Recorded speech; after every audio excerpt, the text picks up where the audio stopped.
As possible. Is the president more determined to go after Tish James and James Comey? Go ahead. Is the president more determined to go after Tish James and James Comey? Excuse me. I'm answering a question from You you. and looked at me. I'm sorry. I turned and looked at you because you're yelling. I will That's take a right. question That's what from we your do as colleague, reporters. and then I'll take your question Thank too. you. Okay? Go ahead. What are exactly the As possible. Is the president more determined to go after Tish James and James Comey? Go ahead. Is the president more determined to go after Tish James and James Comey? Excuse me.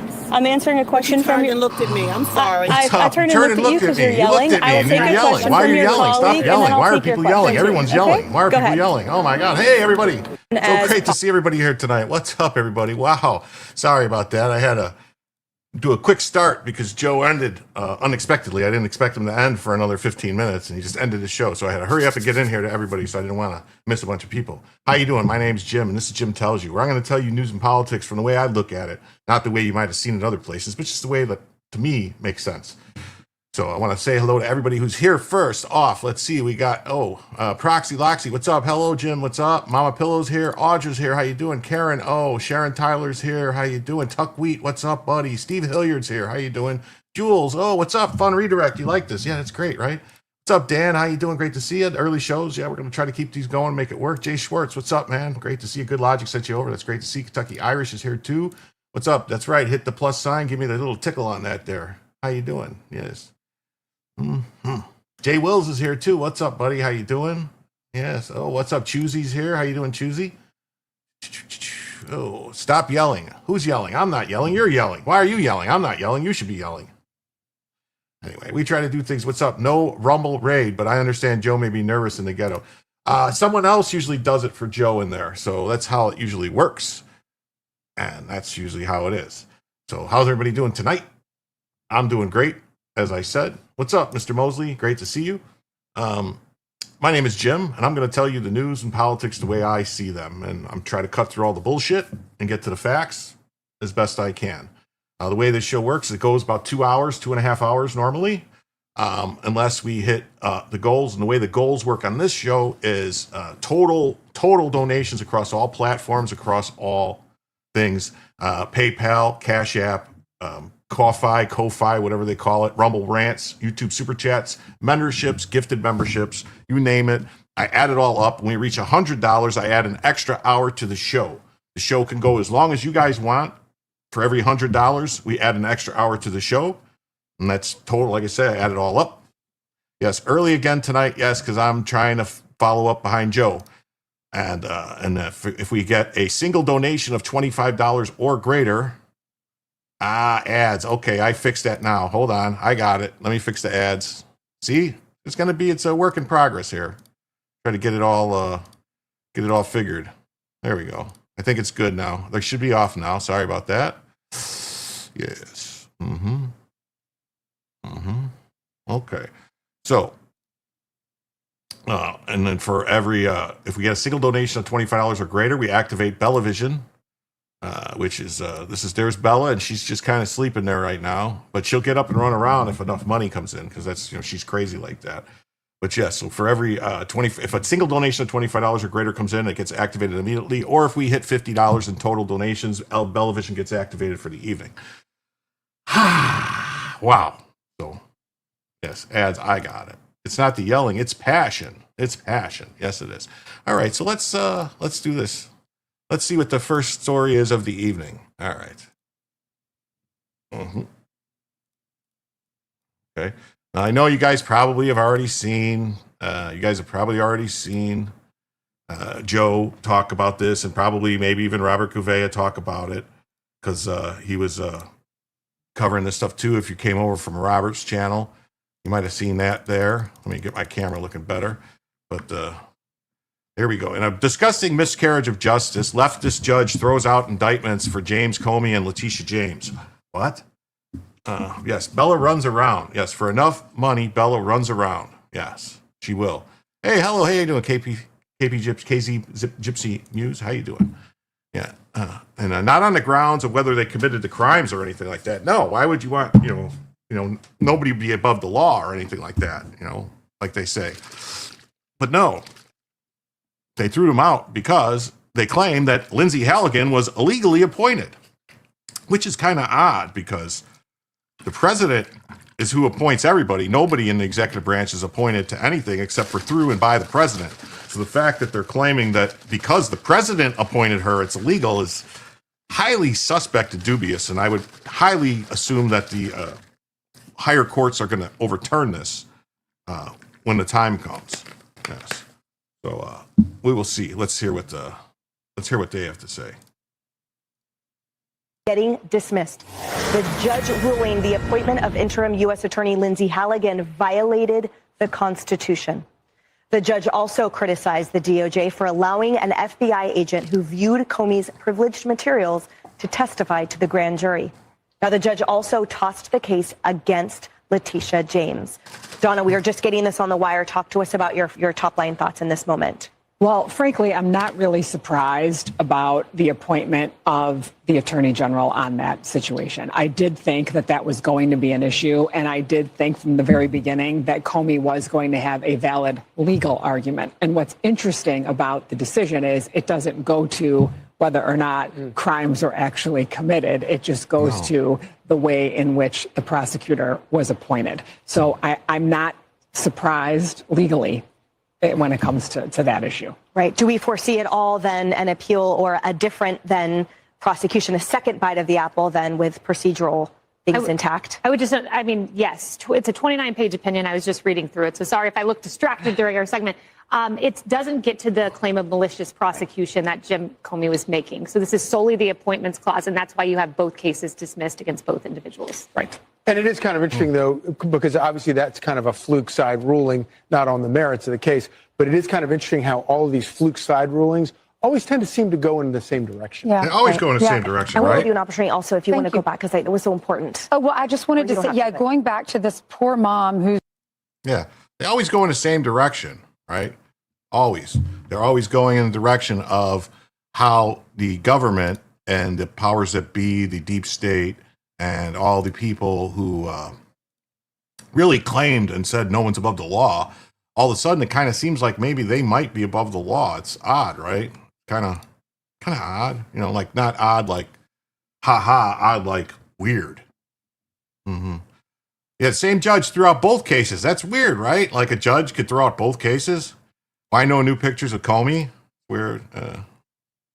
Study of the law will create new brain connections perfect to fight against that. You know what they say. Yes. Hit the like button to appease YouTube's God. That's right. Please hit the, Bondi has got to go. I don't think it's Bondi's fault per se. They could have solved this really easily. They could have had the assistant attorney general or the deputy attorney general, like Todd Blanche or somebody, go ahead and take the case. As somebody who was already approved by Congress, somebody already confirmed by the Senate, they should have had them go and take the case. I don't know why they didn't. To me, it seems like somebody made a mistake, and whether the mistake is on purpose or an accident or just she still stinks. Yeah, she still stinks. I kind of agree. She stinks. She's reading the script. Yeah, I think honestly, I think she's not. I don't think she's really in charge. I personally think Todd Blanche and the other people that Trump put in place there directly below her are actually the ones deciding and running things. Bondi's first husband sat on the Epstein board in West Palm Beach. He's protecting Pam Bondi. I have been screaming forever. Trump needs to fire her. Well, here's the thing, beautiful cat. Like, it seems to me like a lot of the stuff going on in this Trump administration is actually being pushed by the Susie Wiles, who has a lot of connections to like the Bush clan in Florida. So it's kind of suspect. Like, are they doing this on purpose to try and make Trump look bad? It's possible. It's possible. I don't know. January 26, 26. Yeah. So, and then we got this. The Trump Department of Justice issues a statement after a federal judge dismisses the charge against James Comey and Letitia James. Sandra Smith, we're just getting a statement from the DOJ, which says they're reviewing its options now. We're being told the DOJ also found out when we did. You bet Cash would do better as AG. Maybe, I would have liked Matt Gaetz as AG, but then again, I don't know if I don't know if it would have gone any different. So it wasn't the same guy slow walking it. So he got canned and Halligan went in. Yeah. There was a guy slow walking it, and they sent Halligan in, and they were like, "Oh, it's never going to be able to do it." Oh, KZ Gypsy Boo said, "I wish to donate, but last night discovered your CC was hacked and had to cancel the card, waiting for a new one." That's okay. People who could donate. The people, it's as long as you like and subscribe. If and you're going to be here and view the show, that's all I can really ask for. Like I said, if the show's going to go about 2 hours, 2.5 hours, if it goes a little longer, that's because people want it to go longer. By the people donating and, gifting memberships, becoming members and donating on a Cash App or PayPal or Ko-Fi, whatever you call it, or Rumble Rants, YouTube Super Chats, any of those things, it makes me know that the show needs to go longer. People want it to go longer. That's the only thing. Knowing a cash good attorney ends there. Okay, well. I think he is. So let's hear. We also have Jonathan Turley here. Let's hear what he has to say, because We're just getting a statement from the DOJ, which says it is reviewing options now. And we're also being told that the DOJ literally found out when we did, and they are now going over all the different scenarios. Your reaction to that? Well, it's fitting because everything about this indictment seems to be rather rushed and improvisational. You know, when the Comey indictment came down, I noted that it seemed sort of disjunctive. I mean, what had happened is they took out this count, and the other two counts didn't exactly fit neatly together. And you got a sense of how quickly they had to get this through. And that, I think, sat badly with this judge. You know, when we're talking about criminal prosecutions, judges really require great specificity and adherence to these procedures. And so I think that the Trump administration may have some, heavy lifting to do if they take this on appeal. But an appeal is an option, and they can seek review as to whether this rule has been too narrowly construed. Yeah. Yes, they're going to have to do that. Cash did good work in New York, not knowing if he could be better about prosecution on fraud a long time ago, if you not recall. Yeah, he did a lot of work. He did a lot of work for, lawyer work. I don't know. I mean, I personally didn't like Pam Bondi as the AG of Florida.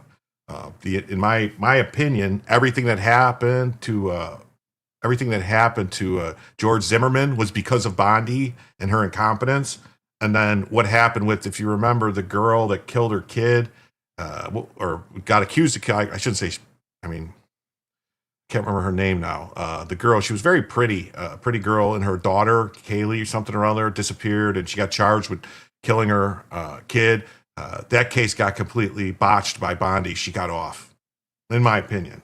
I can't think of her name now. It's, what the hell's her name? Anyway, so, all right. Yeah. And then here's like Anthony Cumage says that nobody's above the law. Yeah, right. Judge dismisses the case against James Comey and Tish James. Yeah, Pam is no good. Yeah. Kaylee. Yeah, Kaylee, what the hell was her name, though? Okay, it's like, she just turned up recently, too, and stuff. She was like, Kaylee Anthony, that's right. Casey Anthony was the mom's name, and Kaylee Anthony, yeah. And then, so here's Tish James is out here, I'm heartened by today's victory. Is it a victory? And grateful for prayers and support I've received from around the country. I remain fearless in the face of these baseless charges. Well, see, the charges weren't thrown out for being baseless. Kaylee was the daughter, yeah, Casey Anthony. Well, that's what I'm saying. That case got all fucked up by Pam Bondi. That she's the one who picked who was prosecuting that case. Oh. Yeah, baseless. Yeah, if they were baseless, they would have said dismissed with prejudice, not dismissed without prejudice. Lindsay Halligan has overwhelming evidence that James Comey lied to Congress about Crossfire Hurricane, the biggest scandal in American history. And we've seen it in her responses to Comey's motion to derail the case. The evidence is overwhelming. But Democrat judges in D.C. suburb courthouses seem bent on protecting Comey and kicking the case.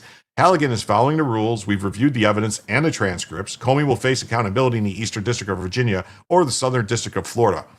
Thanks for having me, Maria Bartiromo. So let's hear what he has to say. This is Mike Davis. Now, we welcome back to the program Jesus. Mike Davis, the president of the Article 3 Project. And Mike, we were talking about this last week.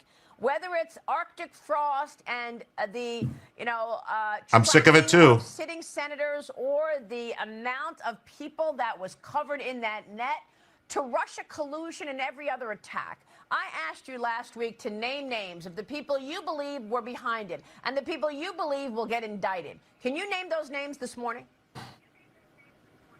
So anyone who politicizes and weaponizes intel agencies and law enforcement to go after their political enemies for non-crimes has committed a very serious crime, conspiracy against rights under 18 USC Section 241. And this goes all the way to the top of the Obama administration. President Obama, Vice President Biden, Hillary Clinton, James Comey, Clapper, Brennan, Jack Smith, Jay Bratt, Andrew Weissman. There are so many dirty actors in this this ongoing criminal conspiracy against rights. These people must be held accountable. I know that the new Miami U.S. Attorney has opened up a grand jury at Fort Pierce.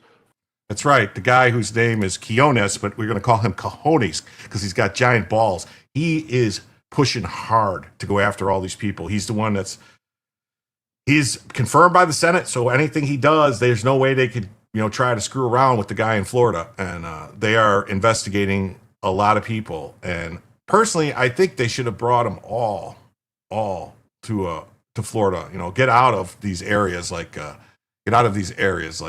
Virginia and DC. Don't be anywhere around there. Get those areas to be they're not good at all. And that's my opinion as far as trying to go after anybody in the deep state. It's not going to work out in those areas. Florida, that's going to be impaneled in January, and I would tell these lawfare Democrats they better lawyer up. Well, I mean, is it just this cabal of Hillary Clinton, Barack Obama, and the others that you mentioned, and then they just send the orders to everyone else? Because it seems like the Democrats are very coordinated about their attacks on President Trump and their efforts to take him down. Yeah, and they've been doing this for more than 8 years. They've been doing this Russian collusion hoax since the 2016 campaign, where they made up the Russian collusion hoax to cover up Hillary Clinton's corruption when she was the Secretary of State and the Clinton Foundation was taking millions of dollars from shady foreign actors. What was Hillary Clinton doing in exchange for that money to the Clinton Foundation that was underfunding the Clintons' lavish lifestyle? And they made up the Russian collusion hoax. They weaponized it against President Trump. They tried to destroy his campaign in 2016. They tried to destroy his presidency. And when he declassified Crossfire Hurricane and tried to release it publicly, they did the Mar-a-Lago raid, and then they tried to take him out with lawfare. Justice has to be served here. I mean, justice has to be served, but you just mentioned Obama. Do you really believe that Obama is going to get indicted? I hope so. I hope so. Wait, what happened? Story, Comey prosecution on the ropes after a series of missteps. I want you to take that on for us when we come back. Mike Davis is with us. We'll be right back. The Wall Street Journal writes this: the federal prosecution of former FBI Director James Comey faces dismissal due to alleged procedural missteps. A judge will rule by Thanksgiving on whether prosecutor Lindsay Halligan was unlawfully appointed to her role in the Comey case. What are you expecting in the Jim Comey case? Lindsay Halligan has shown time and time again that she has overwhelming evidence that James Comey lied to Congress about his involvement in Crossfire Hurricane, the biggest scandal in American history. We've seen the evidence. She's produced it in response to James Comey's various motions to try to derail this prosecution. The evidence is overwhelming, but we do have Democrat judges in this courthouse in the suburbs of Washington, D.C., who seem to be going out of their way to protect James Comey and to try to kick this case. Lindsay Halligan is doing everything appropriately. We've looked at the evidence. We've looked at the transcripts. And if this judge kicks this case on for whatever grounds he comes up with to kick this case, that will be appealed. But James Comey will face accountability, whether it's in the Eastern District of Virginia or the Southern District of Florida. Good. So you think he will face accountability regardless? You don't think there were any missteps made here in terms of having them be able to dismiss this case? No, they are saying that Lindsay Halligan was unlawfully appointed. The Attorney General, Pam Bondi, made Lindsay Halligan a special attorney to the Attorney General, which fixes any potential problem with that. Okay, great. Mike, thanks very much. Love having you. Mike, please come back soon. Yep. So, fixes any problem. All right.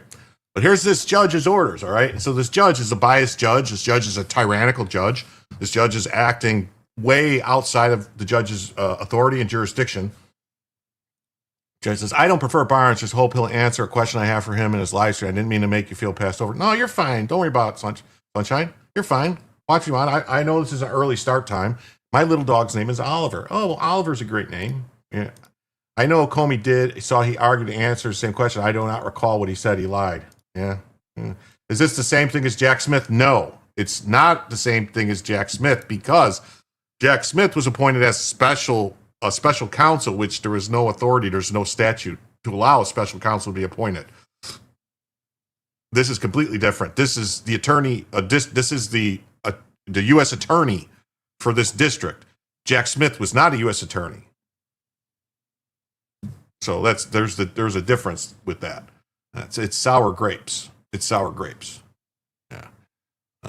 Bella baby, what's up? Oh, I want to thank everybody who's here. We've been going almost a half hour. There's almost 180 people here. Please remember to hit the like button if you haven't already. If you haven't subscribed to the channel, please consider subscribing to the channel. I do these shows just about every night, somewhere between 9 and 10 o'clock at night, depending on what's going on. If Joe set up with Robert Gavea so that Robert Gavea would have his audience go to Joe, and then Joe set it up to go to me, so to try to help everybody keep growing their channels.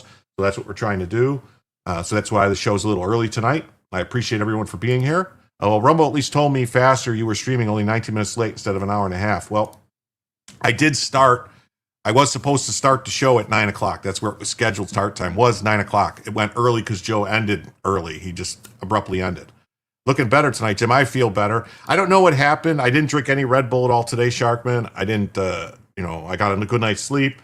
My blood pressure was like 120 over 80. I checked it multiple times, so everything seems fine. I think it was just maybe too much Red Bull last night. Made me a little flush, because there's niacin in the Red Bull, so that'll make you feel flush and do stuff like that too. So, maybe that's what it was. But I appreciate everybody looking out for me, the people who reached out and messaged me asking how I was feeling. I really appreciate it. Very thoughtful. Thank you very much. So, the snark and bias of Judge Cameron Curry, a Clinton appointee tasked with handling the disqualification motions, oozes throughout her orders, dismissing the indictments against Comey and James. Who is she to make any comment about Halligan's background or experience? We are not cattle. No, we're not cattle. Oh, who said we were cattle? Yeah. So Lindsay Halligan, a former White House aide with no prior prosecutorial experience, like what is this?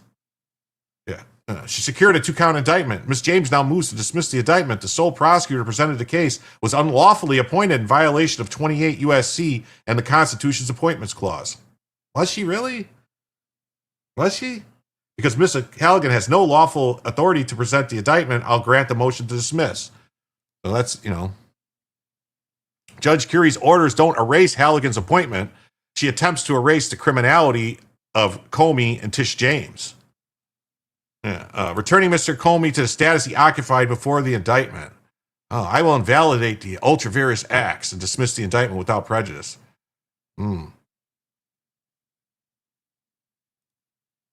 Returning Miss James to the status she occupied before the indictment. So that's what they're doing. This was but one of the irrelevant and loathly portions of Judge Curry's order. However, Comey is not out of the woods, and neither is James.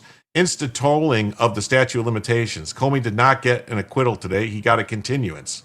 That's right. Whenever an indictment or information charging a felony is dismissed for any reason after the period prescribed by the applicable statute of limitations, a new indictment may be returned in the appropriate jurisdiction within 6 calendar months of the date of dismissal.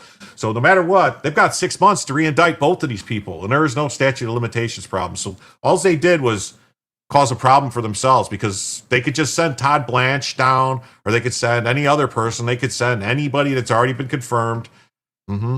It's not over. Both cases were dismissed without prejudice, which means the government can bring the same charges against them. Yeah. That's what's going to happen. I mean, they're not doing anything at all that's really going to cause a problem. They're just trying to muck things up and delay things more. And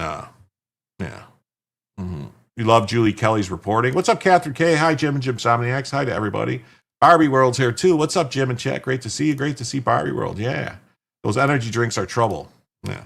So today, Judge Cameron McGowan Curry dismissed the indictments of Comey and Letitia James on the grounds that Halligan was not properly appointed. She got it wrong quite clearly and will almost certainly be reversed. Here's the relevant statute, the provision authorizing AG Bondi to appoint Lindsay Halligan. to a 120-day term as interim U.S. attorney is subsection A. The grant of authority is broad. If the district in which an office of United States attorney is vacant, Pam Bondi can make an appointment, with the only specified exception being subsection B. The subsection prohibits Bondi from appointing someone who has been voted down by the Senate. This person was never voted down by the Senate. Comey argued that Judge Curry agreed, both wrongly, that subsection D overrides this by saying that if appointment expires, the district court may appoint a U.S. attorney to serve until the vacancy is filled. That's a concurrent authority. If it were an exclusive authority, meaning Bondi has no right to make a consecutive appointment, it would have been mentioned as an exception to her authority in subsection A. So it's all there, and they followed the law. Judge Curry should have been aware of these points. This is from the introduction of the DOJ's response to Comey's motion. In a single page, it explains why Halligan was clearly appointed properly and why Comey should have lost his motion. But the judge went a completely different direction, deciding that the statute unambiguously favored Comey. How did she do that? By effectively adding the words to the statute. Note the unsubtle interpretive mood in the last sentence here, framing the concurrent authority granted as exclusive authority.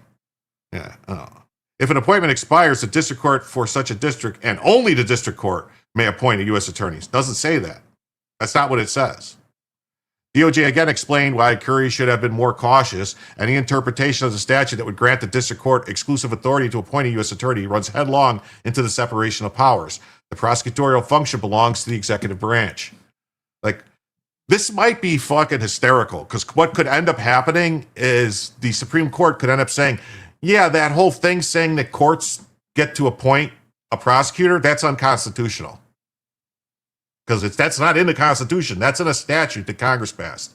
So the Constitution overrides that. This opinion will be reversed. The Supreme Court has indicated in a slew of cases over the past year that unitary executive isn't a theory, it's the Constitution. And interpretations of statutes that purport to confiscate executive authority and give it to actors uncontrolled by the president don't pass constitutional muster. Hey, life is indifferent is here too. He says keywords is may, not shall, which leaves it up to the executive to appoint if the seat is empty. Yeah. I mean, it's going to be, obviously the judge didn't want to get Clintonitis. Yeah. That stuff is proposed to be deadly. Yeah.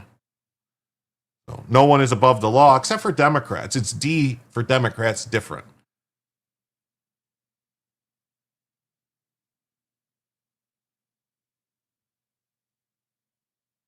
Oh, wait, did I already read this? Yeah, I might have already read that. All right. And then like AG Harmeet Dillon, who I would have rather seen her as the AG. She would have been a baller attorney general. I don't know why she's just assistant attorney general. I mean, she's doing a great job. Don't get me wrong, a fantastic job as the attorney general, the deputy attorney general for civil rights. The stuff she's doing for the Second Amendment, the cases she's filing on amicus and joining for Second Amendment has been spot on. But I think she would make a much better attorney general than Pam Bondi. Black pillars miss all the important details. Also, an important, while white pill, Ari Comey, because the original indictment was timely filed, the DOJ has 6 months to re-indict. Yes, Dillon is actually fighting for citizens. Which is odd, which is a strange turn of events for the DOJ. Usually they fight against us. Even the statute of limitations would have run by now had Comey never been indicted. But it doesn't, because he was. And so it's going to be a problem. It's going to be a problem. There is overwhelming evidence that FBI Director Comey lied to Congress and he obstructed the Senate investigation in the Crossfire Hurricane. The prior U.S. attorney refused to prosecute these Democrat operatives. So the Attorney General picked a new one who is unafraid to follow the law. What's the Democrats' response? Unsurprisingly, an Obama judge hand-selected a Clinton judge. Then the Clinton judge tossed both the indictments. And the first sentence in both is nearly identical, in which the Clinton judge personally and gratuitously attacks Lindsey Halligan, makes it crystal clear this is a Democrat partisan. The Democrat politicians, including the ones in robes, shamefully protect their own. Unfortunately, we have two systems of justice. One Democrats weaponize against its enemies, and one Democrats weaponize to protect allies. It's truth. Truth. Truth. The Justice Department must appeal, and it must move aggressively to bring charges against lawfare Democrats in Fort Pierce, Florida. The Justice Department must appeal, and it must aggressively bring charges. Now bring the charges in Florida. A dollar store cashier could make a better AG. I don't I don't 100% disagree. Here's from the Federal. It says, Judge says U.S. Attorney Halligan can't prosecute Comey because Trump appointed her. You heard that. Not because Trump appointed her. The president who gets to appoint all these fucking people. This judge says, well, Trump appointed her because he knows her, and so she can't do it. The judge was told by someone what to do what he did. This is a slave. Bondi might be the someone. Maybe. It's possible. Since Dillon was already confirmed, Trump should be able to replace Bondi with Dillon without going through the confirmation again. I don't know. I think what happens if he fires Bondi, I think automatically someone like, I don't know if Dillon could automatically take that position. Maybe because she's deputy. But there's another deputy, which is the one who's like Bondi's actually, the number 2 to Bondi is Todd Blanche. So I think he would automatically jump up a role if Bondi was fired. I don't know if Dillon could skip over. I mean, maybe Trump could appoint her and she could skip over, but I still think she would have to be confirmed by the Senate again. They'd fuck around. Comey is running his case.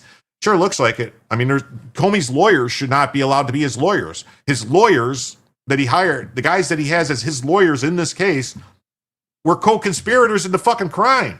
There were people he sent the classified documents to, people that were leaking the shit for him. Those are his lawyers. And they're like, oh, those are his lawyers. You can't use this information. You were going to say Todd Blanche too, but Dillon is great where she is.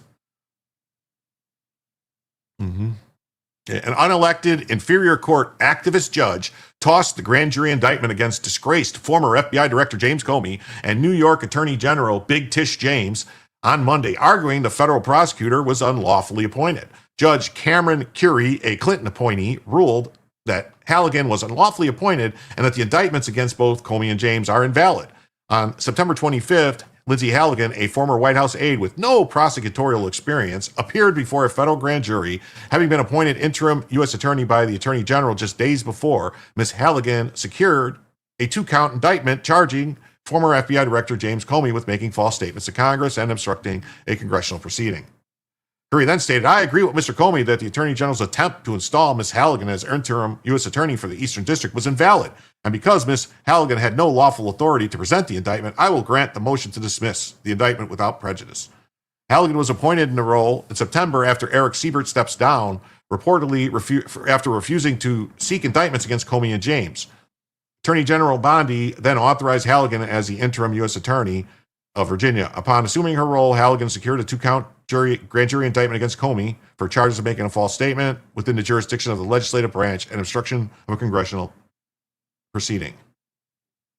Comey challenged, amongst other things, Halligan's appointment as unlawful. The government argued, however, that unless the Senate explicitly refused to confirm Halligan, then Bondi was within her authority to appoint Halligan as a lawful interim attorney.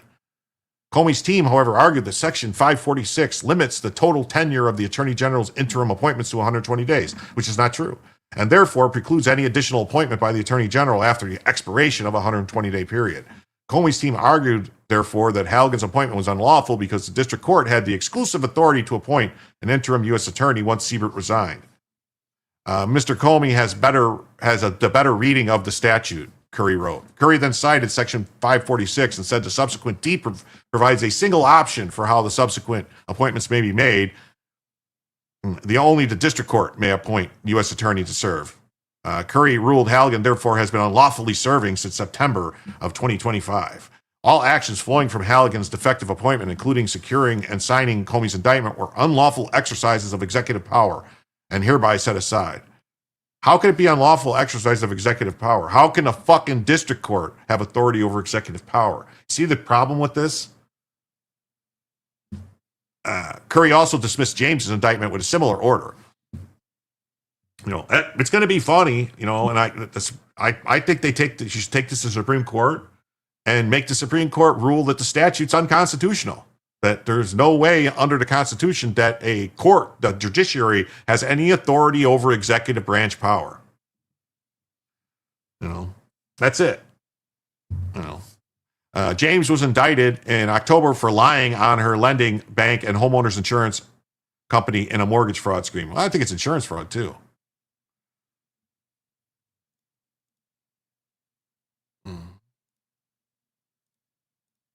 And then from the Gateway Pundit, it says Clinton judge dismisses Comey and James cases, rules Halligan was illegally appointed. Letitia James celebrates. The case was dismissed without prejudice, which means it's only temporarily dismissed. The Justice Department is expected to immediately appeal. Clinton appointee ruled that Halligan was invalidly appointed. That how could her appointment as interim U.S. attorney violate the appointments clause of the U.S. Constitution when the appointments clause says that the president appoints and the Senate confirms? Doesn't say anything about district courts or what happens.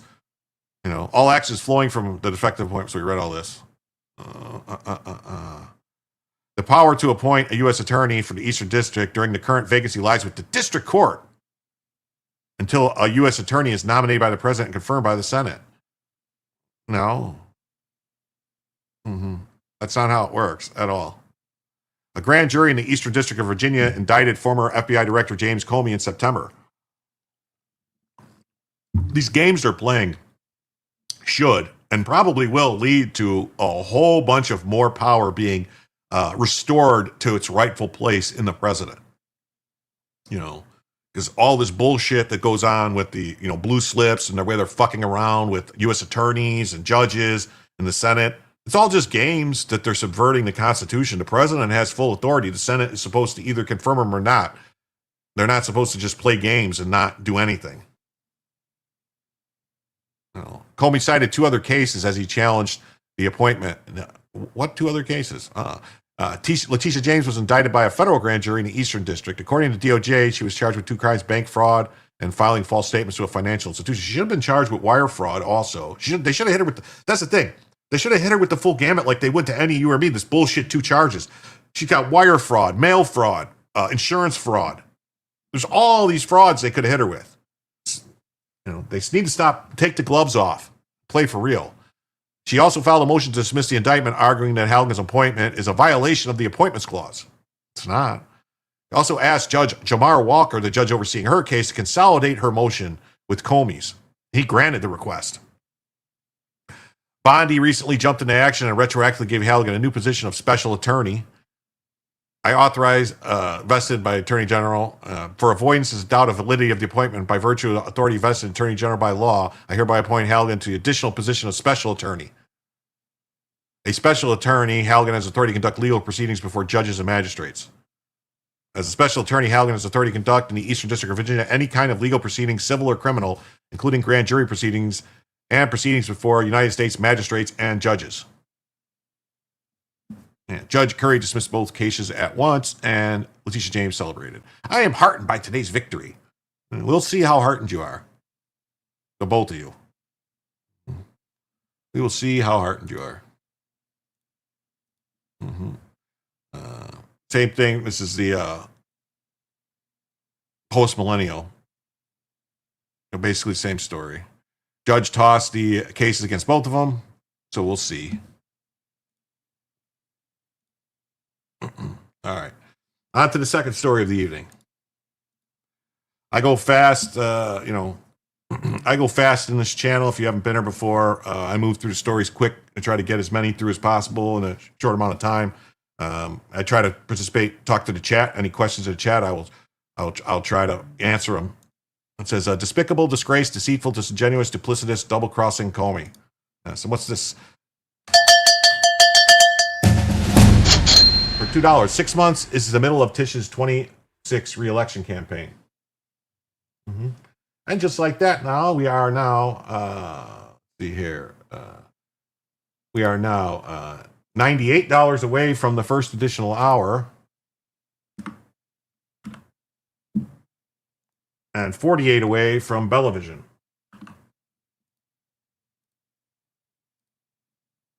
Thank you. Checkmate.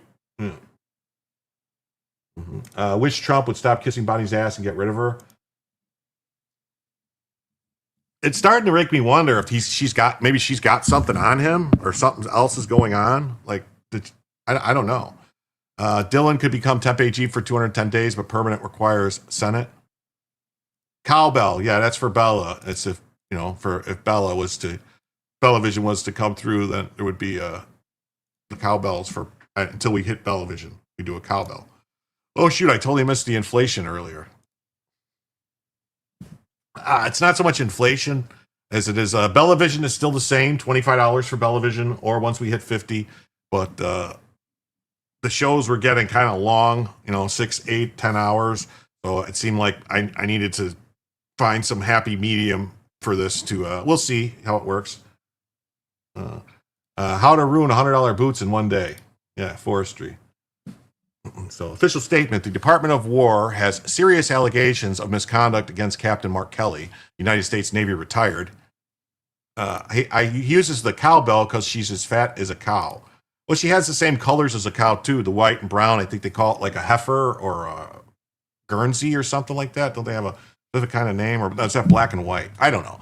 In accordance with the Uniform Code of Military Justice 10 U.S.C. 688 and other applicable regulations, a thorough review of these allegations has been initiated to determine further actions, which may include recall to active duty for court-martial proceedings or administrative measures. This matter will be handled in compliance with military law.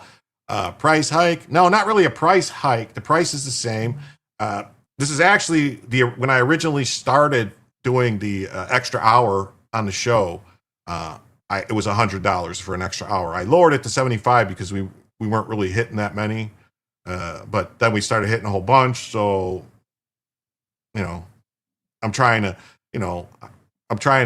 see where it's at. If we don't do good and I have to lower it to 75 again, I will. But I just raised it by 30% or whatever, to meet up with inflation. Have gotten back in my car. So we're not wanting to have longer shows. No, I want to have longer shows. I just don't want to have 7, 8, 9 hour shows on the regular. You know what I mean? That's all. And anyway. It just seemed like $75 was kind of low. We were hitting them like boom, boom, boom, boom, boom all the time, and like I don't know. Hard to explain. Further official. Plus I'm still trying to recoup all the money I've outlaid. So, this matter will be handled in compliance with military law, ensuring due process and impartiality. Further official comments will be limited to preserve the integrity of the proceedings. The Department of War reminds all individuals that military retirees remain subject to the UCMJ for applicable offenses and federal laws such as 18 U.S.C. 2387 prohibit actions intended to interfere with loyalty, morale, and good order and discipline of the armed forces. Any violation will be addressed through appropriate legal channels. All service members are reminded that they have a legal obligation under UCMJ to obey lawful orders, and that orders are presumed to be lawful. A service member's personal philosophy does not justify or excuse disobedience or any otherwise lawful order. Wow. Well, I didn't mean to catch anybody off guard. It was like one of the things I was doing it, and I loaded it up, and it was when I loaded up the thing, it was already set to 100, and so I just left it there. Because it's the one I had saved from my birthday. Holstein, Friesen cows usually called Holsteins. Steve says, Jim has a Jewish marketing director. I do. His name is Joe. You guys might know him. Dems today are like, there's a good chance I may have committed some light treason. Pete Hexas says that the video made by the Seditious Six was despicable, reckless, and false. Encouraging our warriors to ignore the orders of the commanders undermines every aspect of good order and discipline. Their foolish screed sows doubt and confusion, which only puts our warriors in danger. 5 of the 6 individuals in that video do not fall under the Department of War jurisdiction. 1 is CIA and 4 are former military but not retired, so they are no longer subject to the UCMJ. However, Mark Kelly, retired Navy commander, is still subject to the UCMJ, and he knows that. Limit yourself to 2 extensions. That's 4 hours. I don't mind doing. The thing is, I don't mind doing the. My birthday 30% inflation. Well, not really. It's not really inflation per se. Birthday, congratulations. My birthday was in August. It's not really 30% inflation. I guess it's. I don't know. I mean, it was if you want to consider it that way, we've been having a 25% discount for the past 4 months. How's that? Because I cut it back 25%. Hey, if it's a problem and nobody wants it and they're not happy with it, I'll switch it back. I don't know. Happy birthday. Mine's in December. Yeah, I just, As was announced, the department is reviewing his statements and actions, which were addressed directly to all troops while explicitly using his rank and service affiliation, lending the appearance of authority to his words. Kelly's conduct brings discredit upon the armed forces and will be addressed appropriately.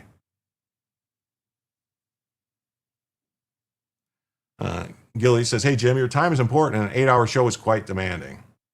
Yeah. All I ask is that Pete H. makes Mark Kelly public info, trial and outcome. We deserve this. Yeah. Yeah. And I'm not even saying an 8-hour show would be a problem. It's just, especially honestly, when I started seeing how much YouTube takes, and how much money, like when I do like whatever, we did a show and it was like a 6-hour show, a 7-hour show. And I was like, oh, this was great. Then I saw how much I actually got compared to what YouTube got. I made more money when I was, working like in doing electrical work per hour. Crazy. Like a lot more. We saw the official statement. I got this. The White House is supportive of the Department of War's investigation into Senator Mark Kelly. And I think that Senator Mark Kelly was actually trying to do was intimidate the 1.3 million active duty service members who are currently serving.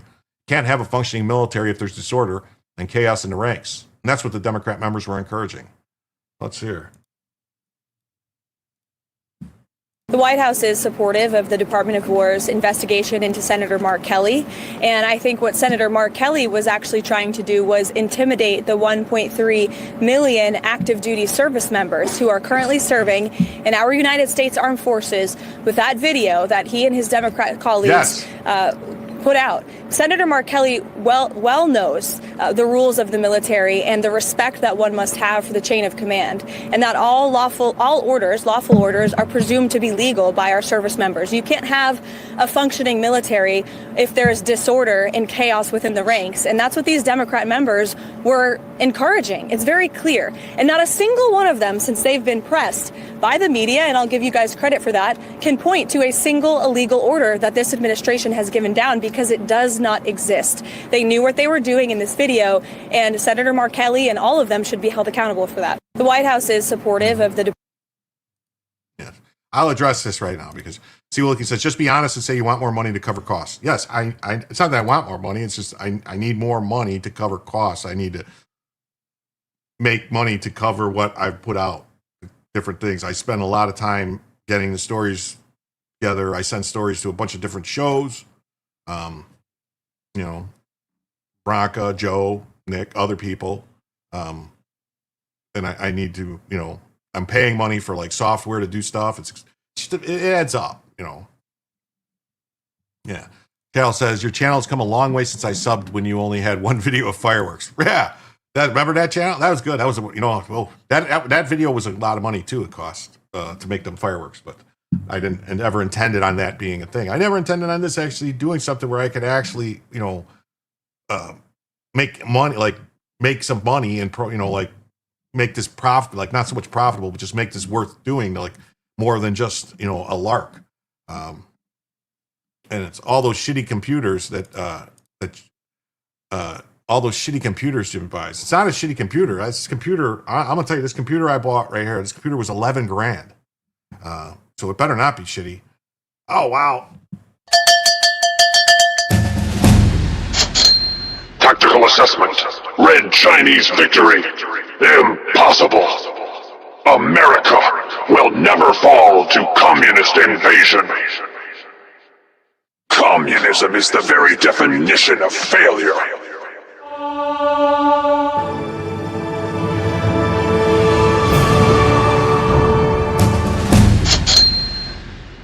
Wow, with that from Low Watermark, that gives us the first additional hour and Bellavision. Wow, what do you know? Wow, let me fix the cameras. Thank you so much, Mark. Thank you so much. Yes.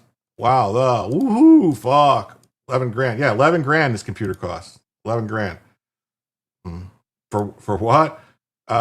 It has it's all liquid cooled. I showed it on the stream before. It's all liquid cooled and has a liquid cooled graphics card and liquid cooled. Everything's all liquid cooled. So it's supposed to be able to do a bunch of stuff and it's supposed to be able to run and not not shut down or have any issues, as they say. We'll see. I don't know. We'll see how it works. Why? How did she move her bed all the way over there? I'm gonna have to pull her bed over.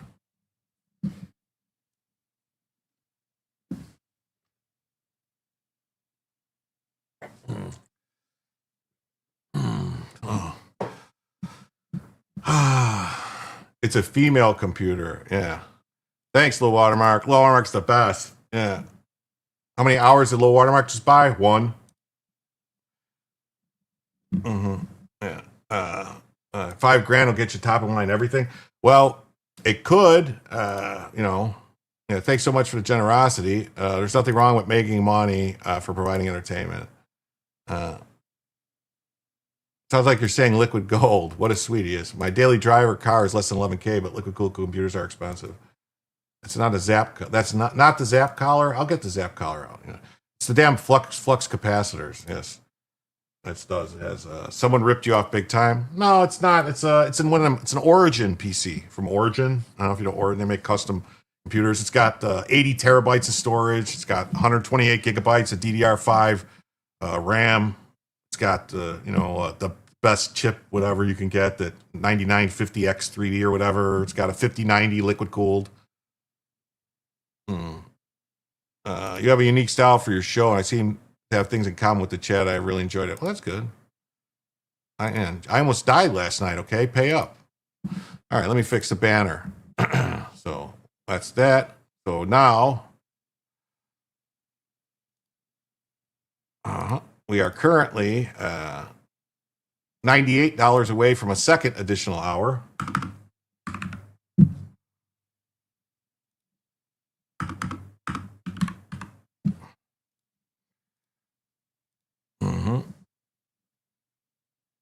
Just stop, Jim. Nerds are getting hard.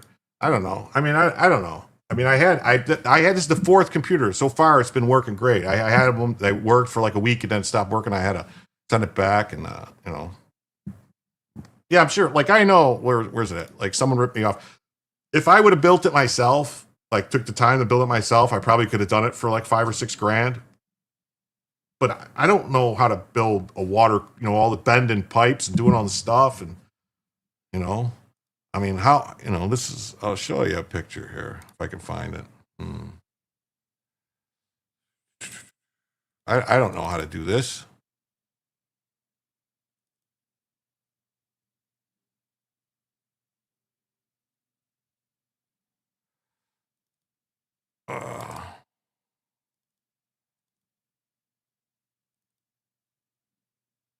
No. I don't know how to do that. You see the pipes and everything? How am I going to do that? I can't figure out how to do that. You'd like to see a parts list on my PC one day? I'm sure they ripped you off. I'll send you the build sheet if you want. Reach out to me on Twitter. I mean, it's got the, I don't know. I'm sure they did rip me off. I don't know.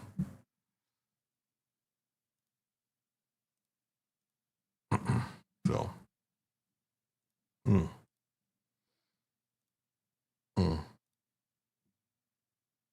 Joey Jones says, ha. Yeah, hit me up after a stream one day. Yeah. I bought a computer for like $3,000 20 years ago, and it came with the CPU fan plugged in, without the CPU fan plugged in. Computer with a water bong, not cheap. No, yeah, like you say. The only problem is it's right here is where the heat on one of the radiators blows on me, so it's always like making me sweat. That's why I drink so much. Yeah, the Defense Department says it may recall Senator Mark Kelly, retired captain and astronaut, and refer him to a courts-martial for proceeding appearing in a video. I think it's good. Yeah. You can't work for America and Alex Soros. That's right. You can't do it. Can't do it. Wow. Secretary of War Mark Kelly's under investigation. Could face court-martial for despicable, reckless video undermining Trump as commander-in-chief. Mark Kelly, retired Navy commander. I thought he was a captain. He's a commander, not a captain. I thought he was a captain. Not an 06. Was he an 05? Breaking news, Defense Secretary Pete Hegseth is threatening to court-martial Democratic Senator Mark Kelly of Arizona. The Pentagon says they've received allegations of misconduct against the retired Navy captain, but made no mention of the nature of it. CNN's Natasha Bertrand is following all these developments. And Natasha, thanks for being with us. I understand that this threat comes, of course, after the senator was in a video with other Democrats urging members of the military to disobey unlawful orders. Natasha, what more do we know about what they're alleging is a threat?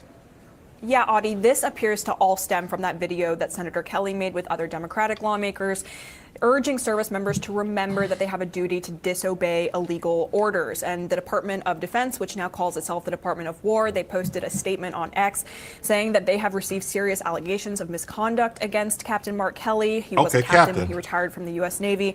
And they said, importantly, that a thorough review of these allegations has been initiated to determine further actions, which could include recall to active duty for court-martial proceedings or administrative measures. That is extremely serious. And the bottom half of their statement there, it also kind of gets at why they're doing this. They say that, quote, all service members are reminded that they have a legal obligation under the UCMJ to obey lawful orders and that orders are presumed to be lawful. And they said that a service member's personal philosophy does not justify or excuse the disobedience of an otherwise lawful order. So just to give viewers a sense of what this is all stemming from, I got to blame it on something. Bit of that clip from last week that really angered President Trump. Our laws are clear. You can refuse illegal orders. You can refuse illegal orders. You must refuse illegal orders. No one has to carry out orders that violate the law or our Constitution. Now, President Trump has been urging consequences for these lawmakers who made that video, saying that what they did was sedition and treason, and he has been extremely angry about it and urging the department to do something about it for several days now. It's worth noting, though, that service members do have a duty to disobey illegal orders, and the lawmakers who have been in that video, they have said repeatedly that they were simply issuing a statement of the law. Of course, President Trump does not see it that way, and the Department of Defense now appears to be obliging him with this investigation into Senator Mark Kelly. We should also note one last thing, which is that Kelly is not the only veteran in that video, but because he was a senior officer who retired from the Navy, he is required to remain available for recall to the military by law. The other Democratic lawmakers who are veterans, they completed their service at a lower rank, so they are not eligible for that. Audie? Okay, Natasha, thanks so much.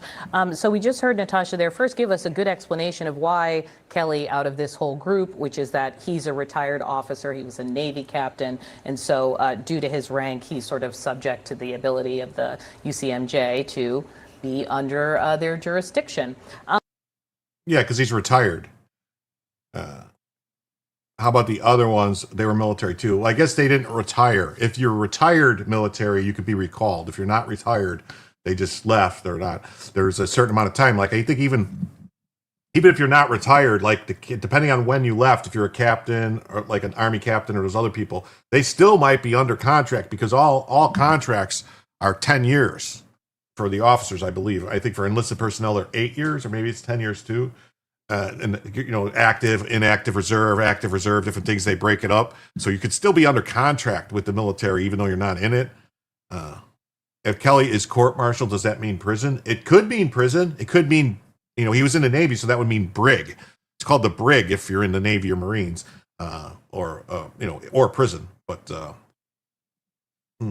civilians can be convicted of seditious treason too. Yeah, but it's much easier to do it in the military. I think is what they're getting at. Gitmo, yes, Gitmo would be Dems want us all to be sovereign citizens. That would be hilarious. Yeah. You think Bondi will be an election sacrifice? Could be. Kelly went nuts when his wife was shot. I think he was always. Is that the sister of the juggler? I'm not sure. Not sure which one you're talking about. Adam, is that a high speed computer? Funny story. The first computer I ever owned personally, that I ever personally owned was an Adam computer from ColecoVision. Their Adam computer when I was a kid, young child. It had actual cassette tape drives where you put cassette tapes in and everything was on cassette tapes. It worked great. It had a game called Buck Rogers on it that I liked to play.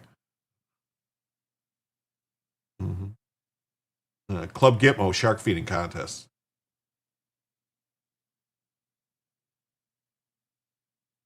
How many volumes does the UCMJ fill? I don't know. I could look. I had a copy of it here somewhere. It's about this thick. It's like the size of a Bible. You know, that's about the best way I can explain it. It's like the same size as a Bible. I'd say like the same number of pages as a Bible. You know, both. You know, like not just like Old Testament, New Testament, like same size as a Bible. Thanksgiving cooking prep sucks. You had a Tandy computer with a cassette drive? Yes, I'm that old. Well, I mean, I learned on Tandys and stuff like that, you know, in radio trash 80s, TRS 80s. I think I was in like 5th grade or 6th grade. Went to go to the Museum of Science and Industry in downtown, not downtown Chicago, but by the lake. It's like Hyde Park, Chicago. And Adam had the Z80 CPU used in CPM systems. Okay. Who determines the legality of orders? Generally speaking, all orders are presumed to be lawful unless a court. TRS 80, Scarf Man. Oh, that was my point. Civil law fills bookcases. Yeah. Well, you remember the Buck Rogers game, speeder game on a desert-like planet, if it's the same one? Yeah. It was like they had a dot matrix printer on there. It was really Mama's homemade cranberry dressing, turkey potatoes, cornbread, gravy. Last I looked, who could be reactivated if the issue occurred while SM was active, still under ready reserve, retired, or forgetting the rest of the shit. Sorry. Yeah, I think that's what I'm saying. It depends. Like they could still be, because your contract term, when you sign, like someone signs up to the Army for 2 years. It's not just 2 years. It's actually like an 8 or 10 year contract. And it's broken up into like active reserve, you know, inactive reserve, different things in the contract. Same thing for like, you know, if, you know, like usually like in the Navy, if you sign up for 6 years active duty, then you would have, you know, 2 years or 4 years of inactive reserve. If you only sign up for the Daisy Wheel dot matrix, seems like yesterday.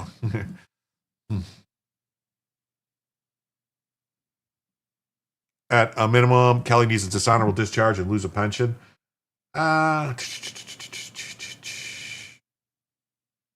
Yours was 4 and 4, but med retirement blank. I heard, fuck your old TI 49. Give him the Enrique Tarrio treatment. I heard though, Gundam though, I know it was when I went in it was 8 also, but I heard that they raised it to 10 years.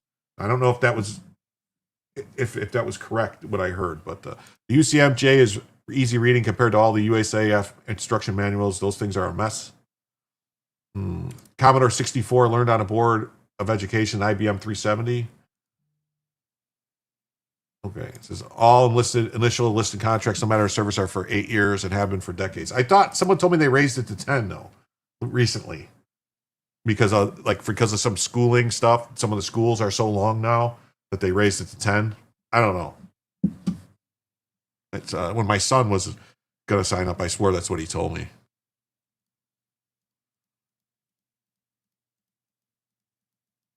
Wow, where's breathing through the stories tonight there? Tony Schaefer, you know, USAF is still 4 and 4.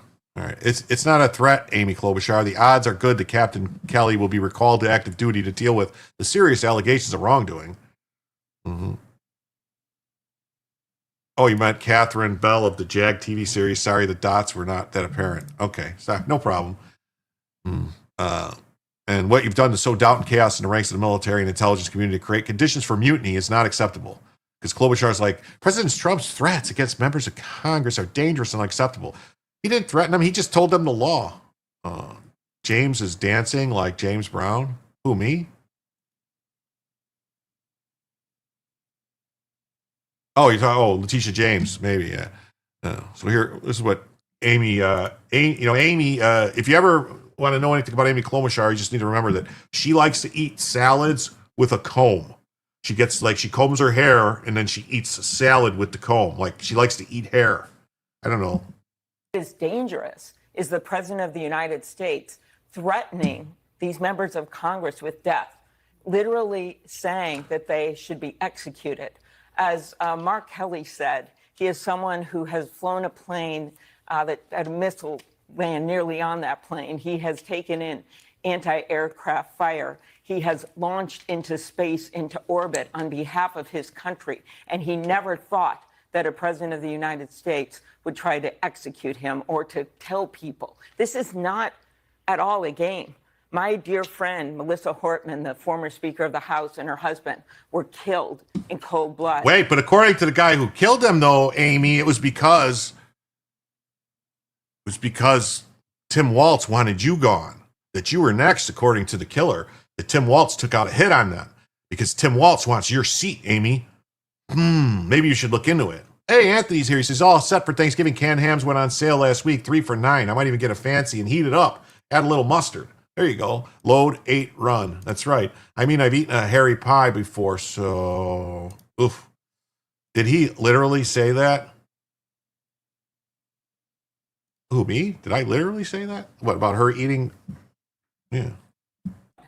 With someone who was engaging in political violence. That was the shooter. Or my other friends there took, between them, a husband and wife, 17 shots. Or what happened to Charlie Kirk. Oh, don't you fucking bring up Charlie Kirk. Your fucking rhetoric and the shit you've said about Charlie Kirk, you in particular have said some nasty shit about Charlie Kirk. Take his name out your mouth.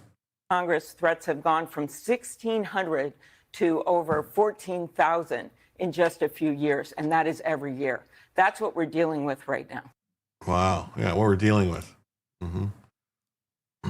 This is necessary. The process can determine via the UCMJ if Mark Kelly's comments were violations of Title 18 U.S.C. 2387 or 2384 or violations of Article 92 and 134. The first step is his recall to active duty and then an Article 32 investigation. That's right. It's just an Article 32. Thanks, Jim. Totally agree with that. Well, I appreciate it. Yeah. His first step is to recall. That's right. So they can't do an Article 32 investigation unless he's on active duty. Oh, Brian was 36 minutes behind. No worries. No worries. No worries. And the Secretary of War has to direct it now. Yeah, Department of War is considering recalling Mark Kelly to active duty for court-martial after encouraging U.S. troops to defy the orders. That's right. This is what needs to happen. This guy right here. Him, and his brother, too. It's weird, This is odd, right? We have the Vindman twins that are a bunch of seditious, traitorous fucks. Then you got the Kelly twins. There's twin Kellys, too. And they're seditious, traitorous fucks. So it's weird, right? Maybe we shouldn't let twins into shit. Twins. Literally can't stand the uptalk vocal fry of her pie. Yeah, literally. Yeah. I remember Dawson thinking that 3.5-inch discs were hard disks because the 5-inch ones were actually floppy. Oh, okay, no. There's different things. The 3.5-inch hard drives, and then there's 2.5-inch hard drives, which are this little SSD type drives now, and unless they're on a laptop, and then they used to have 2.5-inch laptop hard disk drives, and then they don't really use it. Like, I've got a couple 3.5-inch drives on this computer because they're 30 terabytes each. And so that way they can store all the videos and stuff like that. And, I don't know. And then I got, part of the reason too that this computer costs so much is because it's got 4 of those NVMe 8 terabyte, M.2 whatever drives in it. They're like $1,000 each or something. They're like fucking really super expensive. Wow, Brian Oldenkamp would give the membership. Thank you so much, Brian. Let's see who got that. It says Dalu 738 received the gifted membership from Brian Ogden. Thank you so much. Thank you so much. You still have your zip drives? Yeah, I never could figure out, you still have a few antique computers. Someday a museum will love them. Did I ever play Duck Hunt? Oh yeah, I love Duck Hunt. Yeah, I love Duck Hunt on the Nintendo. Was it Nintendo? Yeah, it was Nintendo. It had the whole kit. Came with Duck Hunt, and then Super Mario Brothers. It came with the gun, and all this thing was a whole kit. And then before that, I had ColecoVision. I used to love to play a game called Turbo and Q*bert, and those were good. And then Donkey Kong and stuff they had. And ColecoVision had a real weird controller. It was like this little round thing with a keypad and stuff. And then that was the first game that had Punch Out on it, and it had actually a super ColecoVision glove type thing that you held in your hand with buttons and a stick, and that you would to play. You remember Atari on a console TV? Oh yeah, I remember Atari. I used to play Atari so much that I would dream, and I would have the dreams of the asteroids, dun, dun, dun, dun, dun, dun, dun, dun, in my dreams. Your last year working in a lab in college was spent digitizing all the school's microfilm. Is it microfiche or microfilm? What's it called? Mm-hmm. Tandy 1000. Yes. The Hodge twins are the best twins. Yeah, so, all right. And with that gifted membership from Brian Ogden, that takes us to $92. Just $92 away from the second additional hour of the show. Thank you very much. That damn laughing dog. Oh, yeah, that was funny. The plastic ones with the metal thing that slid side to side. Oh, those are hard discs, but that's not like, I don't think those are called 3.5 inch, are they? I mean, the disc drives are 3.5 inch drives, unless those are discs. I don't know. I don't know a lot. You had that Coleco thing for a week. Mike Tyson's Punch Out. Yeah, a lot of fun. ColecoVision was great. Made in Schenectady, New York. They meant the old vinyl floppies from the 80s versus the square, hard plastic coveted ones. He made it on time. Oh my, both. Mm-hmm. Punch Out was the best song. Bike and Word Stole My Bike. You still have the original Atari with games. Double Density was hot stuff. Yeah. I that's the one thing I don't know if you guys ever did, like what's it called? Zelda was the best Nintendo game. It was like I think it was Indiegogo or something like that, and they had a thing for the Atari, and it was like this Atari V something or other, Atari VCM or VC something or other, VCM. Anyways, and I paid for it and everything like that. And it took 4 years. I finally got it. I played it a few times. It has a bunch of Atari games on it. 3.5 inch floppies were trapped. There were also 5 1/4 and 8. I remember the big ones that went in like this big drive, the big floppy ones. Yeah. Schenectady was an hour away from where you grew up. Mm-hmm. Yeah. We got this one. We got Congresswoman Lisa McClain silences Wolf Blitzer after he asked, should members of Congress or the U.S. military obey the clearly illegal orders? Yes, but technically they're both floppy disks. Oh, fuck. Sewer level on Ninja Turtles game for NES. Mm-hmm. So here, you're asking an enlisted person to make these choices, which you're not supposed to do. You can't have enlisted NCOs and stuff questioning orders coming down. This would just... I just want to be precise, Congresswoman. Should members of the U.S. military or the intelligence community, for that matter, obey what are clearly illegal orders if in their mind what they're being told to do is something illegal? Should they still go ahead and follow those rules? You're asking an enlisted person for their opinion on what they think is legal or illegal. That's a pretty slippery slope. Wouldn't you agree with that? So that's an interpretation. And what the president has done is not illegal, right? So I would say follow the chain of command. Follow your commander in chief.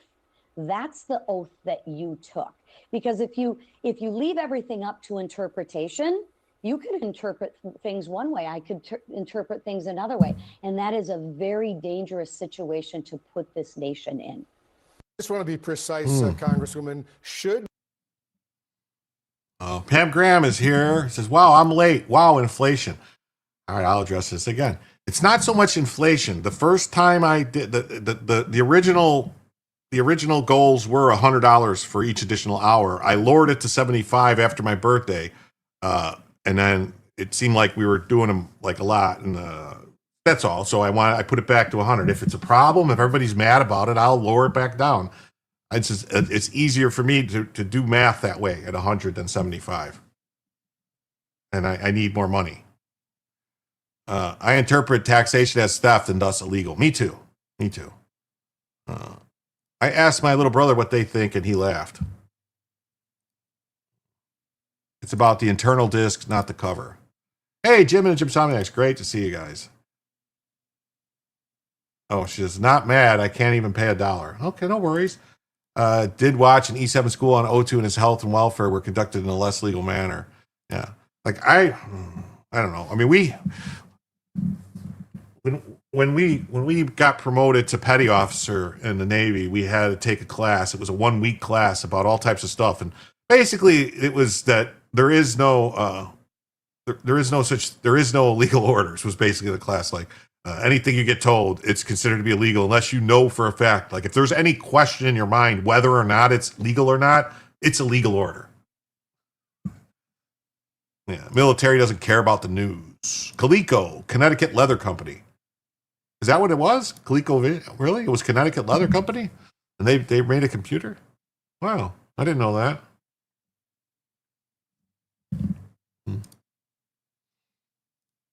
Yeah, Rick Grinnell just said what everyone else is too scared to say.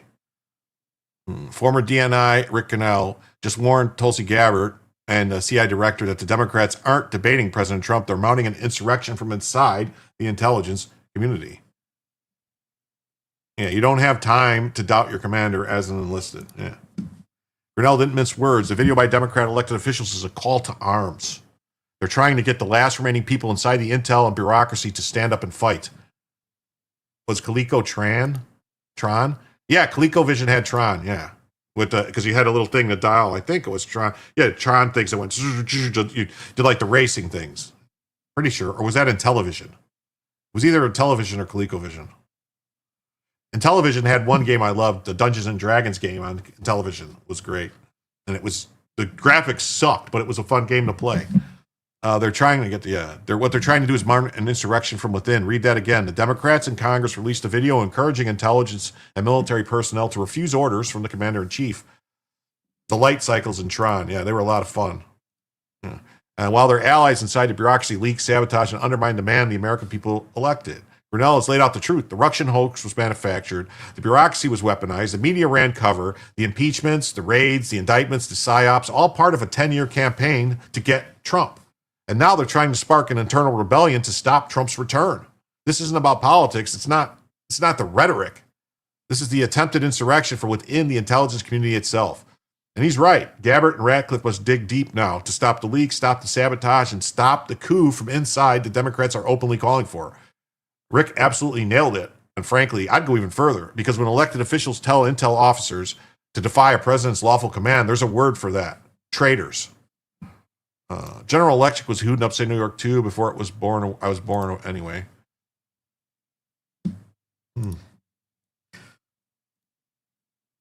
Rick, I want to get your take about what has taken place since you were DNI. You're the former DNI. Also, you are presidential envoy for special missions of the United Nations. This last 10 years and this investigation ongoing on whether or not it is a conspiracy, beginning with Russia collusion, where one political campaign, Hillary Clinton, came up with a lie about her political enemy, and it goes viral across the world, to the Hunter Biden laptop, to impeachments, and then 90-plus indictments against President Trump, the Mar-a-Lago raid. What do you want to say about what we have just experienced for 10 years of attacks against this president? Well, it's clear to me that the bureaucracy led by the Democrats and the press are going to attack President Trump every time he tries to reform Washington. They don't want to reform. They like the system the way it is. And so when you look at the very beginning, when President Trump arrived in 2017, really beginning in 2016 with the election, the intelligence community and others had so many bad apples that they went after President Trump and created the Russian collusion hoax and all of these other things. This video that these Democrat elected officials are doing now is a call to arms to try to get the last remaining few people within the intelligence community, within the bureaucracy, to stand up and fight. I think it is an outrageous video. We should call it out constantly. What they're trying to do is mount an insurrection from within. And President Trump is right to be extremely angry. And I hope that John Ratcliffe and Tulsi Gabbard understand that they've got to dig deep now to figure out how do we stop any of these leaks that are clearly going to be coming. Yep. Yeah, she's so inevitable. Yeah, it's her turn. I mean, this is still about that. This is still about Hillary Clinton lost, and they're pissed, and they're going to keep doing stuff. Brian says, "I hate this fake wig wine mom. I don't like her. I know something about Maria Bartiromo. I just don't like. I don't know what it is. Never have." It says, "I know that the views are real." And most soldiers don't know that technically oral sex was a UCMJ violation under sodomy.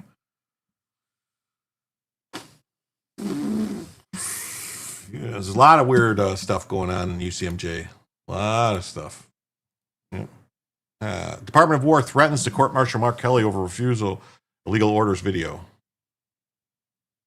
Department of War has threatened to court-martial Mark Kelly over the refusal of legal orders video that he and other Democrat lawmakers put together recently. The Department of War announced that they have received serious allegations of misconduct against Captain Mark Kelly, USN retired, in accordance with the Uniform Code of Military Justice 10 U.S.C. 688 and other applicable regulations. A thorough review of these allegations has been initiated to determine further actions, which may include recall to active duty for court-martial or other administrative measures. Yeah. You like Maria's money and boobas? Okay. Yes. I mean, her voice is grating. She's got it's like a vocal fry, but it's not, I don't know. It's like a couple registers higher, and I don't know. Yeah, there are other administrative measures.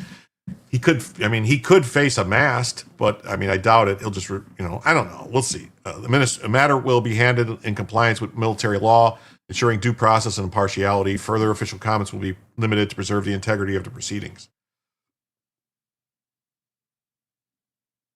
You remember boot camp and laundry detergent on the floor and 100 naked men trying to clean it up in 5 minutes.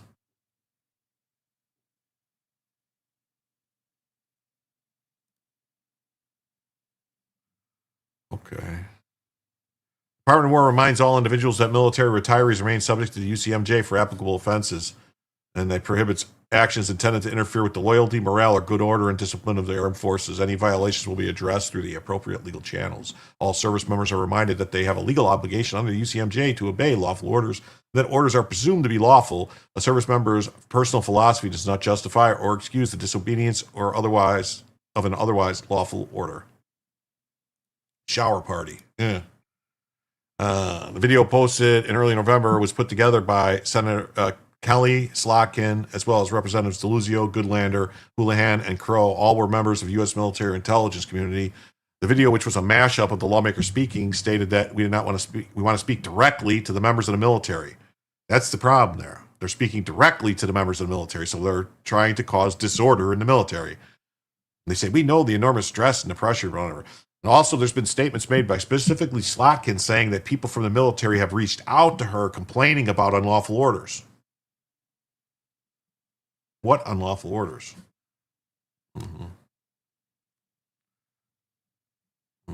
It says the administration is pitting our uniformed military and intelligence community professionals against American citizens. You're a Navy. I don't need to talk about dust bunnies. Yeah. Right now, the threats to our Constitution aren't just coming from abroad, but from right here at home. Our laws are clear. You can refuse illegal orders. In response to the video, Trump suggested the video was an act of sedition and that this is really bad, dangerous to our country. Their words cannot be allowed to stand. Seditious behavior from traitors. Lock them up. Yeah, I agree. Yeah, Maggie Goodlander's husband is Jake Sullivan from Oxford. How convenient. Yeah. Yeah, she's also was a clerk for Merrick Garland, and she worked inside the Biden administration for Merrick Garland before she was elected to Congress. Her job in the military, she was in the Navy Reserves. Her job in the military was as an advisor for Joe Lieberman. Yeah, Skull and Bones. Yeah, Trust Fund Maggie. Yeah. Okay. War Department considers charging against Mark Kelly. They released clear indications looking at potential legal action against Mark Kelly. Let's go. Brad says, I've been in a few locker rooms before, but cleaning out 100 men is impressive. But Judge, the video only shows me saying 1/6 of the words. Well, I think their problem might actually be that,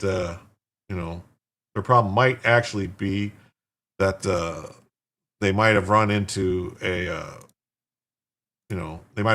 problem they might run into could be that the communications they had with each other beforehand, what actually was said, who coordinated it, who who they talked to. Were they in communications? Yeah, it's conspiracy. Were they in any communications with any with any other people inside the military? Was there any active duty personnel that they talked to? You know, that's going to be something that could really, really be a problem for them. Just saying, it could really, really, really, really be a problem for them. Could come all down to it. So, we'll see. 325th. Yeah. 5 of the 6 individuals do not fall under their jurisdiction, but Kelly does. No matter where we handle compliance with military law, ensuring due process. Announcement also includes a warning to all retired military personnel. Department of War reminds all personnel retirees that they're subject to the UCMJ, because they are. You know, we're going to say that now he's threatening them. Are you threatening me? I am the great Cornelio.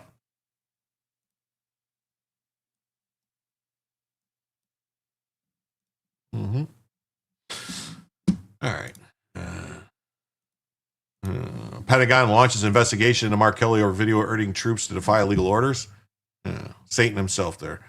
And then there's a misconduct investigation into Mark Kelly after he appeared in a video released online encouraging active service members to ignore and defy what Kelly and his fellow participating lawmakers called illegal orders. Hey, Lady Bama's here. What's up? Great to see you. Thanks for stopping by. Yes. Hey, we've been going an hour and a half, an hour and 30 minutes. We do have an extra hour already added on the show because of the great generosity, the awesome, outstanding generosity of one Mr. Low Water Mark, who contributed $100 on his own. So he bought an extra hour right then and there and Bellavision. But if you have it already, please hit the like button. If you haven't subscribed, please consider subscribing to the channel. And also, the show operates on your generosity. And for every $100 that comes in, we add an extra hour to the length of the show. We are currently $92 away from a second additional hour of the show. Donations are accepted. Tips are accepted through PayPal, which the links are posted in the chat. PayPal, Cash App, and Ko-Fi, Coffee, whatever you want to call it. Also, YouTube Super Chats, Rumble Rants, gifted memberships on Locals, on YouTube or Rumble. Also, memberships on Locals, coins on Locals, or becoming a member. All that stuff adds up, and I add it all up, the math. And for every 100 total, we add an hour to the show. Yeah. Like Tony Shaver says, way overdue. Sorry. Monty,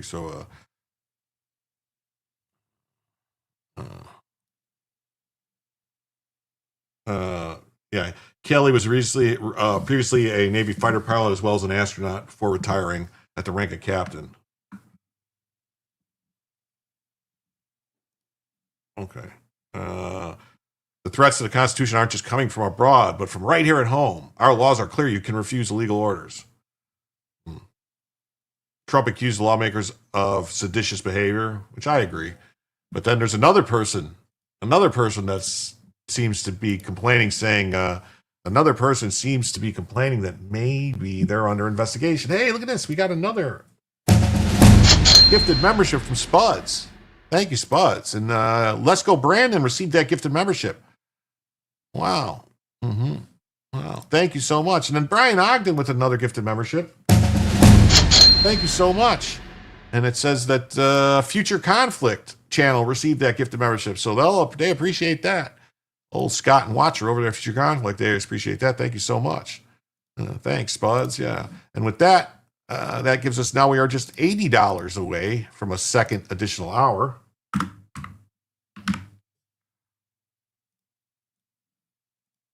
Well, thank you. What method of donating takes the least amount as a service charge? Cash App is the one that takes the least. They don't take anything. Cash App takes $0. Zero amount of money of your donations. PayPal takes 2%, I think, or 2.5%. So it's almost nothing. YouTube takes 30% off the top of everything. So anything, memberships, anything, YouTube takes 30%. If you use any app store, like if you use like the Apple iPhone, say if you're on an iPhone and you donate, less than 50% goes to the creator, because Apple takes 30 and then YouTube takes 30% from on top of that. So it works out to about 52 or 53%, something like that, that gets taken by them if you use an Apple device to donate. But yeah, PayPal or Cash App is the best way. Even Rumble now. Rumble used to only take like 20%, I think. But now Rumble started taking quite a bit too because they started using the same thing, the same app stores. I guess something has to keep Scott entertained at work. Yeah. Mm-hmm. So yeah, way overdue. Vindman has engaged in traitorous work. Oh, another twin traitors. What do you know? From the time he was in the National Security Council to the present time. He was very likely received ill-gotten gain from his work with Ukraine and began investigating and his being investigated for bribery by Ukraine is well justified.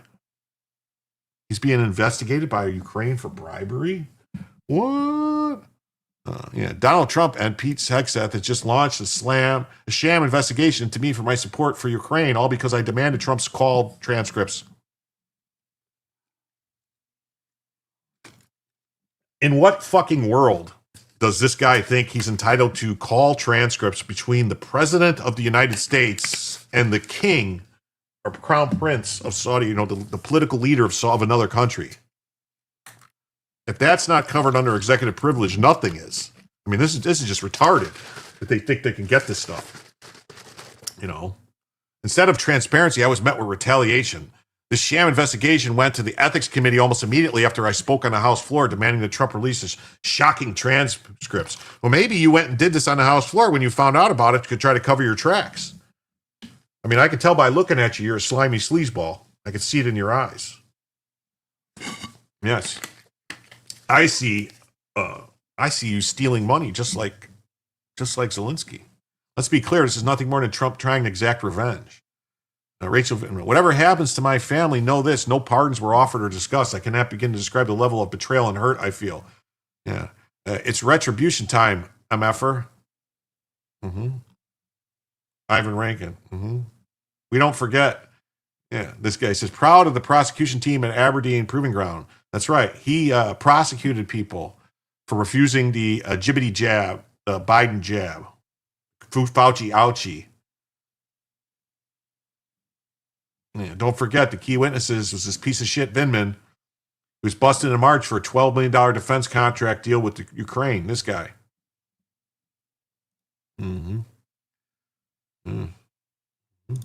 Got this. Oh, shit, that's right. There's a Vindman in Congress now. 28.0F. Apple sucks. Yeah. Eugene's butt plug has a bushy tail. He probably is one of them, isn't he? Because of Orange Man Bag. I thought Rumble was free of charges through the end of this year. No. No, maybe. I think they're doing something for their premium or something like that, but any donations, I mean, I can show you any donations on Rumble. They take, like I got a $20 Rumble rant the other night. I got $10 out of the 20. So that person must have did it on like an Apple device or something, or a Google, or a Google device like Android app or something. If you're using your Android app, or because Rumble is not connected to anything, so if you're using an Android device and you make a purchase on YouTube, I'm pretty sure they don't take the extra 30% for the App Store, but they do in the for like Rumble. If someone uses an Android device, you're going to lose about half the money. That's through the apps only, though. Yeah, I'm going to be demonizing smallpox and all the demoing smallpox in all the highly liberal cities to see how they react to an actual pandemic. Did you see my thank you for being a friend on X? No, I didn't. What? I got to look for this?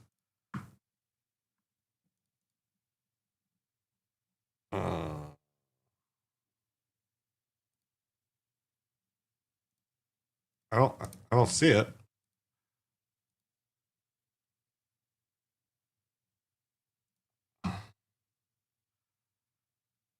I don't see any. I don't even have a notification saying anything.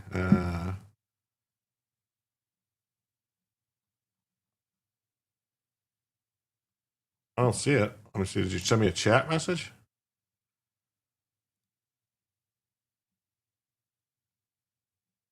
I don't see it. I don't see it. I don't see it. I'm sorry. I don't see it. But thank you for the 5. And with that 5, we are now $75 away from a second additional hour. See, right there. Now we're just 75 away. It's right back to normal. 75 away from a second additional hour. Travel down the road and back again. Your heart is true. You're a friend, a pal, and a confidant. Is it a pal and a confidant or a friend and a confidant? Adam, is he a furry? A furry? If you threw a party and you invited everyone you knew, you would see the biggest gift would be for me. And the card would say, thank you for being a friend. Pal and a confidant? Okay. Vance supports Trump call for arrest as he says a friend and a confidant. I'm gonna have to Google that shit. Vance supports Trump in calling for arrest of Slutkins. Sluttykins is her. They used to call her Sluttykins back in school because she was kind of a slutty and she did the kins, if you know what I mean. Vice President J.D. Vance is backing up President Donald Trump for calling for the arrest and trial of Democrat lawmakers featuring the featured video calling for intelligence and military service members to defy the president's orders. You could be wrong. Is that part of the song too? I could be wrong if it was me. No, that's not in the song. The video posted by Alyssa Slutkins, which featured her and 5 other demon rats, all of whom were former military and intelligence, did not give a concrete example of any order coming from the executive branch which was illegal. Slutkins even shared on ABC that she was unaware of any orders given by God Emperor Trump that were in violation of federal law. Why aren't we singing the Golden Girls song? I don't know. Because it just comes up. Someone says, thank you for being a friend. And it just comes up. It just comes up all the time. I can't help it. Be right back. Where are you going? Oh, that's my damn. All right, I see what it is. I'll never eat a ballpark Franks again. Hee haw, hee haw. Wow, what's a the video posted by Slutkins? Yeah. So if the president hasn't issued any illegal orders, then members of Congress telling the military to defy the president is by definition illegal. That's what J.D. Vance, Marine, says. If the president hasn't issued illegal orders, then members of Congress telling the military to defy the president is by definition an illegal act. Best show in the world. Yeah. Golden Girls was awesome. Yeah. Alyssa Slotkin admits the Democrats lied about President Trump issuing illegal orders. To my knowledge, I'm not aware of anything illegal.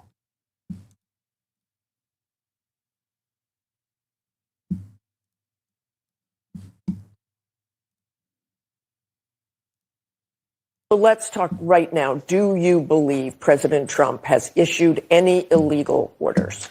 To my knowledge, I am not aware of things that are illegal, but certainly there are some legal gymnastics that are going on with these Caribbean strikes and everything related to Venezuela. So let's talk right now.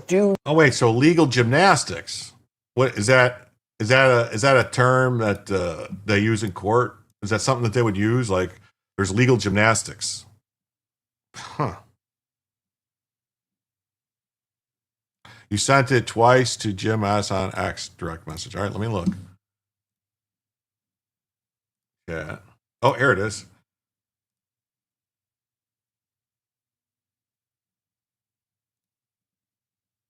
Oh,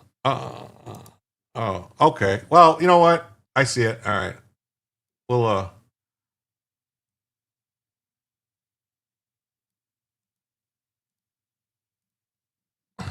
here it is. So I don't know if this is going to get me, but here we got. I'm gonna do a.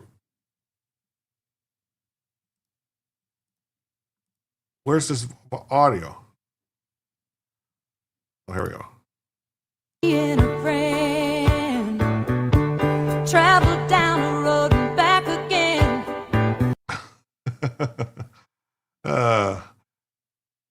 So it's absolutely, I don't know, I probably can't play it because of the music, but. So it's a pal and a confidant, Jeffrey Epstein. He threw a party. He's got Trump. Okay. You got Bill Clinton. This is. And then here's Hillary with the cat lady. Oh my God. Hillary's the old lady. Oh, wow. That's good. All right. I'll probably have to edit that out. Yeah, that is good. I'll have to edit that out, like Larry Nadler, Jim. Everything related to Venezuela is everything, actually. Slotkin's grandfather created Ballpark Frank's high-grade meats. Oy vey. Are you serious? Slutkins has been around the block on every show lately. She is spreading it around. I heard that's how she got the nickname of Slutkins, is because she spread some other things, namely her legs. Just saying. It's exactly what the Democrats are doing now, gymnastics with the judges. Golden Girls theme song might be the greatest theme song ever. Yeah. If I'm not mistaken, too, that guy, what's his name? The guy that's very big on the left. Sam Hyde. No, not Sam Hyde. Sam Hyde's on the right. The guy, what's his name?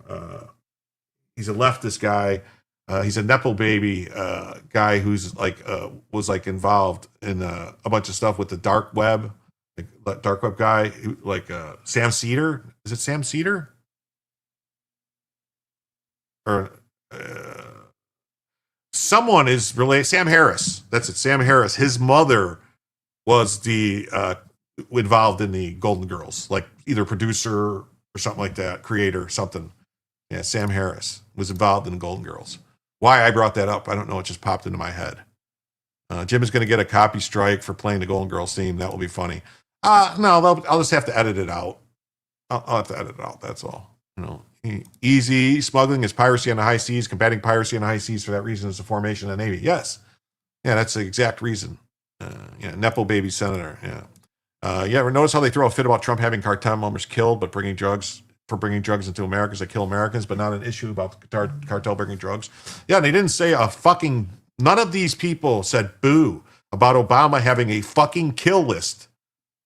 Obama had a kill list of people to kill, including U.S. citizens. And guess what? He fucking killed them people.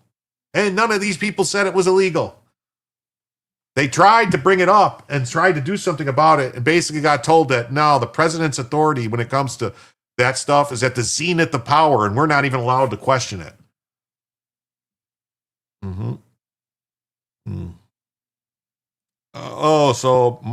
She is not spreadable. In fact, she's hard as a brick. Sam Elliott. It all started with pie.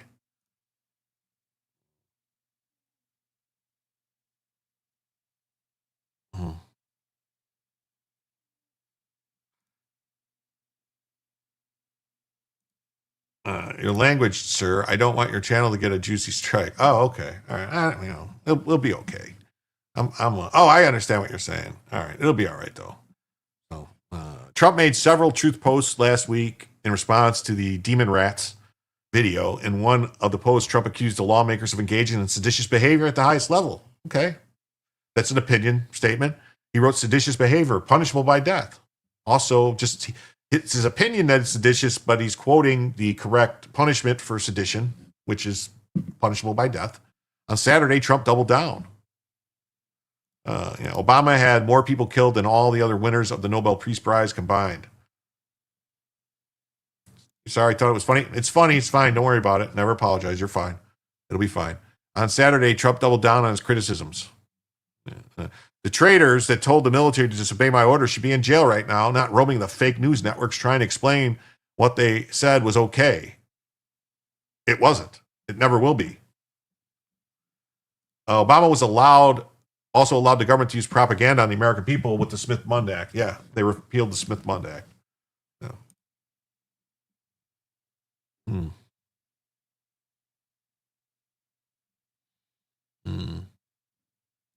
Let's start with the border.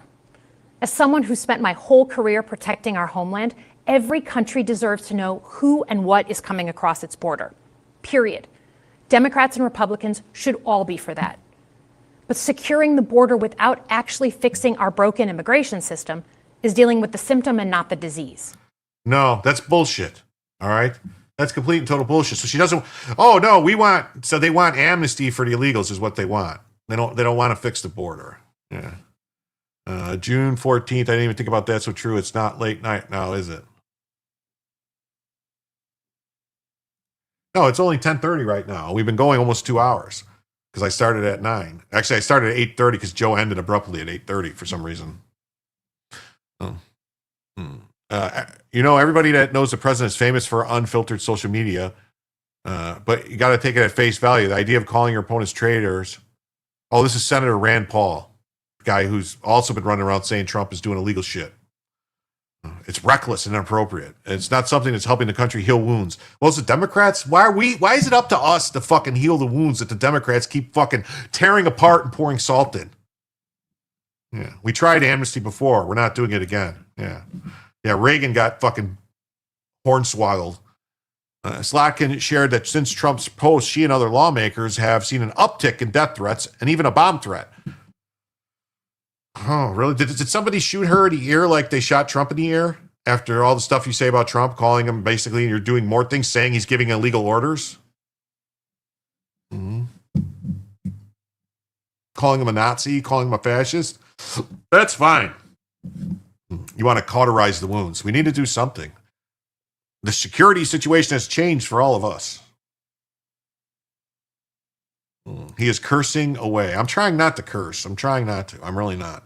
Leadership climate is set at the top. All right. Well, that's that. All right. All right. Now we got this. We're going to, oh my God. We got basically, hold on. Oh, I did the wrong thing. So we got this. I don't know if you guys know who this communist is. This is the communist mayor. Cart before the horse. Yeah. Now we got this communist mayor, all right, Marxist in LA, Karen Bass. Well, she's going to let the cat out the bag here what they're doing. That the Democrats, the demon rats, as I like to call them, all right, they've decided to implement their own shadow government where they're having secret, House meetings without the House, where just they have the demon rats meeting in private to discuss what they're going to do when they take power, how they're going to go after the people that are actually enforcing federal law. They're going to want to go after all the ICE agents who are arresting illegal aliens because, according to these demon rats, there is no such thing as an illegal person. There's no such thing. There's no such thing as an illegal person. They all have the right to be here. That's what they say. That's what they believe. Well, yeah, see, she's going to say no person should fear simply being in public. That's not who we are in Los Angeles. Yeah, so it doesn't matter. It doesn't matter how illegal you are. They want you to. Angelinos, it's been 5 months since the raid started in Los Angeles.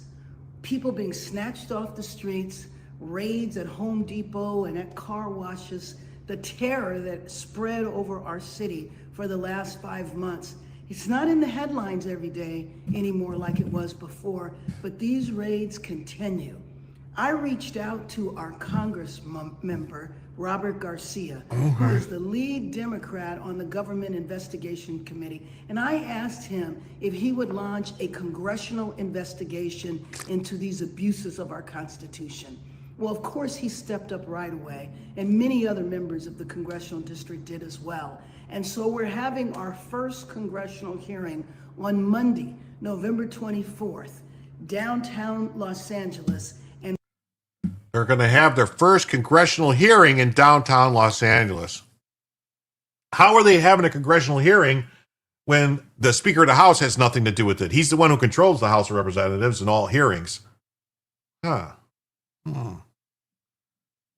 Mayor Bass got ratioed to hell for this. Mrs. Bass, yes. Yeah, they held a convention just before the last Civil War the party started. Yeah, it's funny, right? And Anthony says, as a Navy vet, swearing like a sailor, I'm shocked and appalled. Shocked, appalled. The best outcome for the LA fires would have been if she stayed in Ghana. Definitely.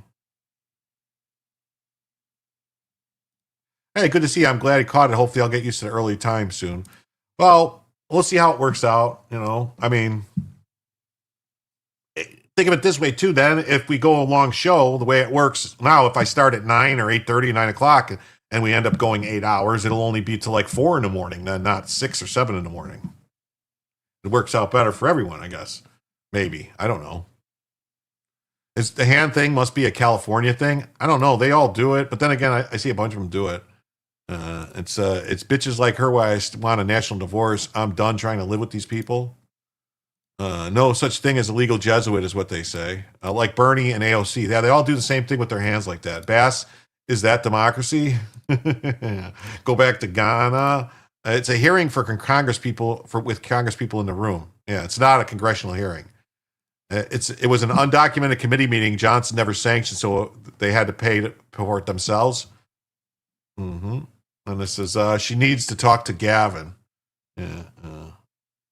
And then best viewers on Streambo.com removes the space. I've already checked out Streambo, and them viewers, they didn't seem the best to me. Jim, let's watch 2.5-minute video about John Dunlap and the Canadian immigration lawyer, the 81st Grand Master of the Order of Malta. You forgot Gavin is terming out. Yeah. If you want to grab the link, maybe we'll watch it later. If I run out of stuff to watch, I've got a full show planned though. I don't want to I have a full show planned. All right. And then because you got this New York Times story right here. The New York Times tells the story of two men. All right. One is a blue collar worker from rural Minnesota, who has lived in the same town his whole life.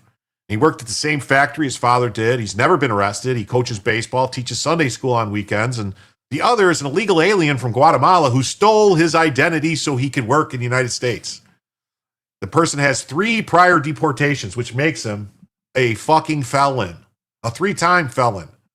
10 years, he should get 10 years in prison. If you get deported and you come back into the country, it's a felony punishable by 10 years in prison. Guy should not be walking around. He should be in prison. What's up? Mm-hmm. And multiple arrests, 4 anchor babies. It was once in a car accident that killed a 68-year-old man. The American was forced to pay thousands of dollars in taxes to the IRS on behalf of the illegal alien using his name and social security number, which happens to millions of Americans every year. GNews is 10 to midnight. Okay. No GNews is good GNews. It's 10 to midnight. Mm-hmm. But according to our left-wing media class, both of these men are victims and worthy of your sympathy. See, this is the thing. They like to tell you that, they stole the stuff, but, they're using stolen stuff, but they're paying taxes, they're paying Social Security. Does anyone know what a 1099 employee is? All right. All these people that are using stolen documents are what's called 1099 employees. They are not getting payroll taxes taken out. They are not paying into Social Security. They get paid. They're supposed to file their taxes quarterly or whatever and pay their own taxes and do their stuff. Yes, they're subcontractors. That's how all of this works. Because if they were payrolled employees and they were paying into taxes and stuff like this, they would get caught. The government, the IRS, and other people would catch them, what they're doing. They're not. These are all 1099 employees working on contracts. That's why they owe taxes. That's why people like our actual victim ended up having to pay thousands of dollars to the IRS for taxes that he should not have owed. Yeah, anything over 600 gets a 1099. Yeah. And so these people are working with stolen documents, like this guy who's been deported 3 times, living and working using this guy's stolen, basically stole this man's identity. He should be in prison, this illegal alien, not getting a fucking puff piece written by him from the New York Times saying how he's the victim because he wants to be an American. He just wants to work. He stole documents. That's identity theft. That's a felony. He came back into the country after being deported. That's a felony. Those are criminal statutes, not civil immigration statutes. These are crimes, all right? I don't sympathize with most American citizens who are shit. I'll be damned if I'm going to sympathize with an illegal who is. Yeah. My parents knew Father Dunlap well, and I met him. He was very sweet and funny. Who is this weirdo who wants to exile the Knights of Malta? Does he actually know any of the members? independent contractor. Yeah. So 2 men, 1 identity. Thousands of undocumented workers rely on fraudulent social security number. They're admitting it. These are felons. That's called a felony, using fraudulent social security numbers. You know, it's not like, oh, it's just like, oh, they're just because they want to work. And so it's just, no. You drive for Uber. Yeah. You want to know what's worse about Kelly? The first question you have to any answer to DMV is, do you want to register to vote?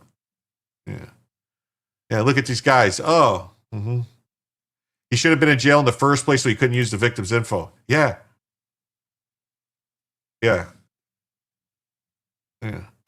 I check my social security account every month to make sure no one has claimed on it. Sadly, that's the reality of the time we live in. Yeah. And JD Vance goes, what shameful framing from the New York Times. The Times tells a story, one, blue collar, the framing, the victims. Who's the real victim? Yeah. Incredible framing here. After decades of stealing Americans' identities and fucking them on taxes, multiple DUIs and deportations, he's now decided it's time to get legal.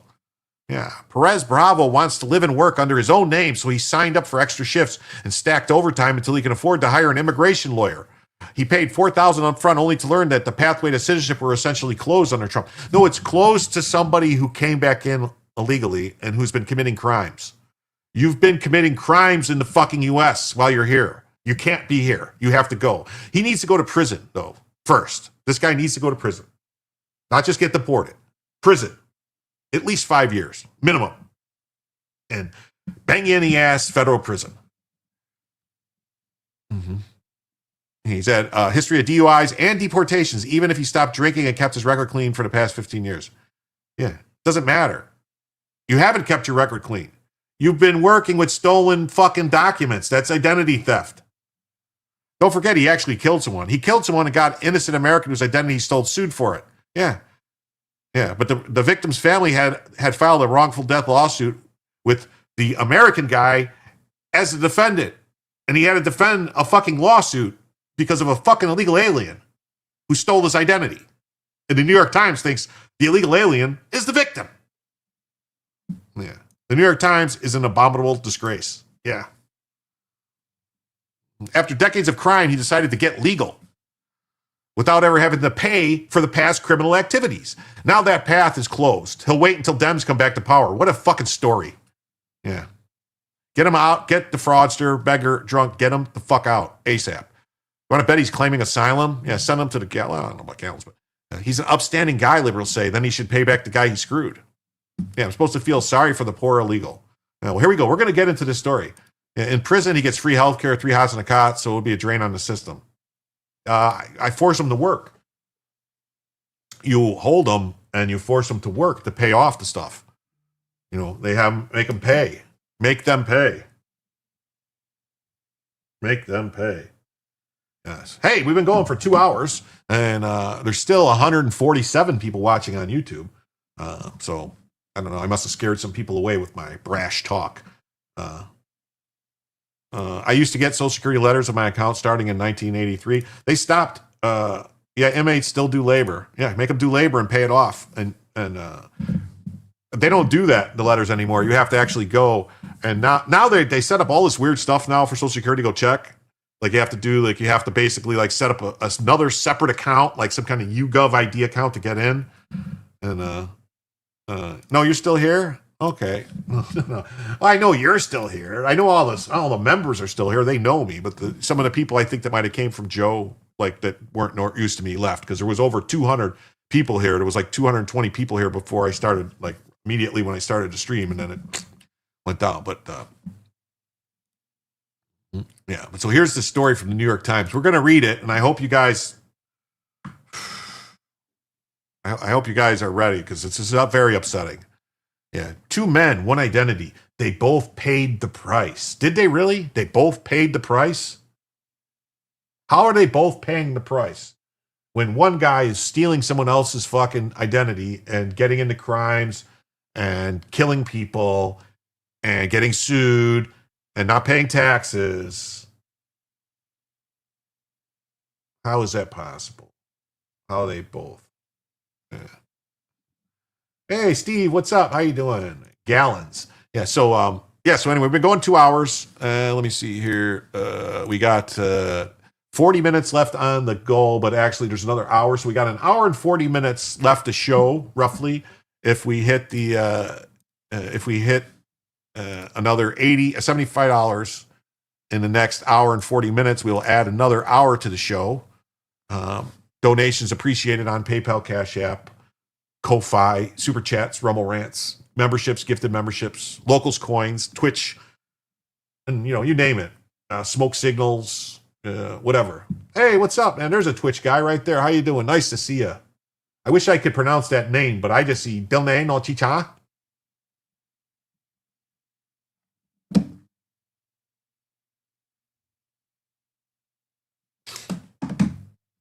Okay. Thousands of undocumented workers rely on fraudulent Social Security numbers.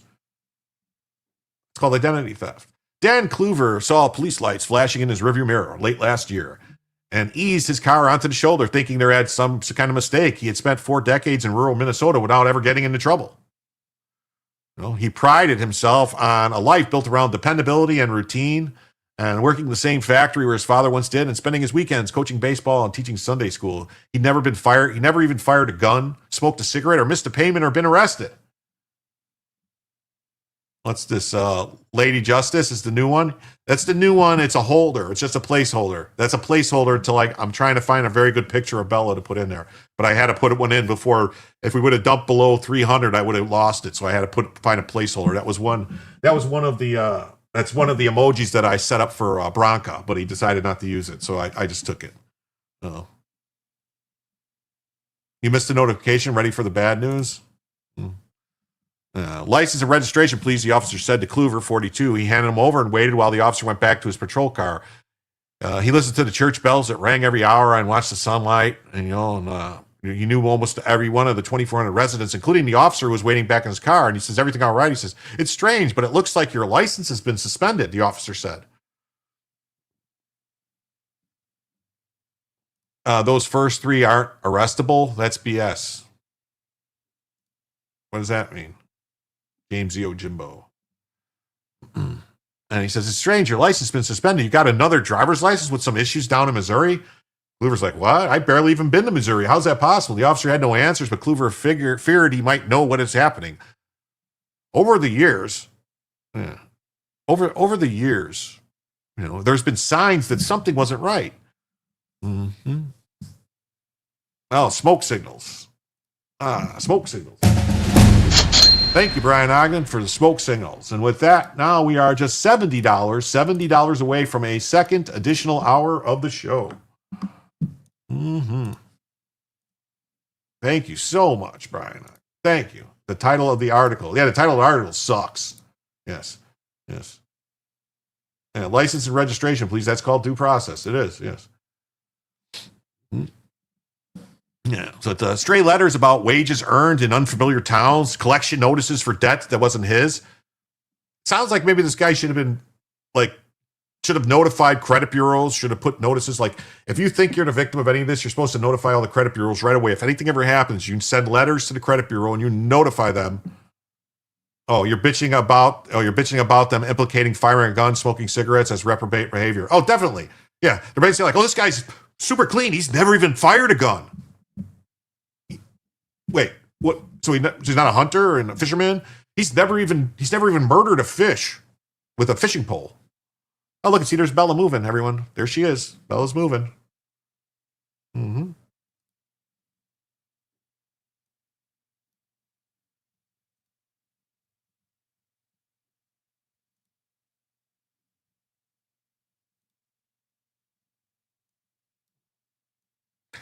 There she is. There's Bella.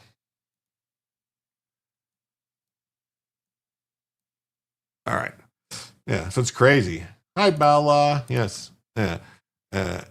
Isn't identity theft still a felony? It's okay the government steals your identity, give it to illegal. It's been happening for years. Yeah. I don't know. That's what we're trying to find out. Yeah, it's downright un-American. Yeah. Wow, I must be a heck of a degenerate then. Yeah. Bella, your daddy needs a curse purse. Yeah. Just move the QR code to the other side. I have a QR code on the other side. It's for PayPal. I've murdered a fish with a hammer, a large carp. They have thick skin.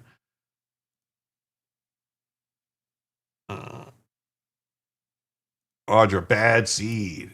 Jim, I put the question back on who are these people defending the Order of Malta in your chat. Raz. Yeah, so the officer had no answers, so you got straight letters. But the problem was bigger than unpaid taxes.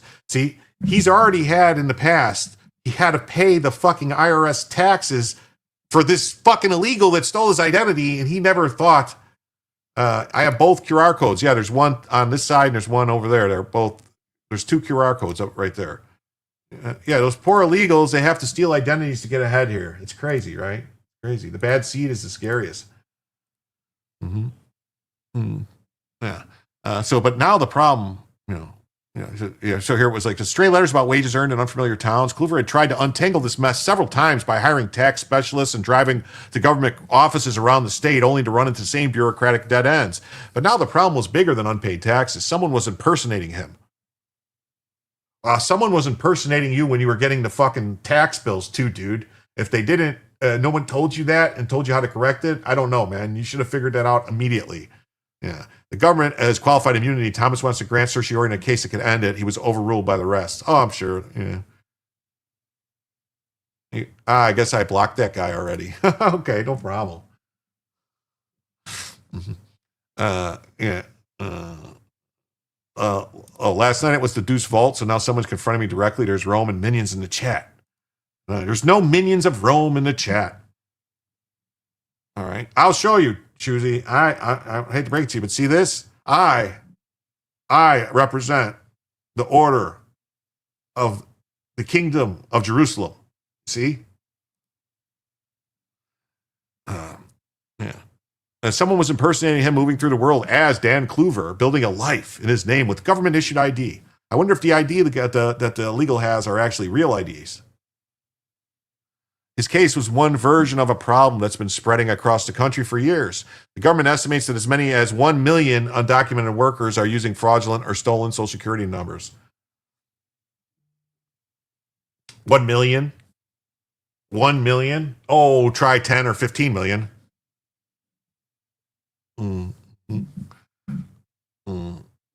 Oh my, it's Jesus. Yeah. So the government estimates that many is a survival tactic. It's a survival tactic used to pass background checks and get jobs. So wait a minute. So they use stolen documents, stolen IDs, stolen identities to pass a background check.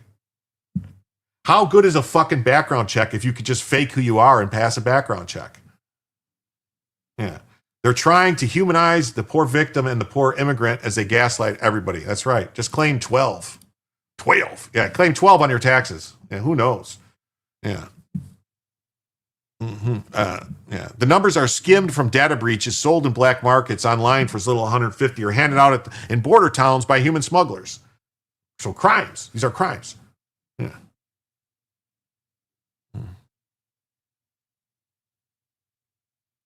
Many numbers connected back to U.S. citizen children, dead people, or Puerto Ricans whose numbers circulate easily across the mainland, but thousands of other belong to people like Kluver, Americans whose names and identity are no longer theirs alone.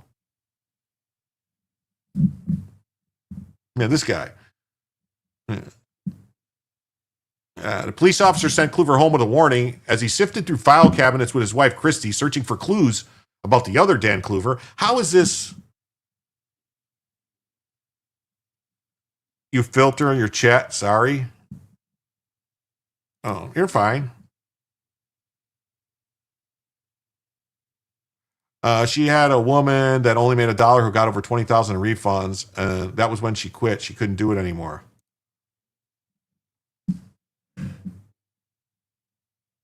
Oh, wait, I missed something. Your cousin used to do taxes. They have other person's Social Security numbers, usually from out of state. They're getting thousands, sometimes tens of thousands in refunds. My cousin said so. She was told that. Yeah. Well, yeah, they do that shit, and then the person though, when the IRS catches the people, they end up going after people like this guy, and this guy got fucked. This guy, watch. So this is crazy. So they searched for clues. His Social Security card was safely locked away alongside his birth certificate for their 3 children. He'd never been robbed or even lost his wallet, but there was his number printed on a W-2 from a leather factory in a town he'd never visited. He traced 15 years of records and found more tax documents listing unfamiliar jobs, a cement plant in Kansas, a paper mill in Tennessee, a construction company in Ohio, a cereal factory in Nebraska, and a dog food plant in Missouri. How do they think they're getting between all these places, Christy? It's eerie. So his number is being used all over the place. Why didn't he stop it? You know? Hope you're still around in a few. Your team is playing Football Addiction anyway. You'll be back. Okay, Joe, no problem. Monday Night Football, I understand it. Some years ago, the other Dan Kluver had earned more than his own salary at a local sugar beet factory, which pushed the total income under his Social Security number into a higher tax bracket as the debt started to mount.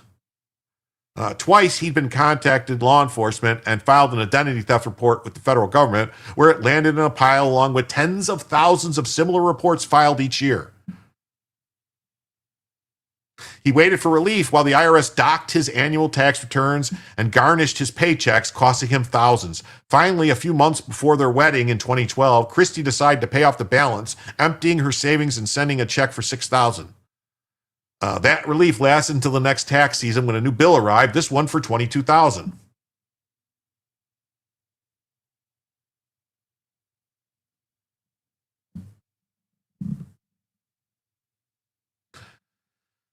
They spent the next decade living with the consequences, annual tax audits, budgets that never added up, whispered arguments after the kids went to bed. Are these people like, I'm starting to wonder, like, if these people are that stupid that they thought that they didn't realize that this was a stolen identity, that they shouldn't, didn't do something to fix this. There should have been a way to solve this easily.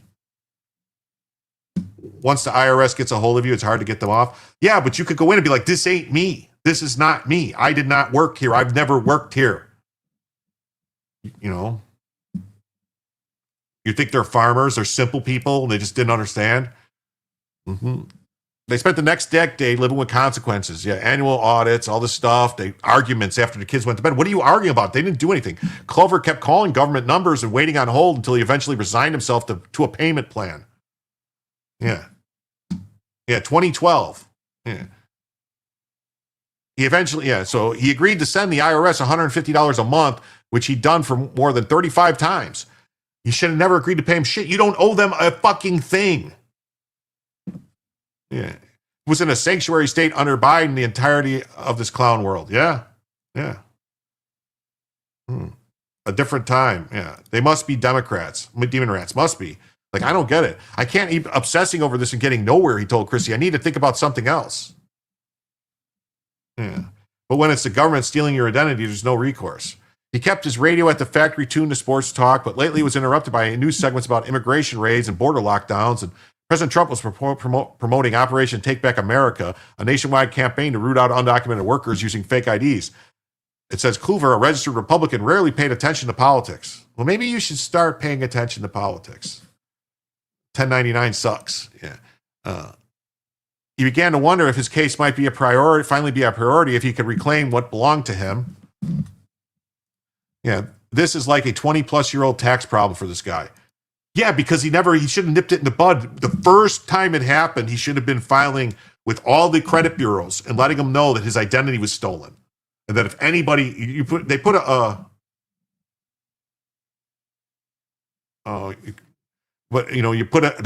note on your credit report that says, do not extend any credit, do not do anything, and verify that you're the victim.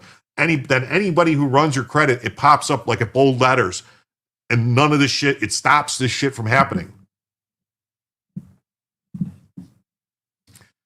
Someone had stolen my ID for working purposes, he wrote. It's been happening for 15 years. There's another me out there. Can we find him? He had lived under enough names and numbers in the United States that they started to blur together. Now they're talking about this guy. So they switched from the victim, and now they're talking about the fucking criminal that says he had lived under enough names and numbers that it started to blur together. Vincent Trujillo, Ronaldo Guerrera, and then for more than a decade, Daniel Kluver. Yeah, this is definite killdozer territory. Definite. Yeah. The name he had used until he could barely remember what it felt like to exist as himself. Romero Perez Bravo, a Guatemalan immigrant. No, he's not a Guatemalan immigrant. He's a fucking illegal invader who came here, stole from people. This guy needs to be under the fucking prison. He spent most of his adult life working under borrowed identities. They're not fucking borrowed identities. It's identity theft. It's fraud. It's fucking crimes. He's stealing from all of us. Decades of fraud. Decades of fraud. But look at how the fucking New York Times reports it. He's the victim because we forced him to steal an identity in order to work. By the start of 2025, he was preparing for another graveyard shift in St. Joseph, Missouri, lacing his work boots in the darkness of his drafty rental. His drafty rental. He's suffering in his drafty rental. So many F words. Sorry. This pisses me off, man. This pisses me off. This really does. Yeah, because now he's got 5 children here with his drafty thing. He packed their school lunches for the next day, drove to the dog food factory, and gathered his co-workers to say their nightly prayer. He then swiped his badge to begin another 12-hour shift as Daniel Kluver, sinking deeper into an identity that wasn't really his own. I bet millions of illegals have done this very thing. Millions, every day. Millions. Tens of millions.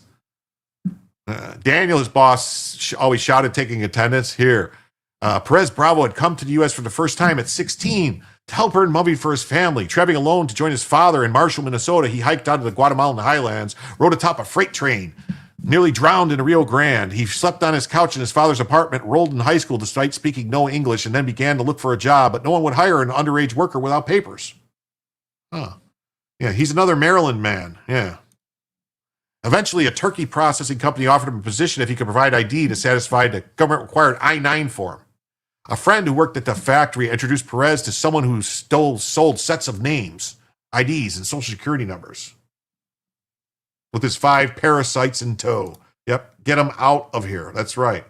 What a crock of shit. You ain't kidding. This is some straight-up gaslighting bullshit, man. People need to know the lies that they tell when they fucking say, but they pay taxes. No, they don't. Clearly, they don't pay taxes. They're not fucking paying taxes with stolen fucking social security cards. They're not. Because they're not doing withholding. They're 1099. If they were doing withholding, they would get caught. And they don't keep the same job. They work at a job just long enough until the fucking the jig is up, as they say, and then they move to another job.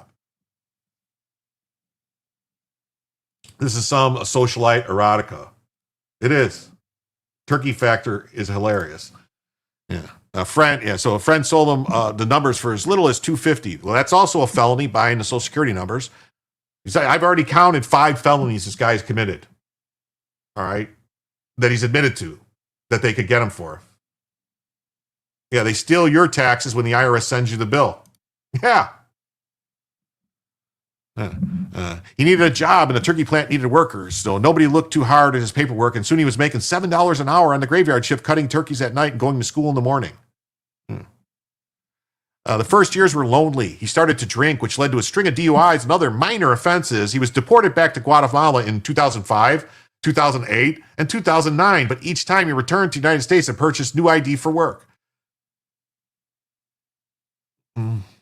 They max out the deductions to pay the least amount of taxes possible because they know the IRS won't be able to come after them, and they keep as much of their paychecks as possible. Yeah. The presumption is most people I talk to think is that they pay sales tax and don't get refunds. They actually pay more in taxes. That's a fucking lie. They do not. Yeah, so what? Fuck him. That's right. There is no presumption. A string of DUIs, minor offenses. If they can write an article about him, then he needs to be in jail. Yeah. Oh, you're going to hear he was in jail, but then his church got him out. Yeah. Others were flagged as suspicious. Which meant paychecks were garnished. Yeah. Some of the social security numbers were connected to child support and other debts, which meant his paychecks were garnished. Others were flagged as suspicious by HR departments. He sought out new documents from the black market, sending a few text messages, then meeting a middleman on the street to pay cash. This time, the social security card was for Daniel Kluver. He didn't know if that person was fake or dead or a victim of identity theft or somehow in on the scheme, but the number worked at a succession of factory jobs across the Midwest. Mm-hmm. Oh, Karen's back. Class is over. They are leeches on America. Yes, they are. In Perrysburg, we had a 22-year-old in high school with a 17-year-old girlfriend. I think he was from Venezuela. Yeah. Mm-hmm. You bet it was a Catholic church. Yep. He paid his child support. No, he's saying that stolen. What he's saying is the stolen ID. Some of the people had garnished wages, like they bought someone's fake ID into work, and then all of a sudden they found out that, oh no, that ID, the person owes child support, so the wages are being garnished. Hey, Joe, what's up? Hey, Gary, what's up? How you doing? Yeah. Like millions of undocumented immigrants, he paid federal and state taxes that were automatically deducted from his paycheck. Then why, if he paid them, why did they come after the real guy for the taxes? Yeah, they evidently do not pay the taxes. The real Daniel Kluver was billed tens of thousands of dollars annually that the alien wasn't paying. Whoever says these people do aren't reading the article. The guy writing the article is not reading his own fucking article. Yeah. 1099 is why. Yeah.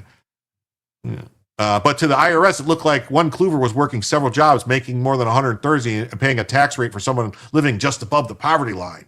The debts accumulated in Olivia, Minnesota, but the paychecks kept coming.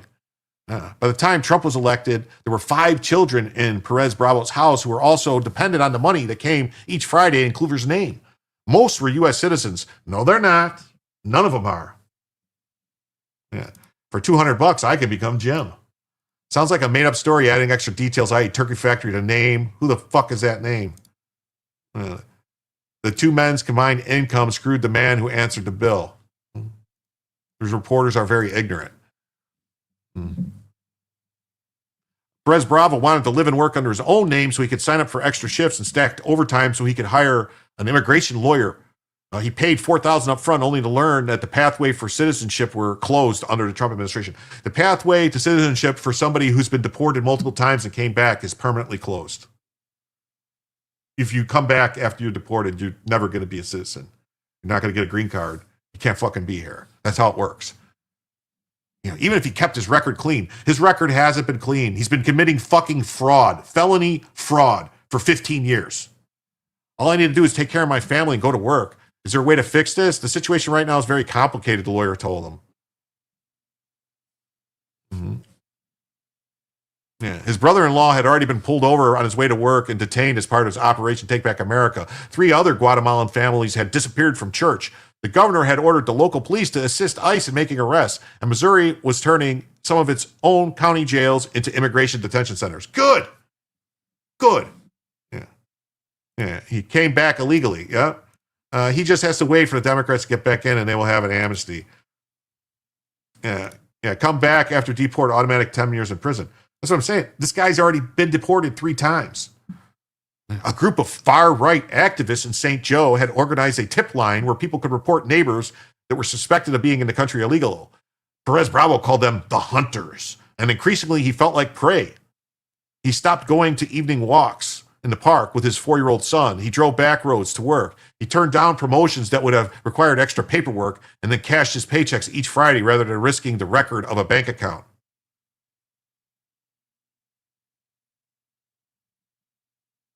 So this is bullshit. This guy has been doing this the whole time. He's never had a bank account. He cashes the checks. This is fucking lies. He spent 4 nights each week at an immigrant church on the outskirts of downtown. It was one of the few places in the United States he felt safe enough to go by his own name. One of the pastors had started a text messaging group each day. The congregation shared a new mix of prayers and precautions.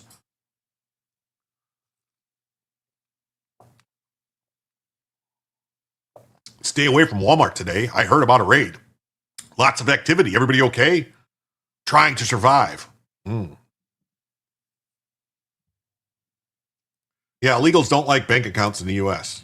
The case of Kluver's stolen identity landed in the tiny Olivia Police Department where it was assigned earlier this year to Officer Damon Coots, A rookie who has never investigated identity theft or much else. He'd only recently accepted his first policing job in his wife's hometown, a self-proclaimed corn capital of the world. Some nights, he was just the only officer on duty, and he was expected to handle everything from traffic infractions to farming disputes to complex investigations. So he asked Kluver for some paperwork and started digging. His online searches turned up dozens of results in Kluver's name in government databases, a string of addresses in St. Joe, Missouri, car titles, work authorizations, insurance forms. This sounds like fiction? Yeah. Life is stranger than fiction, especially when the fucking government's involved. Why is it that the churches are always the most complicit in illegal shit? I don't know. But this makes me think maybe churches should lose their tax-exempt status. Yeah, cockfighting in the rear of the church, probably. This thing was almost certainly written by AI without so much as a glance from a competent editor. Maybe. Kluver studied the image of the ID. His own name printed alongside a photo of a stranger. Brown eyes, neat goatee, a friendly smile. Who is he? This is what we're trying to figure out. They passed the case along to St. Joe police, who brought in federal agents from Homeland Security. The detectives started to investigate, updating Kluver every few days as they traced the other Dan Kluver's routine from his house to his church to his job at the dog food factory. They learned he was an undocumented immigrant from Guatemala. No, he's not an undocumented immigrant. This is a fucking foreign invader who's been kicked out of the country 3 fucking times, has committed fraud for over 15 years. He is a parasite on this country. Him and his entire family need to be thrown the fuck out immediately.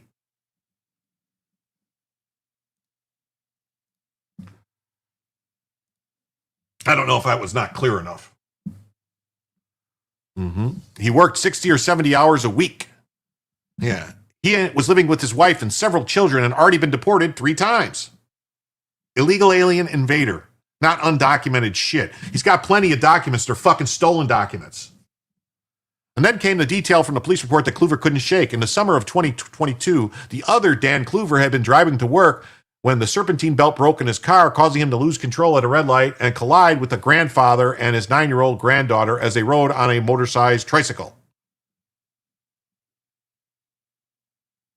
And an immigration court ejection is a document. Yeah. We bring everyone in and Darwin is real. Herein, Jim tell the story. He's keep going. Farm crimes, yes. They worship differently than us. I've had Christian Guatemalan neighbors. They still cut chickens in a ritual type sacrament, not just at work. Now, the girl sustained minor injuries, but the 60-year-old man flew off the bike, broke his pelvis in 2 places, struck his head, and died. The driver stayed on the scene, praying and cooperating with police as he handed over a license and registration for Dan Kluver. He was cleared of any wrongdoing. The crash was ruled an accident. Here we go. Another illegal alien that shouldn't be here. All right. Probably driving a car that wasn't maintained properly because he was buying pieces of shit cars with no insurance and other stuff and driving them into the ground until they broke. So he was driving a car that was not maintained. Yeah. A fan belt broke, causing a fatal crash. They said a serpentine belt, so I think maybe it's the belt that does everything. So maybe the power steering or the brakes or something went out. I don't know. Parasite? I'd say so. You'd say no?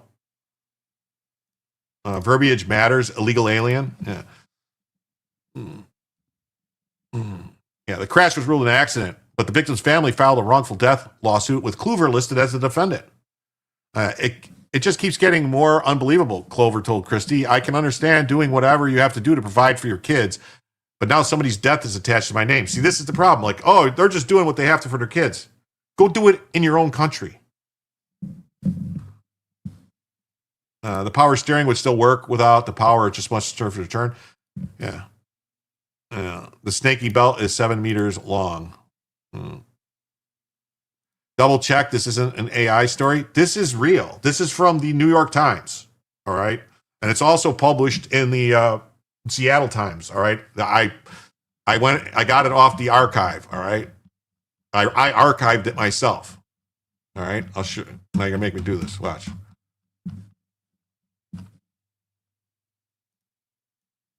See right here. New York Times, 2025, 11/23, undocumented worker stolen identity. All right. I'm not playing.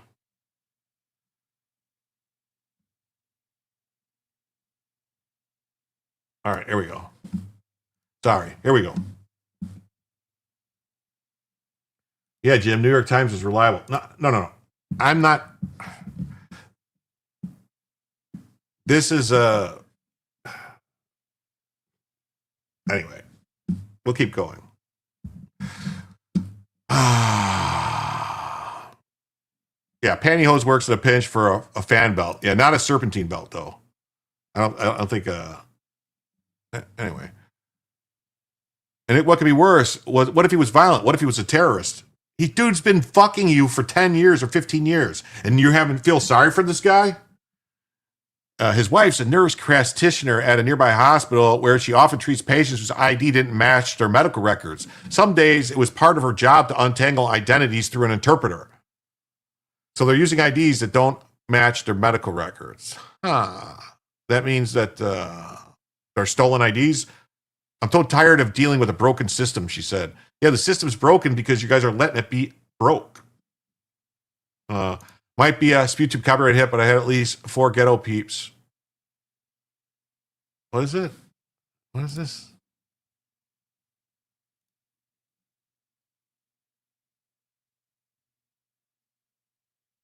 Oh, all right.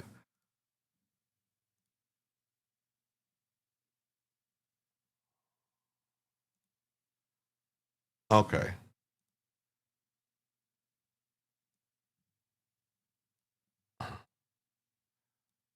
All right. This was by special request. Wipe them out. All of them.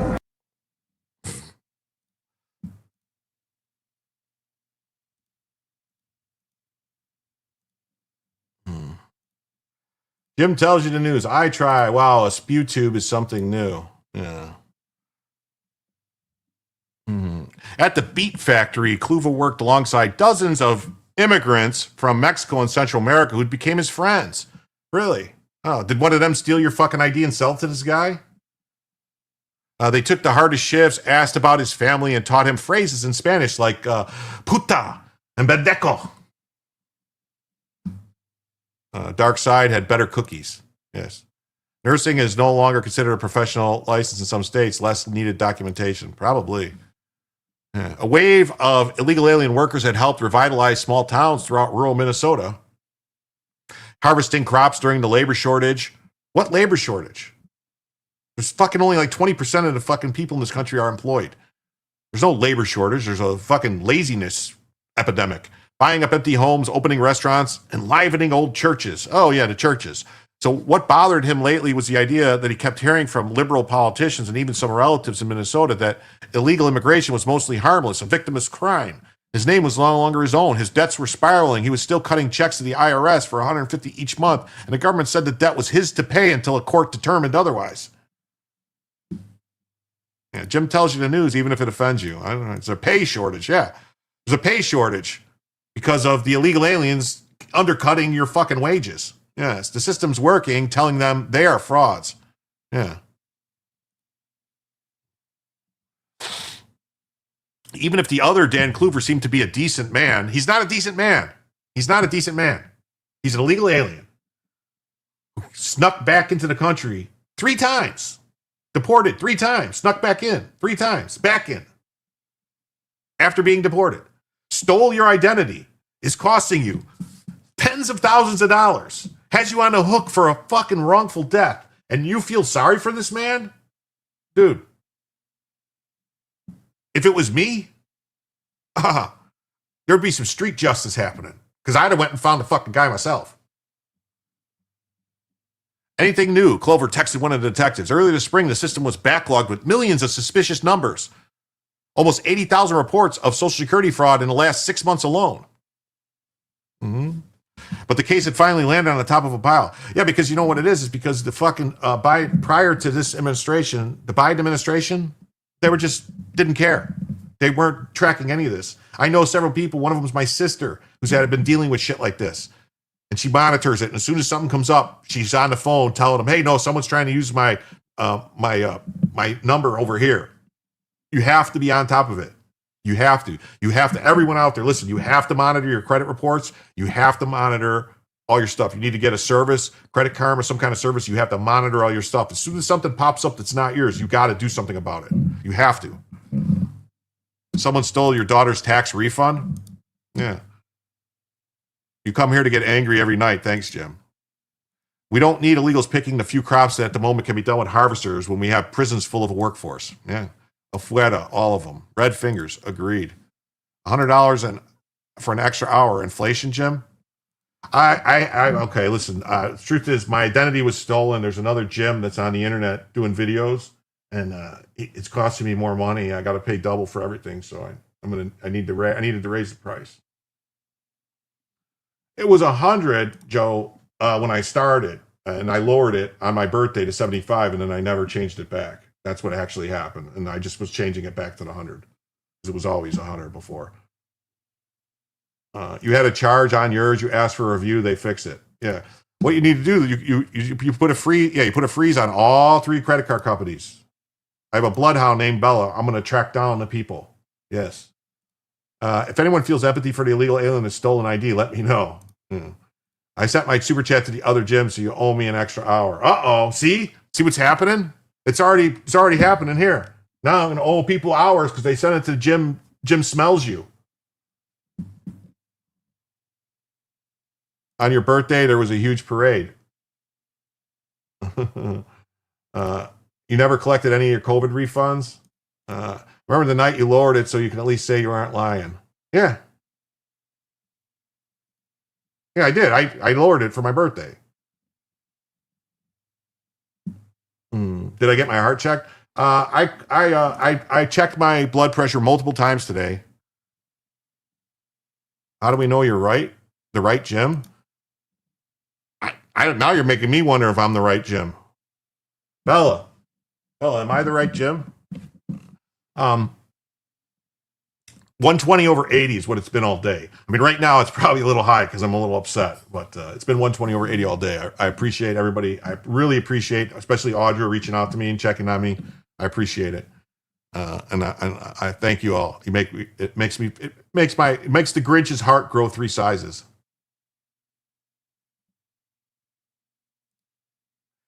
Like Jim is a 13-round fight. Wow, Jim is AI. I'm AI. That's a stuffed Bella. You guys are on to me. They're on to me. Let me go, run. So the case finally landed on the top of the pile. We are planning on next week to grab him, the agent said. Boom, Kluver wrote, starting to feel some relief. All right. He was getting ready for his next 12-hour shift at the dog food factory in late March when he heard a pounding at the front door.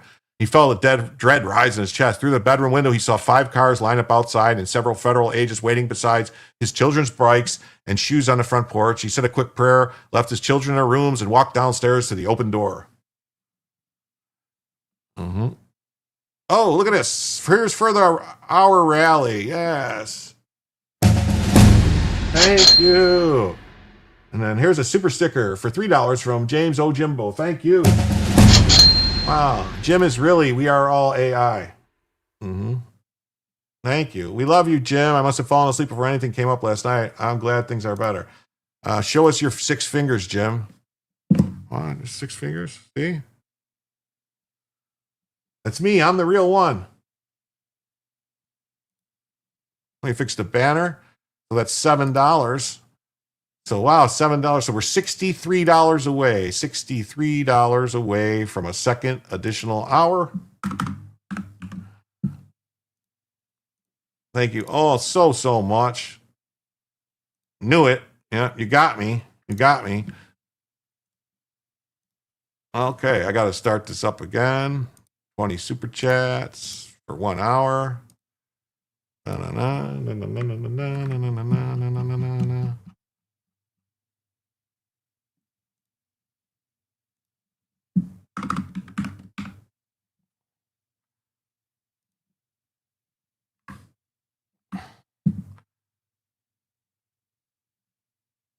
All right.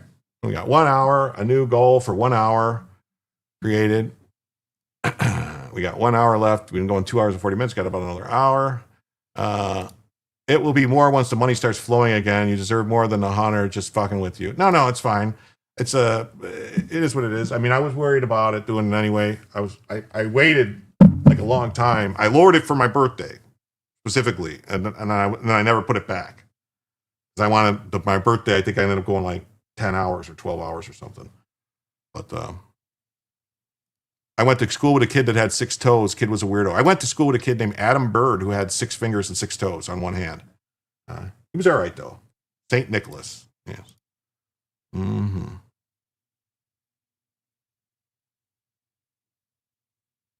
Mm-hmm. Good thing we don't look like dog bones. You know, Bella would get you. Would get you. So, yeah. So, Dan Kluver, one of the officers asked, and he knew it was over. They showed him an arrest warrant and his real name and handcuffed him before leading him out of the house. He was charged with aggravated identity theft, false representation of a social security number, was held in detention for 6 weeks for an initial bond hearing. Why wasn't he charged? Why wasn't he charged with illegal reentry, the felony? It says, I was here for your birthday. I don't remember. CRS is real past 50.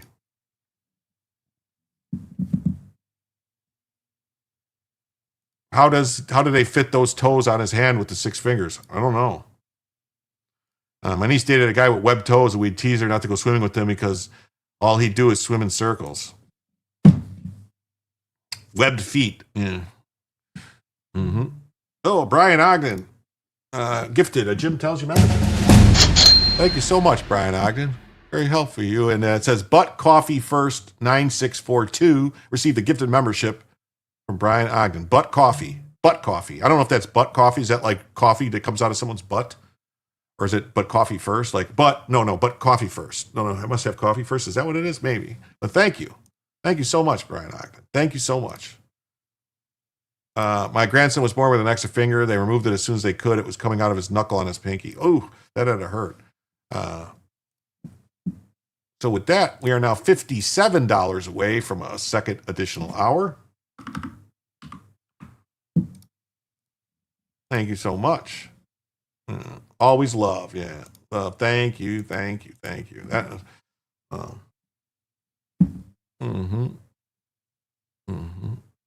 Yeah, so he was charged with the theft, and the state of Missouri argued that he was a flight risk who needed to remain in custody. Well, yeah, he keeps using fake IDs, and he's been deported 3 times. He keeps coming back. And what's to stop him from going out and getting another identity and living under that? The prosecutor told the judge, we've seen that before. But Perez Bravo had most of his family and several members of his church at the hearing, and his lawyer said that he was connected to the city in deep ways. He regularly cooked for 60 people at the church barbecues. He had a son who was about to graduate from high school, a boss who wrote letters testifying to his work ethic, a pastor who was willing to pay a $1,000 bond on his behalf and risk her house as collateral. This kind of family, they help everybody, the pastor testified. We're going to help him. Yeah, they help the guy he's been stealing from for 15 years.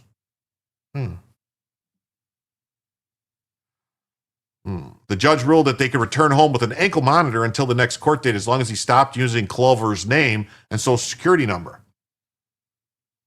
If I was the feds, I would be raiding this church. There's got to be a bunch more illegals in this church. Yeah, my brother has 2 webbed toes on both feet. He's a great swimmer. Yeah. That meant he could no longer work, so he spent his afternoons in a dark living room with Bible quotes printed on the walls. They're trying to make this guy the fucking victim. Can you believe it?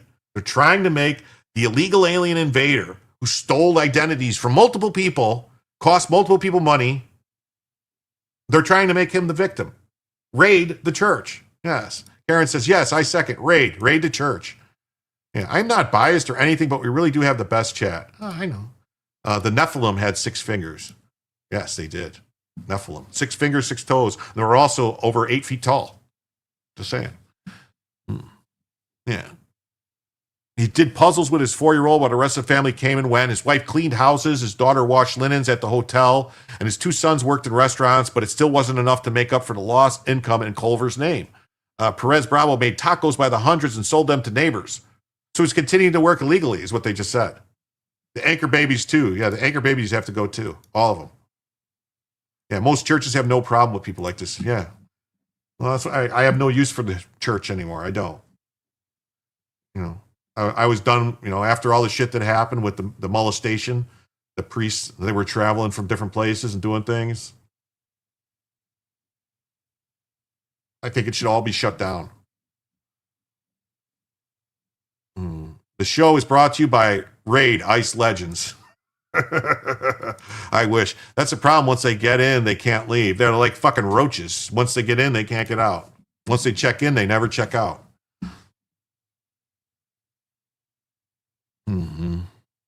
He sold his car and some of his lawn tools to cover rent, losing 25 pounds to stress as he dissembled his life one sale at a time.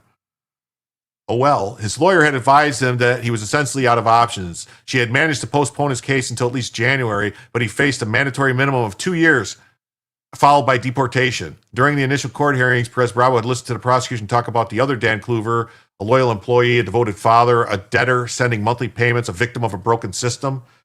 The system this guy broke. This guy broke the system. These people like him and demon rats broke the system. He sounds to me like a good worker. He told his wife, I don't want to mess things up for anyone. I just want to work. It makes me crazy with no job. How many hours can I sit and pray? You're still here, she told him. That's what matters. As long as we keep you here in the family, in there. Yeah, not the individual, it's the family. Yeah, no, I agree. The whole family's got to go. They're selling tacos, with I'm assuming money they got from food stamps. Probably. Yeah. He got up and, I'm here, I'm worthless. That's not life. He got up and walked to the front porch. Lately, most of his relatives were too afraid to go outside, but he'd already been arrested and needed the air. He went to get mail with his 4-year-old trailing behind him, never more than 4 feet behind. He found 2 envelopes. One, an old pay stub addressed to Daniel Kluver. The other, a court notice for Romero Perez Bravo. He grabbed them both, 2 names tied to one number, and followed his son back into the house. So that's it. That's the story. That's their story. It was a fucking sob story for this guy.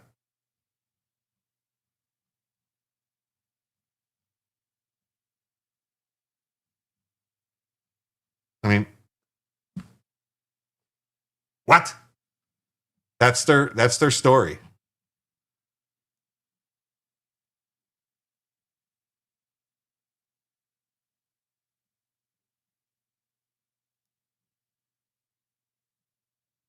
That's just insanity. But that's the story. That's where it ends. Like, what are we supposed to do about this? We're supposed to let this guy do what?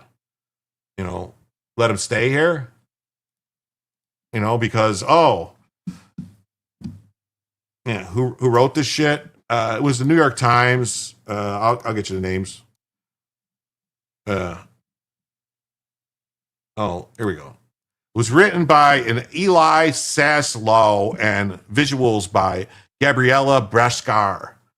So, yeah, one doesn't wreck the world. Still in the U.S., yes, still here in the U.S., still probably living on our goodwill and on our rate, our SNAP benefits. Yeah, the whole family should go. If the wife is also an illegal alien, then them kids ain't American citizens and they should all go. All of them. Yes, it's really infuriating. I'm going to keep an eye on this story. I've got this, he knows others just like himself. Yeah. They're trying to, it doesn't build empathy, but shows narrative. Yeah, it's, I don't know. I'm sure there's some people that read it, some people in New York, some of these white liberals that are like, oh my God, this poor man's just trying to feed his kids and trying to take care of his family. And they're being so mean to him. And they're punishing him. And he didn't break any laws. He's just working. How is he breaking laws? And they need to start throwing the book at all these people. They need everything possible. Charge him with the full gambit, the full thing. Oh, he came back in, he re-entered. How many times? Charge him. He did this. Charge him. Oh, wire fraud, mail fraud. I mean, come on. Look at what they charged the people on January 6th with. How are these people not getting charged the same way with the same amount of shit? They're guilty. They're admitting their guilt. But somehow, yeah, the 19th Amendment. Game over, man. Game over, man. Start jailing the people paying these illegals. It'll dry up overnight. Yes. You mean to tell me these people didn't realize that this guy's name wasn't Daniel Kluver? The guy that didn't speak fucking English? Come on. Oh, what's your name? Oh, hello. My name is Brian O'Shaughnessy. I'm from Guatemala. The real Dan Kluver got real due process from the state trooper who pulled him over. Yeah. Yeah, did he get, where's Dan Kluver's due process from the federal government taking his money? Where's his due process? He's been a victim of a crime, and the government is garnishing his wages. He's paying the fucking IRS because of this illegal alien. Where's the due process there? Yeah. And those supporting illegals, aiding and abetting, Article 3, Section 3, Clause 1. Yeah, get them. Get them all. We have been way too nice and forgiving. It's ridiculous. Yeah, I'm done. I am done being nice and forgiving. I am. You know, I used to feel bad, be like, oh, people just want to come here to work, and they're not. No, this is the people. These are the people coming here just to work, committing fraud, costing Americans money. This is it. This is what it is. This is the best person they could find. A guy who killed somebody and multiple DUIs, has been deported 3 times, living here illegally, stealing multiple identities, costing Americans thousands of dollars. This is their their best source. This is their fucking poster child.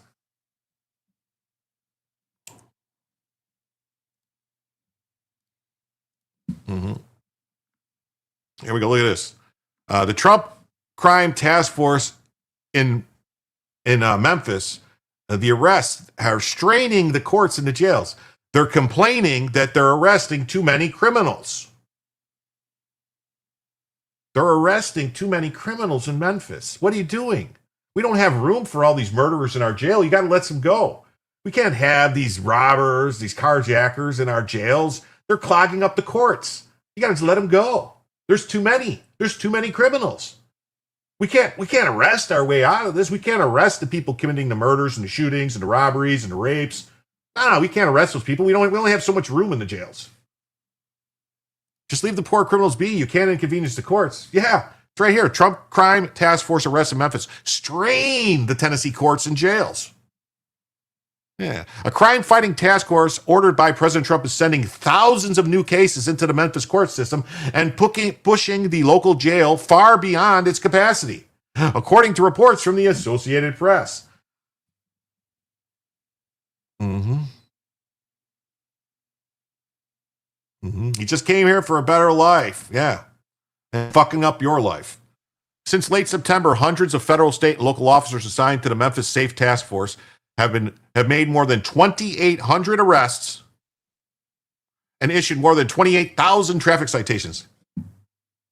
60% African American workers at that jail courthouse. I'm sure they are. I'm surprised if you look at the numbers for the federal government, the workers for the federal government, you look at people like to talk about like racism and prejudice, bias, all this stuff. Look at the employment of the federal government. Look at the ratios.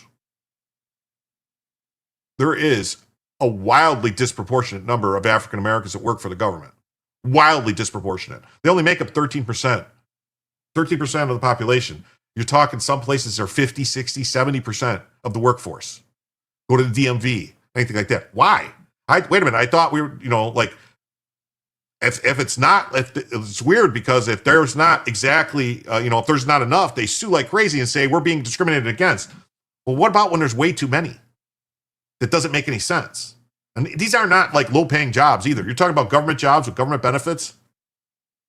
No. And they do zip and still get paid, yeah. Yeah, the operation includes National Guard troops and aims to reduce violent crime in a city that saw nearly 300 homicides last year and nearly 400 in 2023. Crime data reviewed by the Datalytics shows that the numbers were already trending down about 20% earlier this year, even before the task force arrived. So yeah, we don't need to arrest these people committing the murders because they were already cutting down. Yeah, they were already cutting down on the amount of murders. This guy that used to kill 5 people a year, he's only killing 3. So just let him go. Just let him go. And a TSA, yeah, you know what I'm talking about. You're thinking about peanuts.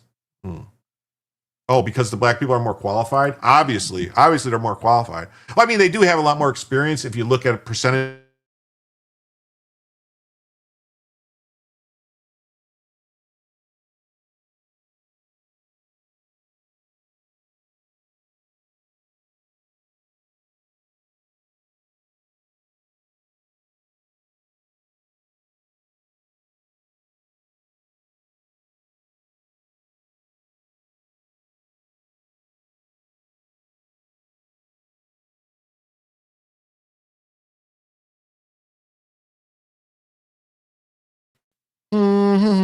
That was very odd. Very, very, very odd.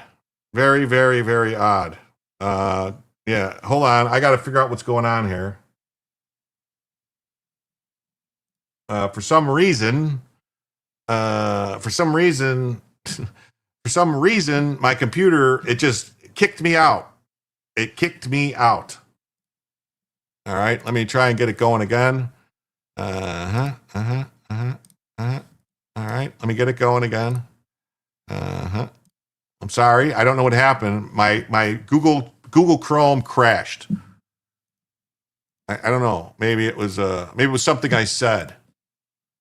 Maybe it was something I said. I don't know. You were on a rant when it kicked you out. Yeah, that was really weird. Time to upgrade the hardware. It wasn't. I don't know. I don't know what it was.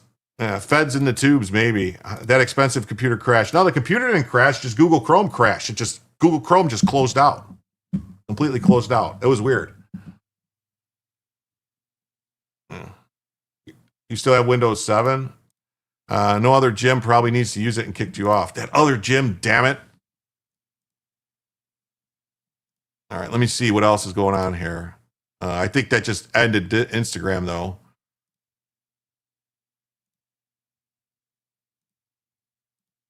All right. Let's see. Am I still? I'm just double checking everything to make sure everything's still working. All right. All right. YouTube is still good. All right. It says 117 likes. Well, that's good. That's a lot. 150 watching, 117 likes. That's good. That's good. 42 minutes left on the goal. Okay. Rumble is all fucky. Is Rumble, anyone on Rumble still see me? Kick is working. Twitch is working. All right. All right.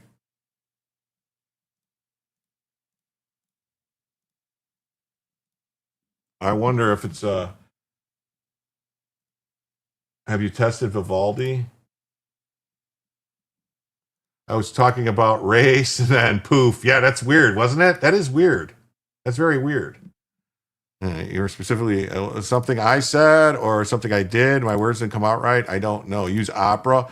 I'm going to start using Opera. I was using Opera before. Google heard what you were saying. Yeah. I'd watch Rumble a lot more if it didn't give me so much shit. Yeah. All good now. Haven't taken LSD in years. I haven't taken LSD in a long time. I used to do drugs. I don't do drugs anymore. I'd say no to drugs. All right. Okay. The operation includes 300 and National Guard troops aimed to reduce violence. But crime was already going down, they say. Critics in Memphis say the operation is disproportionately affecting minority communities. Well, let's just, are these minority communities disproportionately doing the crime? Like, wow, man. That was crazy, right? I was on a great rant and the computer crashed. Let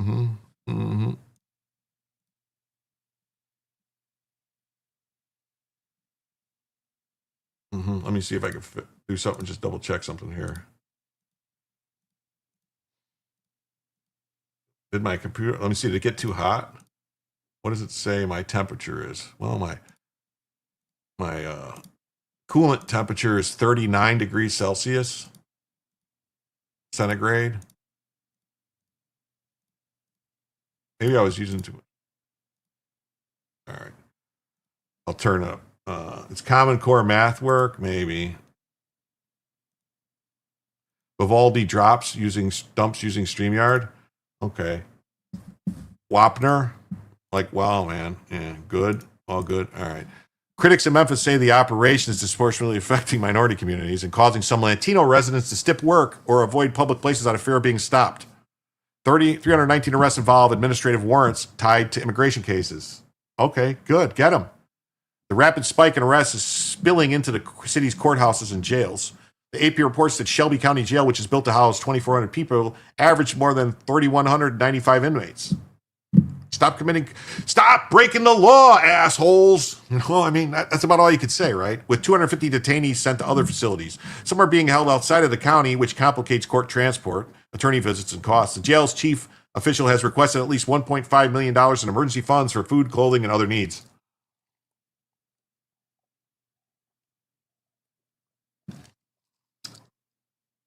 I mean, I guess if there's so much crime that the court system can't keep track of it and keep up with it, I guess that would imply that maybe either need to build more prisons or maybe the punishment needs to be a little more permanent.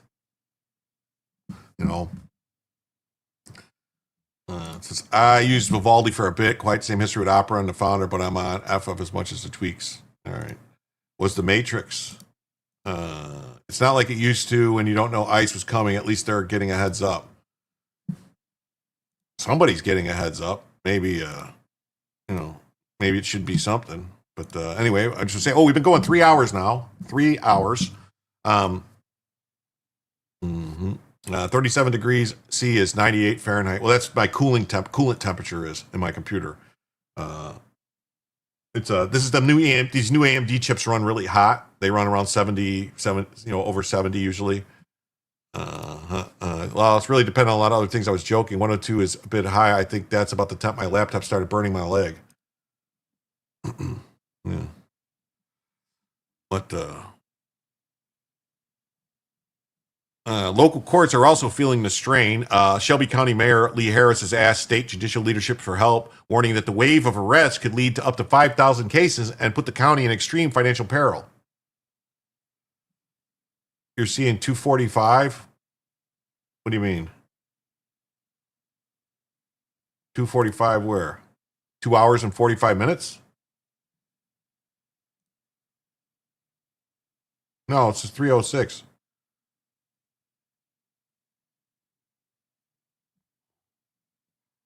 No, we've been going 3 hours and 6 minutes. You must be behind then, because at 3 hours, 6 minutes, and 45 seconds we've been going. Mm-hmm.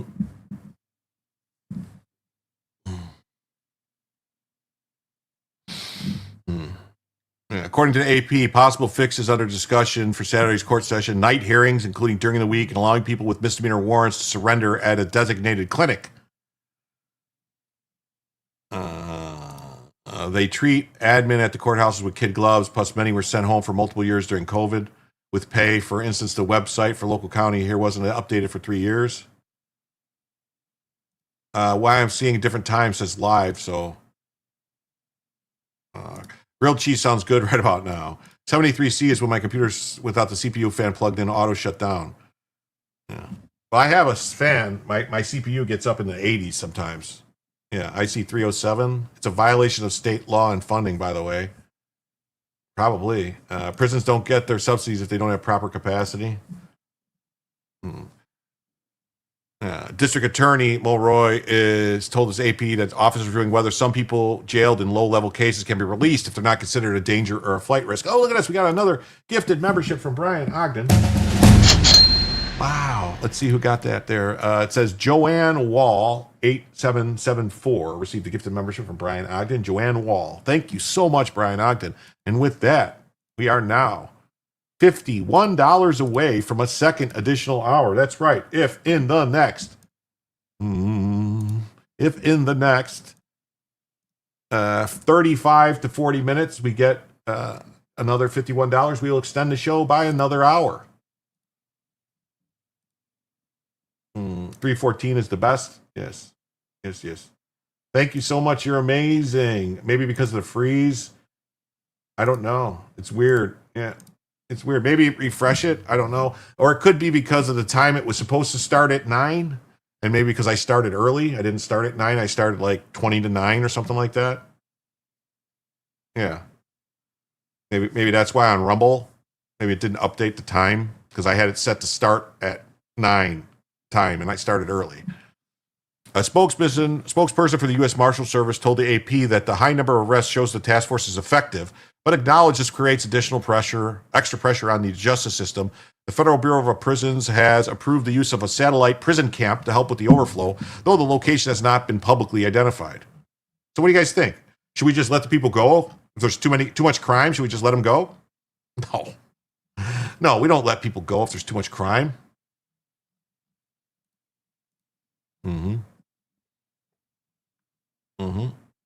Yeah, see? Thousands of arrests by Trump's crime-fighting task force strained crowded jails and courts. Yeah, task force ordered by Trump to combat crime in Memphis, Tennessee made thousands of arrests, compounding strains on the busy local court system, an already overcrowded jail. Obviously, the jail isn't too overcrowded because there's a bunch of criminals out on the streets still committing crimes. Did X disconnect? Maybe. I-249. B-15. Let him out. What's the worst that could happen? Let him out.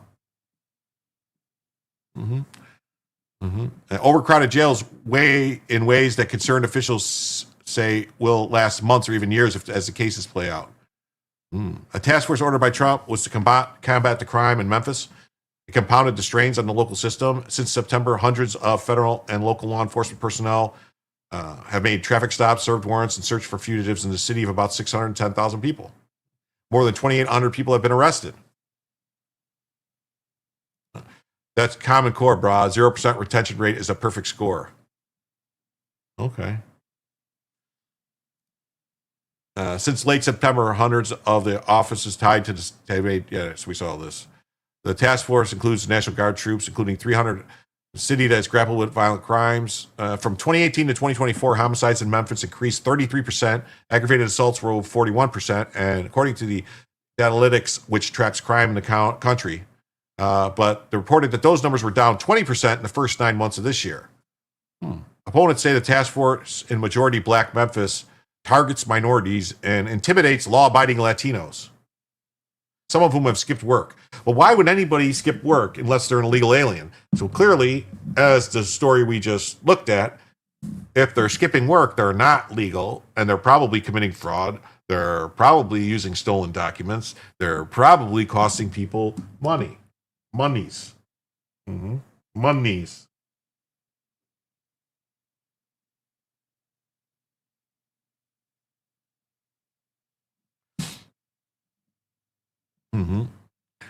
Statistics released at the end of October show 319 arrests so far, which deal with immigration-related issues. The effects have rippled beyond the streets into the aging criminal courthouse and the troubled jail. It's a troubled jail. Officials are concerned about the long waits in traffic court, causing people to miss work and pack criminal court dockets, forcing inmates to spend extra days waiting for bail hearings. The human cost is astounding. Well, yeah, you go figure. The human cost of criminals committing crimes is astounding. It's astounding. Yeah. The mayor has requested more judges to hear cases. County officials are discussing opening courts at night. The jail inmates are being moved to other facilities because of the overcrowding. Issues raise concerns from activists and officials about the safety in a jail that's seen 65 deaths since 2019. Now, these people that died,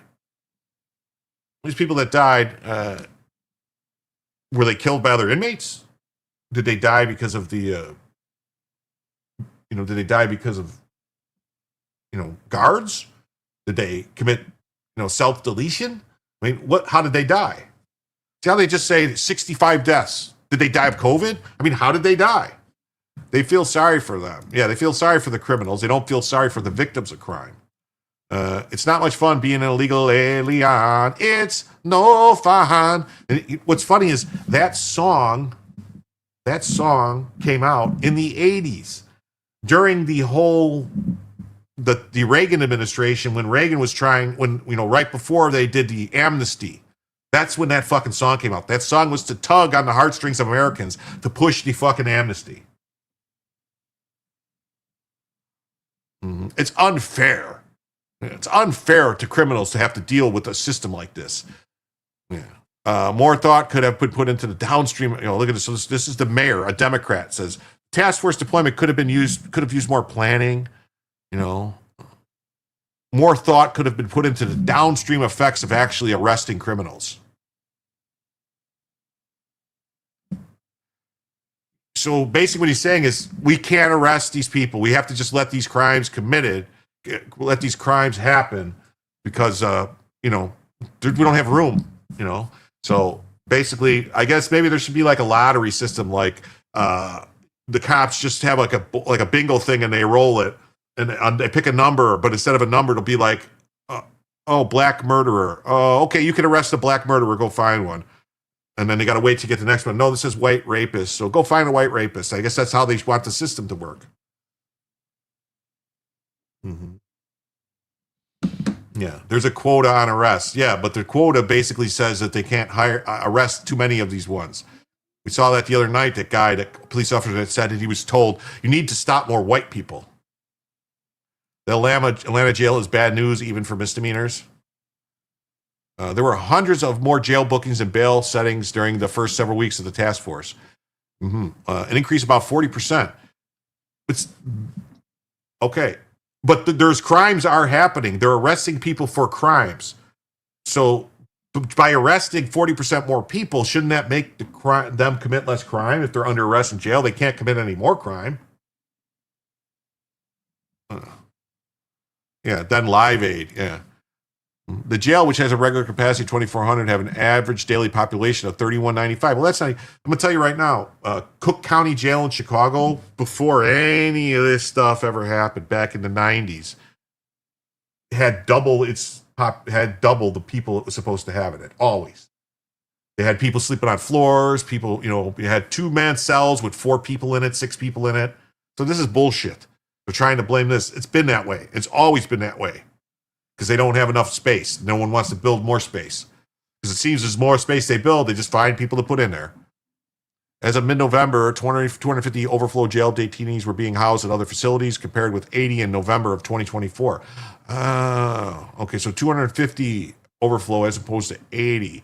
So that means a whole 170 more. Wow, so almost 100, almost just over 100% increase or 200% increase.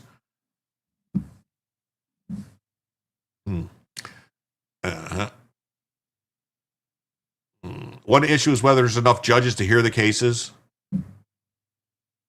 Yeah, what's wrong with sleeping on the floor? Used to live in Mount Prospect. The county's preparing at least 3,500 to 5,000 people being arrested. These are crimes, though, that they're being solved, and the people are being arrested for the crimes. It's not like they're not just arresting people for no probable cause, no reason. Yeah.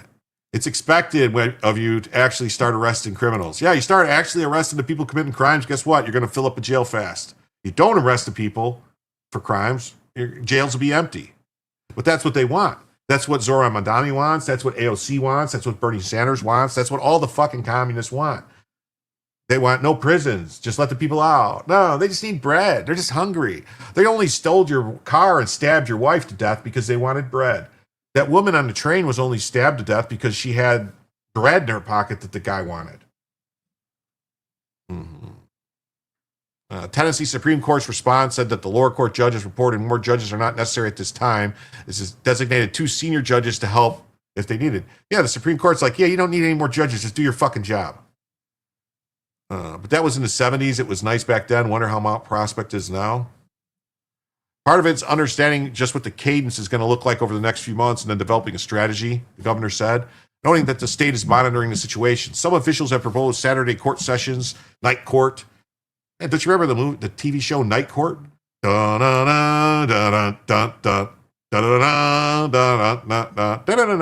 was Night Court with the Judge Harry something or other. They've considered having a clinic where people facing misdemeanor warrants could surrender to help clear those up. His office is also reevaluating whether detention is necessary for people jailed in hundreds of low-level cases. I think there's no basis to think they're in danger, community at a flight risk, that they're just in there because they can't afford bail. We could take a second look. So they're going to do no bail. They're going to let people out. So we recognize success place additional demands on the broader criminal justice system. The Federal Bureau of Prisons is making a satellite prison camp available. So that's that. Basically the same thing here too, from Newsday. Thousands of arrests force Memphis strained crowded jails and courts. And look, President Trump is pushing for a surge in Chicago after a violent weekend of shootings. Did you really get told not to talk shit again? Fine, do it elsewhere. What are you talking about, me? And Bull. Yeah, Bull. I just want to make sure I had the correct pussy that was weeping. What's going on? What are you talking about?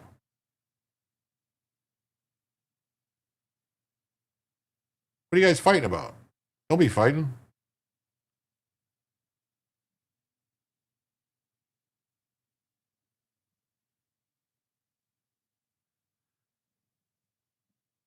What is going on? Judge Wapner. Oh, Brian was defaming me. He walked away, and he's right back at it. I haven't seen nothing. I don't see nothing. They're pulling the Mandela effect on you. Okay. All right. So President Trump is pushing for a federal surge in Chicago. Enough is enough. Chicago demon rats have failed, and Mayor Kami Johnson is derelict. 28 people shot, 4 killed by gunfire, 1 killed in a stabbing. What was that Dem secret plan for the unvaxxed? Let's do that with the crowded prison situations. Yes. Trump said massive crime and rioting in Chicago. Multiple police officers attacked. 300 people rioting. 6 victims shot. 1 critical, 1 dead. In the meantime, Governor Fat Slob Prickster and low IQ Kami Johnson are refusing federal government help for the situation. It could be quickly remedied. The people are chanting, bring in Trump. Hey, John, it was a big weekend to kick off the holidays here in Chicago, and they couldn't get through it without more shocking violence. Bloodshed at the tree lighting ceremony. That 14-year-old you mentioned, his name was Armani Floyd. He was killed. The coroner ruled his death was caused by multiple gunshot wounds. He was shot near the Dirksen Federal Building, where we cover so many of those trials, and that shooting was the second of 2 shootings that evening. About an hour earlier, right on State Street, about 10 p.m. in front of the historic Chicago Theater, gunfire broke out. 7 people were shot. Their ages range from 13 to 17. Now, the shootings followed a trend called a teen takeover, where young people post something on social media, then they swarm an area. Kids reportedly had shown up from southern as well as northern suburbs and the city itself. The alderman of that ward says the teenagers were rioting. Right now, it is not known what sparked the gunfire, and it's not known if the 2 shootings are connected. Chicago Mayor Brandon Johnson again placed blame on the availability of guns, but this time he did seem to accept some blame, and he blamed the kids who swarmed downtown. Our young people have to understand that they should not attend these unauthorized events that have been advertised on social media. No suspects are in custody. A Chicago police officer was injured. We're waiting on an update of his condition. And CPD official numbers for the weekend are out. 28 people were shot. 4 people were killed by gunfire. 1 person died from a stabbing. John, back to you. Mike Tobin for us in Chicago. Mike, thank you. Now to Gianno. Oh my God! Wait, did you ever see the new Night Court 2023 show? They have an anti-racist cops episode. Oh God! I did see an advertisement. It had the girl that plays Bernadette from Big Bang Theory. I think it's the judge, and I was like, I'm done. I'm not watching it. Not watching it. Yeah, what the fuck? A bloodbath. It's crazy. Yeah. Come on, where were you dying to mention? You just forgot about 3 years of them. Oh, come on, guys, stop fighting, please. Chicago is so safe.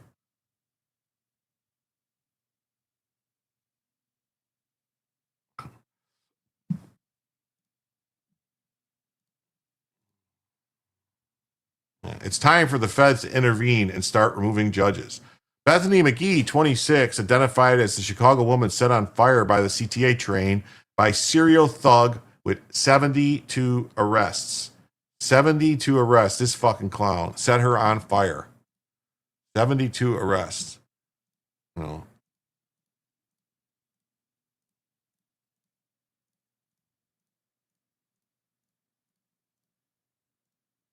Wow. 72 arrests. Wow. Look at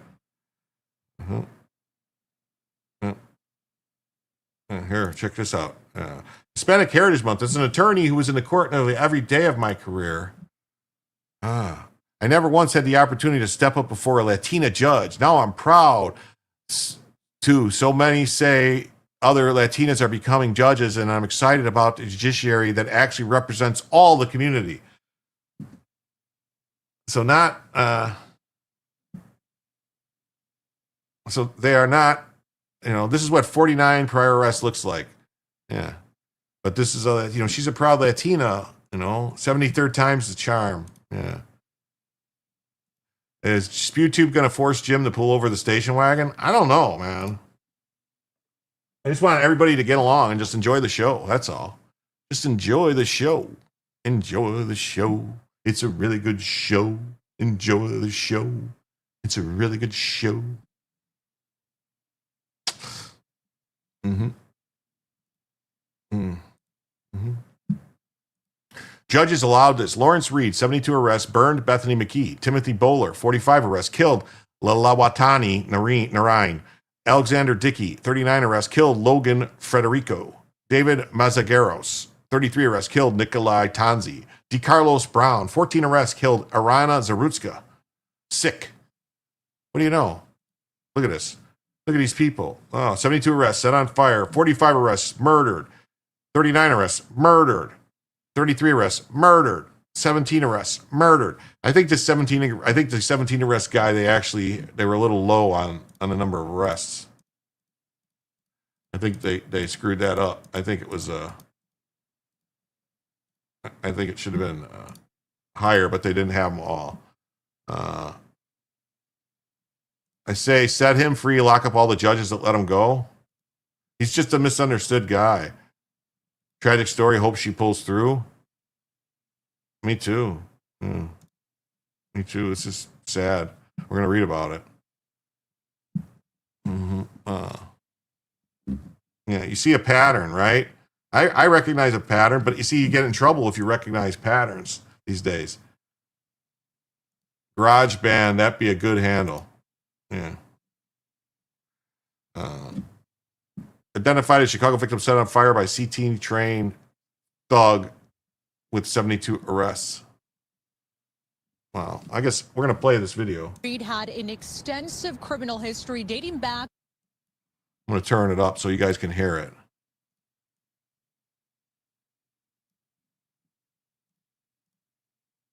Federal prosecutors say Reed had an extensive criminal history dating back as far as 2017. Prosecutors say Reed should have never been out of custody. 26-year-old woman is still in the hospital fighting for her life after police say 50-year-old Lawrence Reed allegedly set her on fire while riding the train on Monday.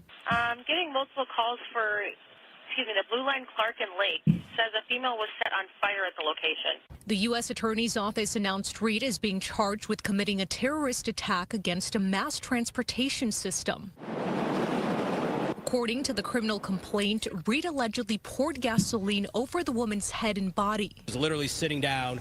I've seen reports that there was an altercation or that there was some kind of a disagreement or argument that took place. Those statements are inaccurate and false. She was on her phone. The woman, fully engulfed in flames, managed to run off the train. Investigators say Reed bought gasoline at a Chicago gas station about 20 minutes before the attack. Prosecutors say Reed has an extensive criminal history. He was previously charged in 2020 in connection with the fire at the Thompson Center. Lawrence Reed had no business being on the streets given his violent criminal history and his pending criminal cases. Reed had plenty of second chances by the criminal justice system, and as a result, you have an innocent victim in the hospital fighting for her life. Because of the swift action of CPD, ATF, and our law enforcement partners, there will be no other chances for Mr. Reed. No more chances for Mr. Reed. Prosecutors say Reed faces a maximum sentence of life in prison if convicted. That 26-year-old woman remains in the hospital tonight in critical condition. For now, reporting live in downtown Chicago, Leslie Murray. Oh, that's brutal. Let's see what the chat says. Yeah, those are animals. They can start a Mensa chapter in prison. Does she have a GoFundMe? I'll look for one. I don't know if there's a GoFundMe. I haven't seen anything about it. They aren't people. Gary says over 30% of the population commits over 50% of all homicides. I think the numbers are even way worse than that, because the numbers that I see says that black, African American males commit about 50% of the murders, and they make up half of that 13%. But then I also saw a study that claimed, I don't know if this is true, a study that claimed that black women commit homicide at a higher rate than white men. Is that true? Because if that's true, then that would mean that 13% population would actually be committing about like 70% of the murders. I don't know. Seems way out of whack to me. Yeah, they said allegedly as the footage plays. Yes, yeah, allegedly. What a weird charge. Well, yeah, it's because that's the only way I think that the feds could come in is with the terrorism charge. Yeah. Oh, fuck off! A terrorist attack against a train. Yeah, it's the only way the feds could come in and put, like a mass transit attack, something like that. Why did he target her? Guess the reason. Because she was white. She was a who white. That's the only reason I could come up with. Was thinking about that Batman and the judgment of walking on the ice. Something like that. There, the lake does freeze, Lake Michigan. I mean, it doesn't completely freeze, so they would eventually fall into the lake. But you could make them walk out on Lake Michigan on the ice, and they'd get them. They'd get 100 yards or so out there before they fell in. Yeah, on the phone, not paying attention. Build a wall around Chicago. The only answer to the bad guy with the weapon is a good guy with a weapon in the Wild West. That's right. Is that a Duke Nukem profile pic? Talking about me? No chances. 73 is no more chances. 73 is the limit. Oh yeah, that guy. No, that should be done. What about a hate crime charge? Yeah. You're back. Awesome. It's not 13%. It's 6%. Well, see, that's what I was thinking, Joe. But actually, here, let's. I don't know if I might have to use Grok. I might have to use Grok to do it. Grok.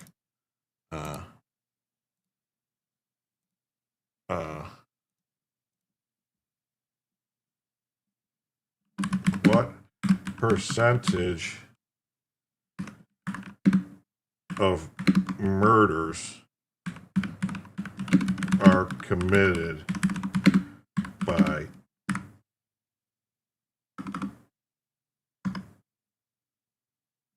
African American males? See if it tells me this. I don't know if it's going to tell me this, or it's going to.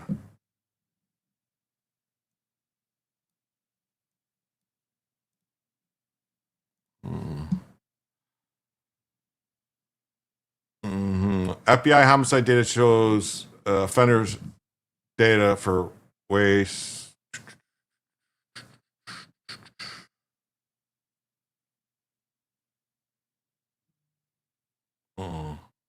Okay, calculating black offenders at about 40% of the 2023 numbers.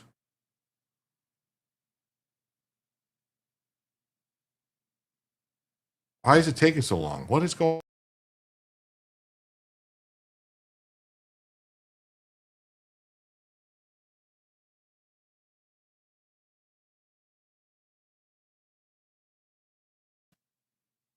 All right, this is getting old. Anytime I talk about anything with race, it's gonna just fucking crash out on me again. Seriously?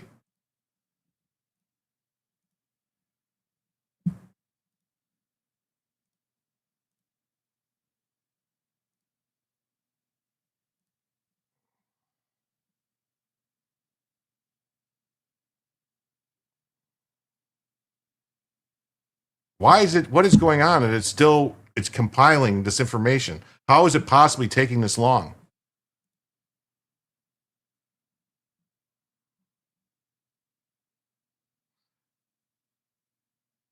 Okay, so male and female represent 55.9% of all known homicide offenders. Of all known homicide offenders, 88% were male. So 49% were males.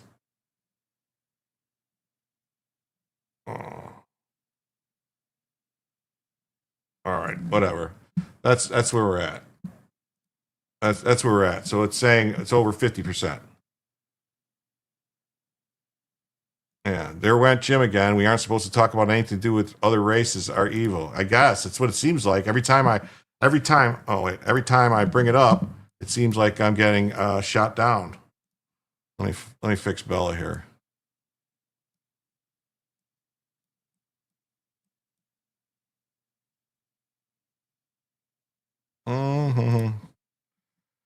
Jim, come back. They're training the AI to be anti-race tits. Yeah, something. Different states have different stats. I was just looking for the total feds. 5 to 14-year-old YNs commit more homicides in all white categories. FBI, open up. Jim, I didn't boomer anything. It just crashed again. It could be Google Chrome. It could be the new X. Yeah, Jim, come back. Yeah, electrician math. Yeah. Yeah. All right. Bella's back. Yeah, sorry. So, speaking of which, so let's get back into the story. So, the 26-year-old woman who cops say was set on fire by a lunatic with a lengthy rap sheet on the L train. And it's called the L because it's the elevated train. It's elevated up above. It runs above on a thing. It's devastating. A career criminal with 72 prior arrests accused of attacking 26-year-old Bethany McGee on a Chicago L and setting her on fire. Mm-hmm. This would have never happened if Stug had been behind bars. Chicago lets repeat offenders roam the streets. Wow, look at that kitty cat. Wow. Chicago's carelessness in putting American people at risk. No one should have to fear for their life on the subway. Well, it's not a subway. It's the L in Chicago. It's elevated. It doesn't run underground. Reed approached McGee, who was sitting with her back to the crazed firebuck on a train around 9 p.m. He then removed the cap from a bottle, poured it over her head, and McGee fled, but Reed caught up with her and set the bottle, which fell on the floor, on fire, which he retrieved and used it to set her ablaze. No, every 80 out of $100. Mm-hmm. Google is going into the history books as a proven Luciferian militant liar. Boomers. I didn't boomer anything, I'm telling you. The blue line and state and are considered safe compared to other lines. Station. Yeah. I used to take the orange line when I lived in the city. I would take the orange line to downtown, and then when I moved to the south suburbs, I would take the it was called the electric line, I think it was called, from University Park into the city and get off at like Randolph Street Station. But I used to drive mostly because it's easier. You don't have to screw around waiting for trains. She was engulfed in flames, but managed to exit the train, where Good Samaritan stepped in to help her. Reed was spotted on surveillance footage at Chicago gas station purchasing the gasoline. He was arrested the next day and hit with federal terrorism charges. He used to take the orange line from Midway for work. Yeah. South Shore. Yeah. Yeah. Like University Park, it's an electric line. I think it was called electric line, electric train, or whatever. And you would take that and it would go all the way into the city to I think Randolph Street Station. I think. And then if you had to go somewhere else, you had to change trains and get somewhere else in the city. So if I ever take a train or bus in a city, I'll be sitting where no one can get behind me. Yeah, sit all the way in the back. Yeah. Who knew that, this whole time that, what's her face? The hell was her name? The one that was mad she had to sit in the back of the bus? That they were actually trying to protect her. These judges that let these turds go should get the time for endangering the public. He's only served time twice, just spending 2.5 years behind bars in total.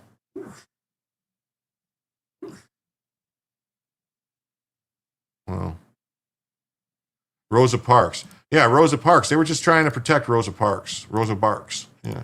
They were just trying to keep her safe. They told her to sit in the back of the bus. That way, who knew that she was going to be protected from people like this by sitting in the back of the bus. Because nobody can sneak up behind her. Southside Park. Yeah. According to court records, Reed was released with an electronic ankle monitor in August after knocking a social worker out cold at a psychiatric hospital where he had been committed. He left her with an optic nerve damage and a concussion, causing headaches and all this other stuff. Prosecutors asked that Reed remain locked up, but the judge overruled them, leaving him free to roam much of the week. At a hearing on Friday, prosecutors asked the court to keep him in custody, arguing he presents a clear and present danger. The state court system has been unable to contain the defendant's violent crimes, and federal intervention is now needed. U.S. Attorney for the Northern District, Andrew Boustros, wrote on the detention. Barks, propaganda name anyway. Woof, woof. Yep. Rosa was Detroit. Well, wherever she was being they were protecting her by asking her to ride in the back of the bus. Stay near the escape exit. That's right. They were trying to help her. The court system has been unable to contain the violent crimes. Yes. Lawrence Reed had no business being on the street given his violent criminal history and pending criminal chases. Yeah. He has plenty of second chances by the criminal justice system. Yes. Doesn't need any more second chances or third chances or fifth chances or 99th chances. He doesn't need any more chances. Chances are that he's going to fucking kill somebody. You know? That's what's going to happen. We've got 5 minutes left, folks. 5 minutes left. If we get $51 in the next 5 minutes, we'll add another hour. I don't think we're going to hit it. So we're just going to finish the story, I think. He also attempted to interrupt proceedings by repeatedly shouting, "I plead guilty," as the judge tried to read him his rights. Oh, well, he wants to plead guilty. Why not just skip right to sentencing and lock him up? Why do most of these violent turds have sideshow bob hair? Reopen asylums. Yes, reopen asylums. Reopen asylums. Mm-hmm. Yeah.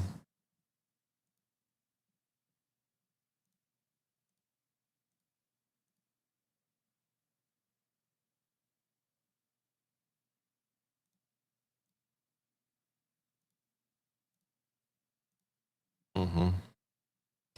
So.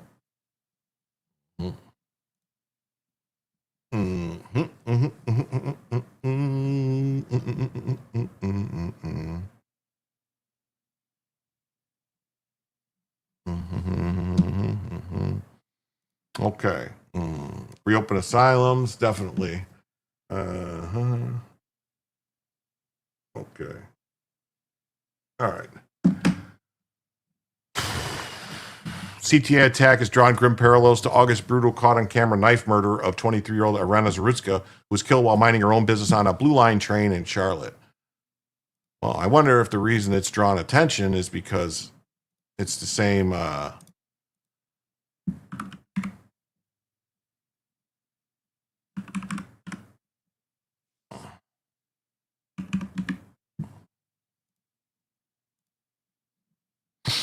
because it's the same crap that was going on with these other places, so that's probably why. They could at least post her GoFundMe. Yeah, I'll look and see if she has one.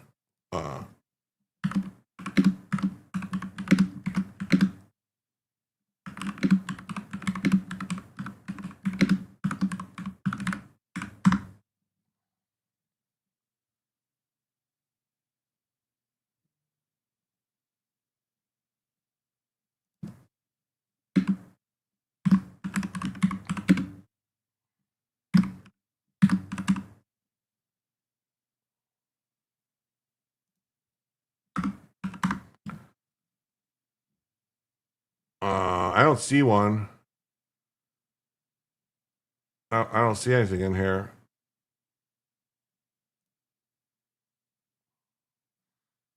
I don't see anything listed.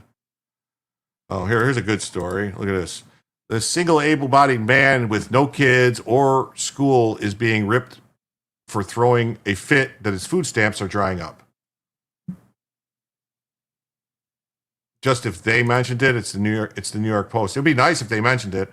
I'm doing a search right now. Mahalo Waits, thanks for the raid. Whoa. We had a raid? We had a raid? Seriously? We did have a raid. Oh, that's awesome. Thank you, Valhalla Waits. Thank you. I didn't see that. Awesome. Thank you so much. Thank you. Wow. We're almost, where's he at? Here he is. Thank you so much, Valhalla. Thank you. Pat Hacker says, sorry, I am late. Well, you're here. Give, send, go. I'm looking right now. I'm searching. Let me go back. I was doing this here. Here it goes. There's a GoFundMe campaign has been set up to support Bethany McGee.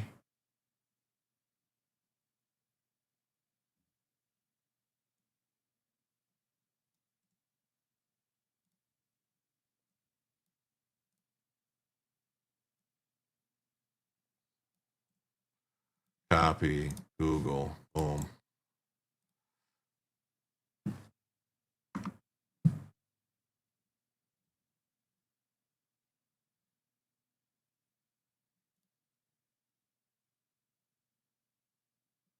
No.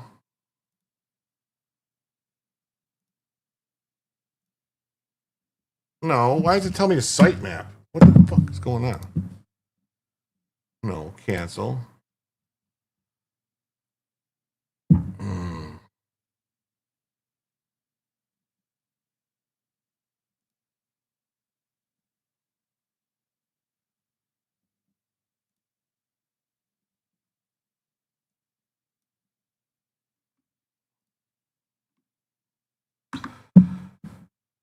I'm trying to find it, man. Search.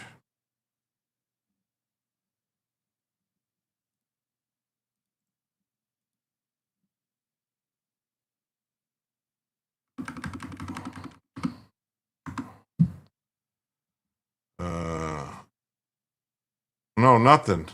Nothing. Nothing for Bethany McGee on GoFundMe. They're lying. They're lying. They're lying. So let's get. So this guy is devastated because he's. This guy's devastated because he doesn't have his food stamps. Nelson Scott is on the verge of losing access to the. That's some bull. Nelson Scott is on the verge of losing access to the Supplemental Nutrition Assistance Program, or SNAP. He is 38, not disabled, doesn't have any kids, doesn't go to school, and doesn't have a job. Those are just some of the reasons he is no longer eligible for SNAP benefits. How much did SNAP help you? It helped me a lot. I get $292 a month. The U.S. Department of Agriculture crackdown is led by President Trump, who signed the One Big Beautiful Bill into law in July. The government shutdown stalled the November 1st deadline for implementation. However, these changes are still coming up. We help Signe Anderson is a senior director of nutrition advocacy with the Tennessee Justice Center. Because of rules like this, we can see individuals that are going to be forced to skip meals. She points out senior citizens and children between the age of 15 and 18 will be most impacted. Rick Williams is a conservative political analyst. A 15 or 16-year-old can take care of themselves at home while you go work. There's no reason you can't be working. There are plenty of jobs out there. Scott tells me, as a convicted felon, getting a job isn't easy. I will get one if y'all give me one. Y'all be felony friendly and hire us. Oh, hire him. So he needs to give him a job and stop. So we got felons out here fucking collecting fucking. If you shop like this, those on food stamps can shop like this. Yeah. SNAP was not meant to be a way of life for black people. When you realize your people are being judged by the content of their character all along. And here we go. Got this. Yeah, I'm going to. You couldn't find a verified GoFundMe for the 26-year-old who was set on fire. Yeah, that's what I'm saying. You can't find one. That's what I'm saying. I looked. I was searching. She's only 26. It's horrible. It's okay. They probably don't want public light. It's dangerous to point out hypocrisy and systematic racism in Illinois. Yeah, this guy, 292, go get a fucking job. Yeah. So where's Lieb got at? Yeah, I saw that. I was going to redirect. I was going to dump out to Camelot, but he's just complaining still. So I'll do Ricada. I'll wait for Ricada, but Ricada, I'll continue to show a little longer. Valhalla, I predict me and Bronco will be going on a hooligan motorcycles. Who know? Says, I'll chill. Sorry, not going to get you struck, Jim. I'll chill. What are you doing, miss? What are you talking about? I don't see you. You're not doing anything. Not doing anything. I don't see nothing. What are you talking about? I don't see nothing. There's a support page. I looked. I can't find nothing, man. I checked nothing. Nothing. Yeah, I can't find nothing. So here's an Asian salon owner is going viral, absolutely demolishing a disrespectful black woman who told him to go back to his country. I saw your EBT card. I pay taxes for your food, and you tell me go back to my country?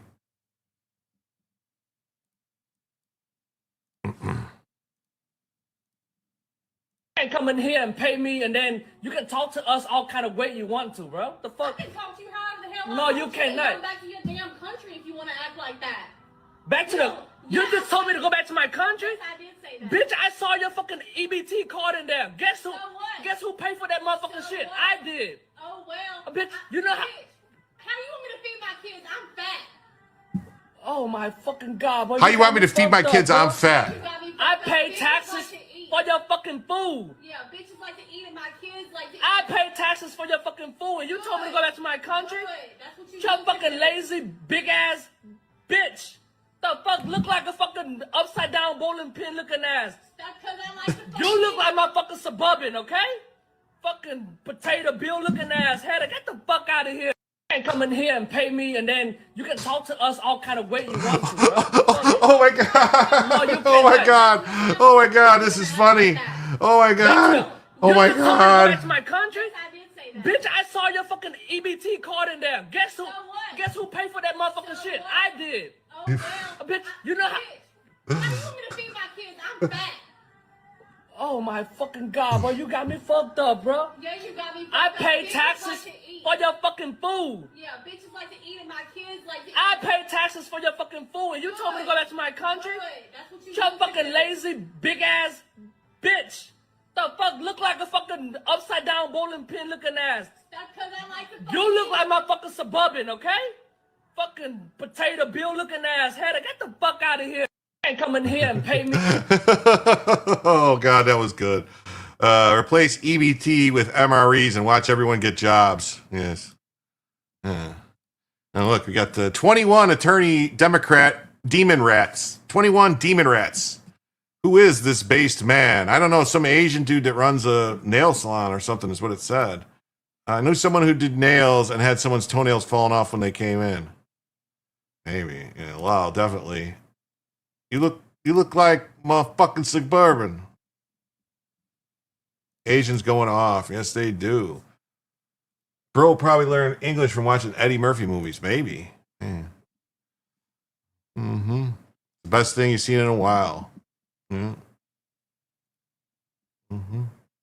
So let's see. So 21 demon rat attorney generals have demanded that the USDA allow illegal immigrants, illegal aliens like the guy who stole that guy's identity to receive SNAP benefits. The AGs claim that barring these non-citizens is discriminatory. Yes, it's discrimination to not let illegal aliens steal from us. Jim knows someone with toenails on their hands. Yes, maybe. He said that's not me. Mm-hmm. Yeah. Did she say I'm fat? She goes, yeah, how am I supposed to feed my kids? I'm fat. Look like a Suburban. Yeah. All I got was AI answer. There's no official donations page. I went to Good Send Go and GoFundMe and searched and on their website, and there was zero donation pages. These might be people that don't want, didn't put it up yet or don't want the stuff. Maybe they don't want the attention. But here we go. Ready? Well, these people, they want illegal aliens. They said illegal aliens have a right to your money. Demon rats. The illegal aliens have the right to your money. Major changes to the nation's food assistance program could leave thousands of people without help that they rely on. Hopefully millions. One restriction within President Donald Trump's mega bill removes SNAP eligibility for refugees, asylum seekers, and those granted legal protection for humanitarian reasons. And 10 News reporter Alana Mutnick is explaining these changes and what they mean for the people who've come here to our country seeking safety. Alana? That's right, John, Brittany. These changes are going to affect thousands. Refugee service providers in Tennessee say this is a complete barrier for these already vulnerable communities. Refugees and asylees are legally protected under U.S. and international law. They go through extensive vetting, and now they are set to lose their food assistance entirely. They're fucking robbing us blind. Is the system in which they arrived is being stripped away. The promises that they arrived under are being... Why is it always a gay man telling me why I have to pay for illegal aliens? What's next? Trans people going to tell me I have to pay for illegal aliens too? I mean, what is this call to authority that they do? I don't get it. I really don't. I don't get it. I just don't get it. Oh. These people deserve your money. Give them your money. They want your money. Things change for all of us. We got to get the girl support. We do, somehow. Yeah, he's gay. This guy is gay. Like, look at him. Come on. You hear him talking. He's gay. He's seen some dicks up close. Minimum wage, slaves, corporate welfare. Even a gay man should have thought twice about a pink suit. Yeah. Oh, hell to the no. They're illegal. That's what I say. Mm-hmm. Well, I mean, here, I'll rewind a little. Listen to him. Assistance entirely. What's happening is the system in which they arrived is being stripped away. The promises that they arrived under are being rescinded. Noah Jones with Bridge Refugee Services works with 250 clients here in Knoxville.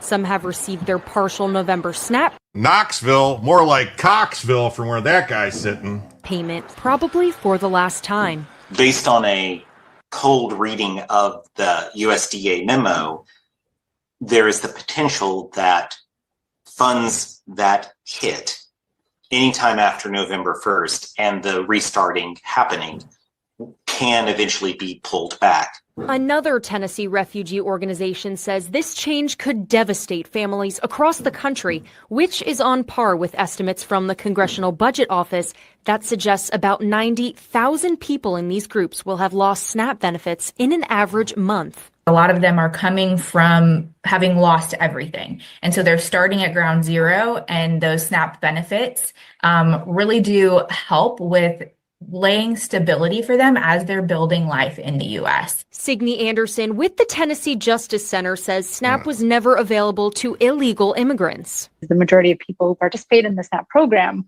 are children, they're seniors, they're individuals with disabilities. This move stripping away decades of legal precedent. They're people who we as the United States have decided should be here. No. We, the people of the United States, did not fucking decide that they should be here. No, we didn't. Fucking scumbags, liberals, demon rats, subverted the system and let them fucking sneak in and then claim asylum and fucked us all and let them stay here. No, we didn't. 80% of the U.S. population says they all should go. The fucking polling is out. The U.S. people, the American people, did not decide that they should be here. They were never decided to be here.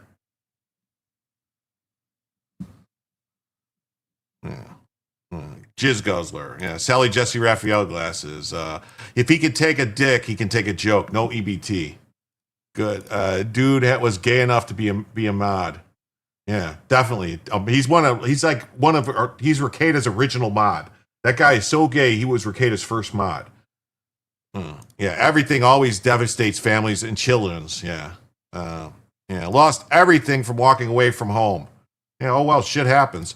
I was trying to think of that person when I saw those glasses. Yeah. Lost everything in their home country, left the mud hut behind. Yeah. When it was a liberal woman always showing their humanistic asses, they should adopt them and bring them home. System of dysfunction. Yeah. It ain't legal now. It was never legal. That's right. Yep. Haha. Late and. Can't that be Pavlov? Pavlov's dog. How do illegals get EBT? They're kids. I hate the narrative that they're not allowed to get EBT. Yeah. Monroe Doctrine plus for me personal policy. Yeah. Wow, seriously? This is crazy. Look at it. Oh, yeah, we have to give them all these people because that lady just said the American people decided that they have a right to be here. No, we didn't. Let's vote on it. Let's see where that goes. Because of certain circumstances that are happening in their countries. President Trump's mega bill doesn't just strip asylees and refugees of food assistance. Trafficking victims previously certified by the Department of Health and Human Services and some special immigrant visa holders who worked with U.S. forces are also ineligible now. All that and additional information on new work requirements and states having to shoulder some of these SNAP costs can be found at WBIR.com. Alana, thank you. And if you or anyone you know is in need of food assistance, you can scan the QR code on your screen, and that will take you to some options here in our region. Wow. Yeah. Wow. Our immigration law states that immigrants must be able to support themselves or have a sponsor or someone that's able to support them. This is not on the taxpayers. Yeah. These benefits should be for Americans only. It's not controversial. It's common sense. Democrats swore illegals don't get any federal benefits, but now they want them to start getting them again and make it make sense. I'm sorry, when it become America's taxpayers' job to feed, house, and educate foreign citizens for free? When Democrats got elected. They should get government benefits from their own countries while in their home country. Yeah, too bad. No more money for illegals. Wait, didn't the leftists insist they weren't receiving it? Yeah, they said they weren't getting it. Yeah. There are laws that follow. The AG has no authority on changing laws passed by Congress. Absolutely none. Undocumented immigrants are not eligible for SNAP. Yeah.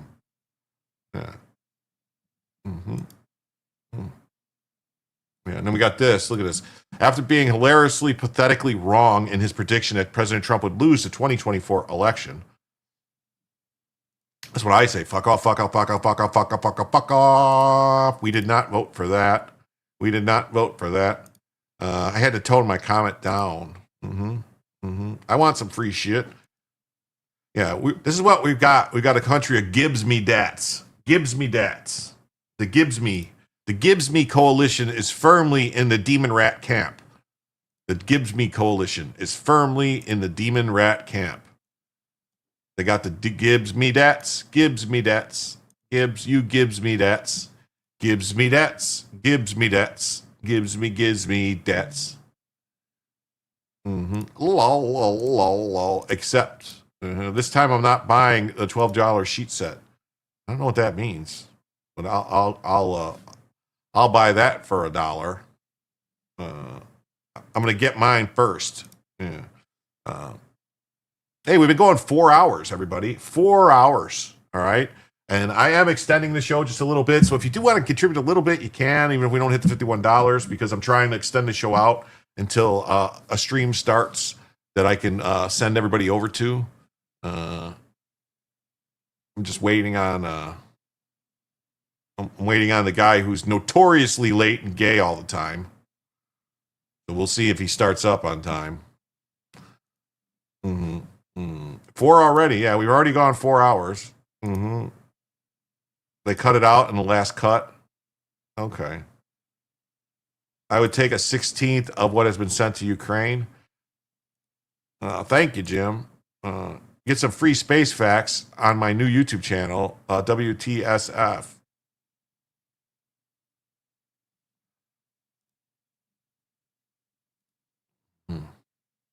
There.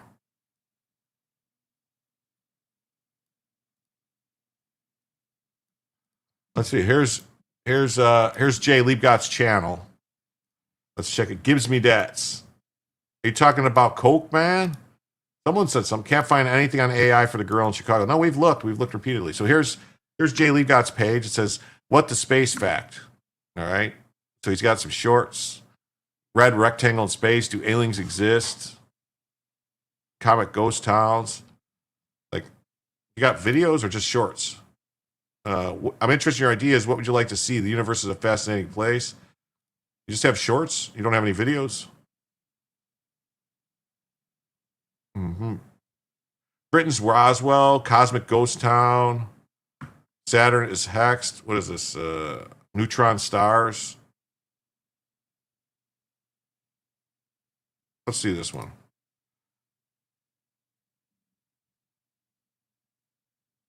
Roswell.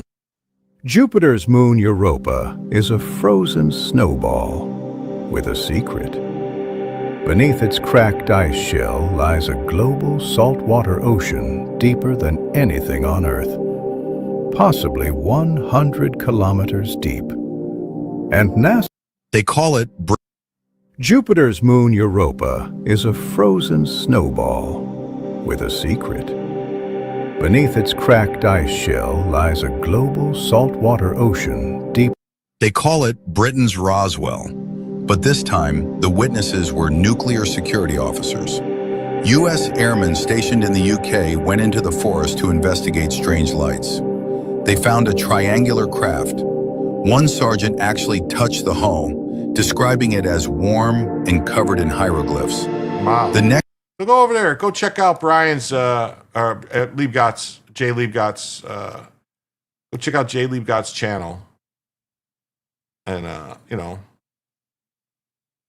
see if you like it. Oh, wrong one here. So this one. So here, let's get back into this news. And, oh, here we go. We got Kelly goes, here is your Gibbs you dat. Thank you. Wow, just like that, we are now just $46 away from an extra second hour.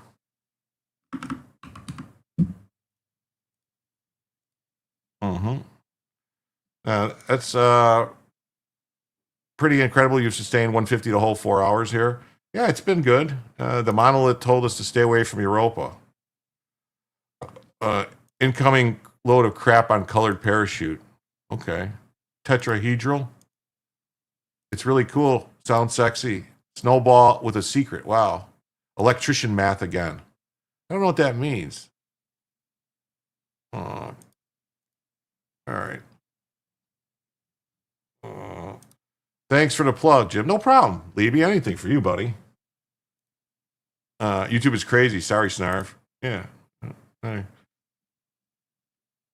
After being hilariously, pathetically wrong about the predictions that President Trump would lose 2024, Mitch McConnell has now spent all of 2025 doing nothing but working to undermine the MAGA agenda at every term. He voted against several members of his cabinet, sided with Dems to oppose the Trump tariffs, fought against nuking the filibuster, is now attacking President Trump for working to end the Russia-Ukraine war. Well, here's the thing. This isn't Mitch McConnell. This is whoever is controlling the strings on the dead body of Mitch McConnell. You know, Lieben to love. Yes. That's electronics tech math. Yeah, Putin has spent his entire year trying to play President Trump for a fool. If the administration officials are more concerned with appeasing Putin than securing real peace, then the president ought to find new advisors. This is supposedly from Mitch McConnell, who there's no fucking way Mitch McConnell has said any of this. He hasn't spoken a sentence in forever. He might have, his only thing Mitch McConnell has said in the past year is, "Where's my pudding?" That's the only thing he said. Where's my pudding? That's all Mitch McConnell says. Where's my pudding? Bella, what's up? Are those Princess Leia headphones you're talking about on me? The turtle? You're a damn trooper. Hours on hours impressive. I'm trying. I'm doing my best. That doesn't sound like McConnell at all. Mitch can still think. No, he can't. That's the thing. Different from electrician. Okay. No, these are some audio something or Audio Technica or something. Yeah, Audio Technica headphones. These are covers. They have I have covers that go on them, so that way you put there to that way you don't sweat into them. You change these every day. The covers, put new covers on every day, and that way you don't get like. I don't know. It's not supposed to fall apart. It's supposed to help, like sanitary type of thing. He's also a fucking multiple live strokes and air candidate to be removed as unable to perform duties. We need people working 80 hours a week around the clock to fix the mechs, not this fucking handlers and legacy scumbags doing business as usual. What's it called? When the federal government prioritizes fighting and undermining each other and the results. The real screwed up part is they're also spending and stealing uncontrollably through tax scams, selling favors, insider info, ruling on policy while actively trading. These are exact same pieces of shit that lie, manipulate, and tell us to suspend belief and ignore reality. I check his auto pen. The man is incoherent as best. At worst, a weekend at Bernie dragged him before the mic, and obviously that's most checked out. Look at him. Yeah, look at him. Oh, here you go. We're going to help you. I got to say, who's this woman?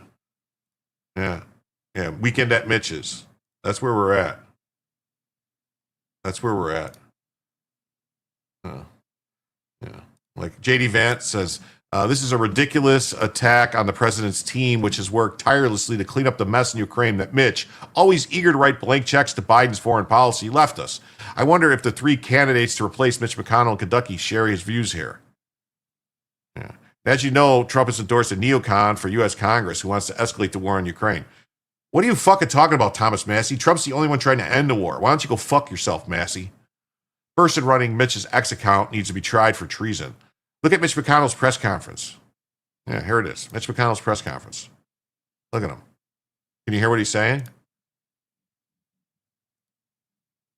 Mitch McConnell needs to go. He isn't even capable of writing that statement. Someone wrote it for him. It's been 307 days since Trump guaranteed to end the war in Ukraine in 24 hours. Oh, okay. All right, cool. Yeah.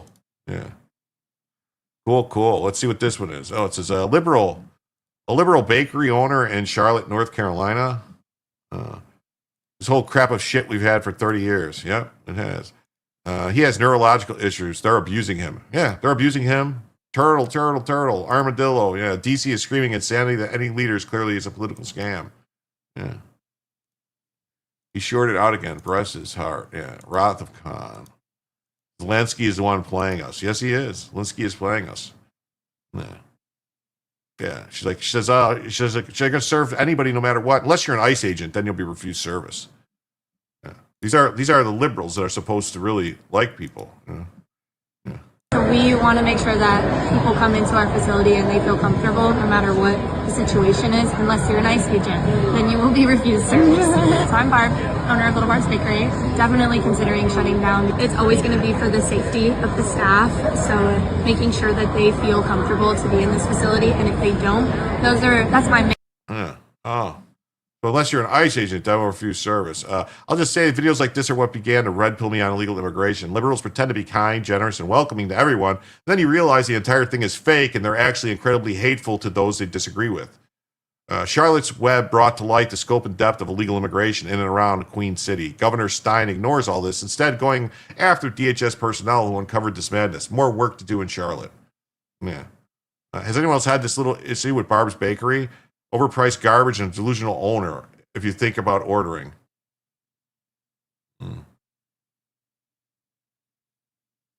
Mm-hmm.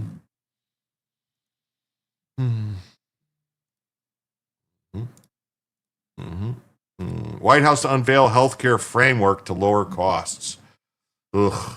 So her staff is illegal. Yeah. So maybe and she knows they're illegal, so then they should arrest her for hiring illegals. I mean, that would be the thing to do. Right? She's obviously knows they're illegals. That's why she's going to close down to protect them. Yeah. Modern demon rats love puppet leaders and underclass labor while they claim absolute perfect virtue all along. Yeah, so you heard it. The White House is going to unveil a health work framework to lower costs. The Trump White House is expected to unveil a healthcare policy framework that would lower costs and extend the Obamacare subsidies. Well, how is extending subsidies going to lower costs? It ain't. Anytime government's giving money away, it just raises costs. That's how it happens. They won't bake a cake for ICE. Call the Supreme Court ASAP.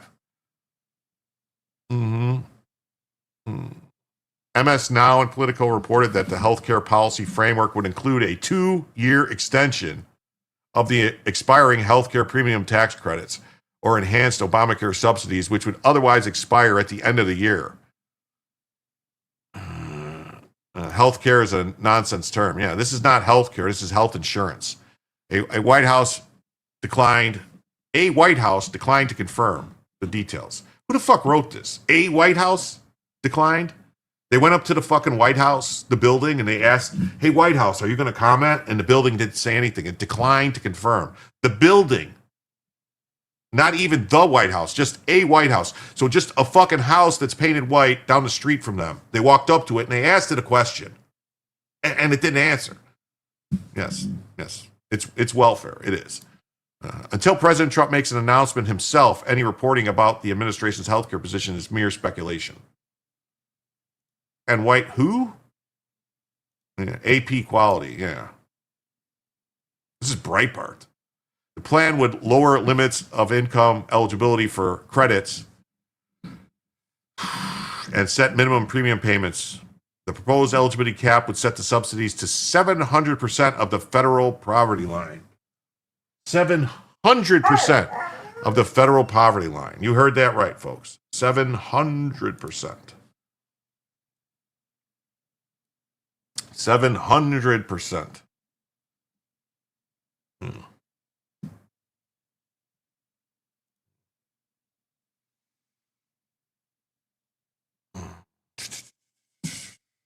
Republicans have complained that with the current enhanced subsidy scheme, wealthy Americans would benefit from the subsidies in what's meant to be temporary. Well, let's see. What the fuck is this math? Yeah, so 700%.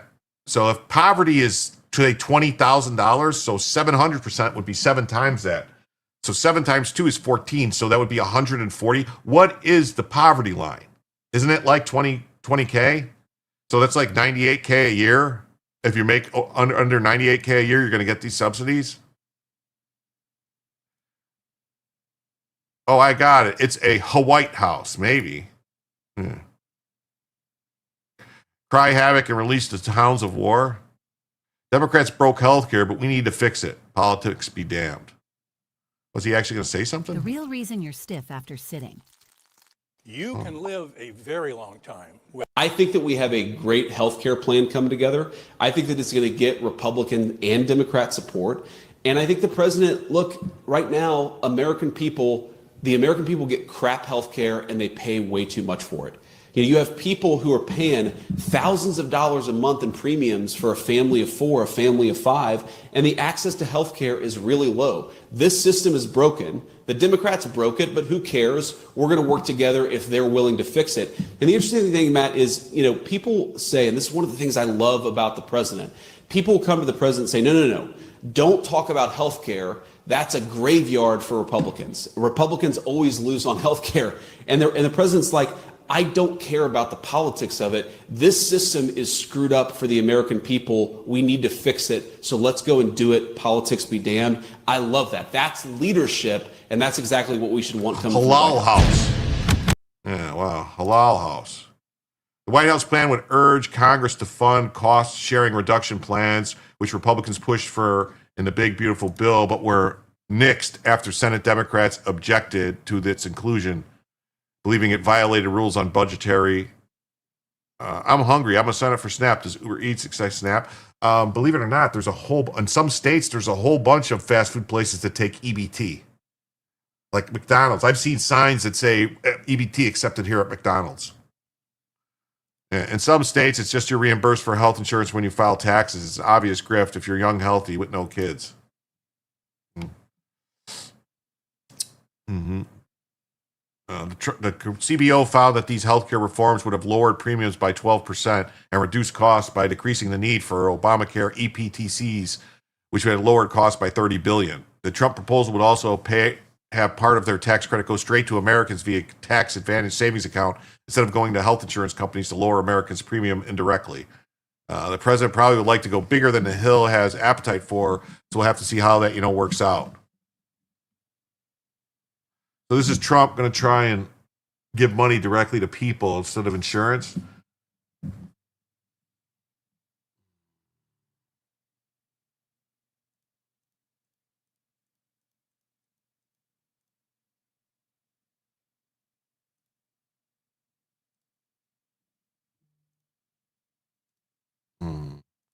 Yeah, this is Trump to support Obamacare subsidy extension. So I'm not happy about this. I'm gonna tell you, not happy. I don't. No more money. No more money. Trump plans on proposing extending Obamacare subsidies. You're just playing into their fucking hands, man. Yeah, bailing out the insurance companies and fattening healthcare industry machine. That's all they're doing. This isn't Make America Great Again. This isn't fucking America First. Millions of enrollees in ACA healthcare premiums face sharp premium increases. Let's see. So the fucking legislation that you passed claiming it was going to lower healthcare costs did the fucking opposite. And your plan is just to keep throwing more money at it. Just to keep throwing more money at it. Just keep doing it. Keep throwing more money at it. Keep throwing more money at it and hope maybe, I don't know, maybe, what? Yeah, extending it isn't what I voted for. Me neither. I voted for ending Obamacare completely. Get rid of it. Yeah. Tort reform, something. Yeah. Ponzi scheme, plug the hole. Yeah. Millions face sharp premium increases. Democrats' demand for an extension was the core issue that led to the federal government shutdown. Yeah, thanks, McCain. Definitely. John McCain, remember? Fuck him. Yeah. You saw a completely different take on Trump's plan, and it's not what this article says. I pulled up articles from a whole bunch of different places. That was right. That was Breitbart. That was right wing Breitbart. So I don't know. The issue has forced Trump into a political balancing act trying to satisfy conservatives who oppose extending the credits while addressing voter concerns. The White House told Reuters that there would be no health care announcement on Monday. Right now, the president's very much involved in these talks. He's very focused. We'll fix the system. We'll bring down costs. I'll let the president speak for himself. Shares of U.S. health insurers, including Century, Oscar Mayer Health, where they stick hot dogs into the bullet wounds. Republicans remain divided over how to handle December deadline. Tim Burchett, a Tennessee conservative, credited Trump at least trying to find a solution. At least Trump's proposal does something. Over a 2-year period, it keeps people from losing their insurance, and it verifies there's not a bunch of frauds going on. Representatives Richard Neal, Frank Pallone, and Bobby Scott, top Democrats, called the White House healthcare plan nothing more than the greatest hit of Republican healthcare ideas that people have rejected for years. Who rejected them? What the fuck are they talking about? I wouldn't do shit. Let the fucking shit go. Let it go. Tear off the fucking Band-Aid. Let it go. Tear it off. McCain's last decade was elder abuse. Biden was just as senile. Infinite inflation is the motivation. My brother has a master's in finance. Says inflation is the goal. I shit you not. The White House plan is expected to include new income cap for receiving ACA tax credits and a requirement for a minimum monthly premium payments. One option under discussion would limit subsidies to individuals earning up to 700% of the federal poverty level, aligning with ideas floated by a bipartisan group of senators. So right now it's not limited to 700% of the poverty level? Well.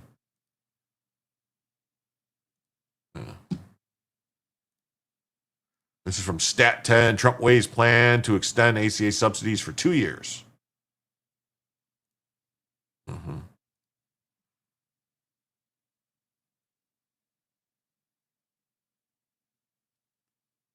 All right, I'm going to open some more tabs real quick because I know Arcade is going to be late. That was my last tab open.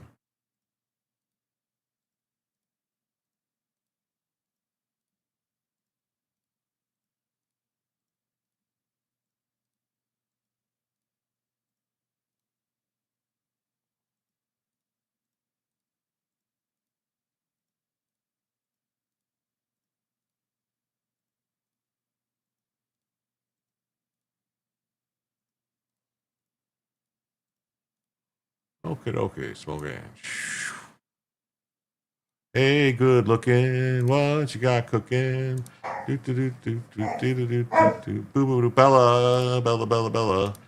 What do we got here? Yes, docs get regularly sued for doing their job. Inflation keeps banks in business. Time to grind some weed. So, Guilford County, North Carolina. Jose Christian Bravo Martinez has been arrested in connection to two separate murder cases. He has an immigration detainer hold. Derek Lamont Leach was found dead on November 23rd, 2 days ago. Joaquin Gabriel Hernandez was found dead on November 16th. Bella, you're going to have to wait a few minutes, buddy. Bravo Martinez was identified as a suspect located in a stolen car and arrested after a brief chase. Yes. What do you say? What do we think? What do we think, folks? Let's do the thing. White or not white? What do we think? What do we think? What do we think? What do we think? One in the chat if he's going to be listed as white. Middle class kids never afford a home. Nope, they won't. Mental look. Mama Pillow says white. Docs have been targets of big fraud since the 90s. Yeah, one for white. White. One. All right, let's see. White male. What do you know? Bravo Martinez, 27, male, white, 160 pounds. What do you know? Immigration hold. White man. Ding, ding, ding, ding, ding, ding, ding, ding, ding. Let's look for some media coverage here. Man on immigration detainer accused of 2 murders and a string of armed robbers. It's not one of yours. Yep, another one I got to take. Well, we all win and we lose to fake data. That's right. Bella's got to go. Let me see how long this is. 1:09. All right, I'm going to play this. I'm going to play this. I'm going to take Bella out to pee, all right? A man is behind bars after investigators say he killed 2 people, committed a string of crimes, and led law enforcement on a chase. Good evening. I'm Ben Briscoe. Jose Bravo Martinez is charged with first-degree murder in the death of Joaquin Gabriel Hernandez. Officers found him shot on Be right Upton back. I'm going to take Drive Bella last to Sunday in Greensboro. Then this morning on Bullston Road in Colfax, deputies say they found 47-year-old Derek Leach killed inside a home. Investigators identified the suspect and learned he was driving a stolen car. Deputies say they spotted him just after 10 o'clock, and when they tried to pull him over, investigators say he led them on a short chase.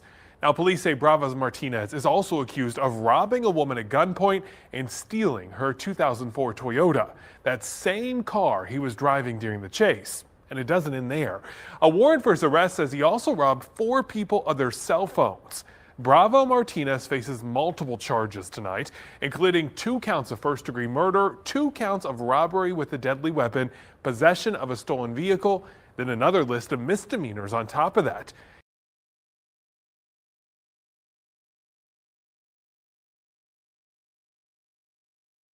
Next story. Same kind of pattern, but next story is the special agent in charge of IRS criminal investigation vows to trace the funding. Vows to trace the funding sources for the leftist violent protests and riots. Through large networks of NGOs, nonprofits, and individuals, the left and far left have developed money laundering schemes. So this is where they need to follow the money. Follow the money. The money, the money, the money. It's all going exactly as I planned. Hey, that's that guy, George Soros.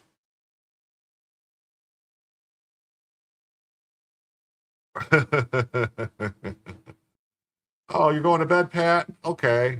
Sorry to hear. Hopefully, let's see you tomorrow or the next day. So let's see. We'll read this article. IRS vows to trace money and disrupt any financial networks funding Los Angeles anti-ICE riots. This guy, whoever this guy, the LA U.S. attorney, his name is Elysium or something like that. Alessia. He's been doing great stuff, man. He's been going around, and what they did to get around to get around the subversion and the problems that the state of California and the cities have been causing for enforcement of immigration. What they've done is they've gone through all the jail records, and then they locate anyone who was previously deported. Because if you re-enter after being previously deported, it's an automatic felony punishable by 10 years in prison. So they find the people, then they go and they indict them and get an actual arrest warrant for the felony. And then they present it and they go, yeah, okay, now you have to give us this person because we have and basically, and then so now like California and other people are trying to, they'll say, well, we're going to try to make the prison records private so no one can find out who's in prison, but they can't because they have to tell people who's in prison. Make no mistake, we'll identify and disrupt financial networks supporting these criminal activities, said Tyler Hatcher, special agent in charge of the IRS Criminal Division for Los Angeles. Federal authorities in Los Angeles are seeking information regarding any individuals or organizations that may be funding the ongoing anti-ICE riots in the city of Angels. Tyler Hatcher, special agent in charge of the IRS Criminal Division of Los Angeles, said on Tuesday the agency is actively tracing money and vowed to disrupt any financial network supporting the criminal rioting, which has desecrated several blocks of Los Angeles since June 6th.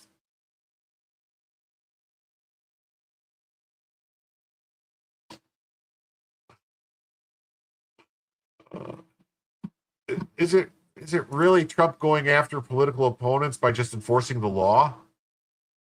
I mean, nobody's above the law. If they're going and assaulting agents or doing things, to not go after them would be to be giving them preferential treatment because they're political opponents. So that seems odd. Oh, okay. Never mind. My bad. Hatcher made the announcement during a joint press conference with Bill Asaili, I think his name is, U.S. Attorney for the Central District of California, and Akil Davis, Assistant Director in charge of the FBI's Los Angeles Field Office. Special agent in charge, IRS Criminal Division. Okay. What do you know? We do have sheriff. All right, let's see what this guy. A man is behind bars after investigators say he killed 2 people, committed a string of crimes, and led law enforcement on a chase. Good evening, I'm Ben Briscoe. Jose Bravo Martinez is charged with first-degree murder in the death of Joaquin Gabriel Hernandez. Officers found him shot on Upton Drive last Sunday in Greensboro. Then this morning on Bullston Road in Colfax, she's getting something to drink. They found 47-year-old Derek Leach killed inside a home. Investigators identified the suspect and learned he was driving a stolen car. Deputies say they spotted him just after 10 o'clock, and when they tried to pull him over, investigators say he led them on a short chase. Now, police say Bravos Martinez is also accused of robbing a woman at gunpoint and stealing her 2004 Toyota, that same car he was driving during the chase. And it doesn't end there. A warrant for his arrest says he also robbed 4 people of their cell phones.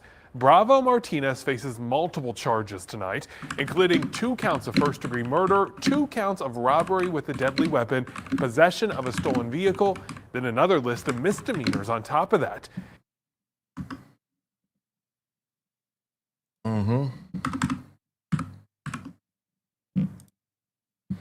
Wow.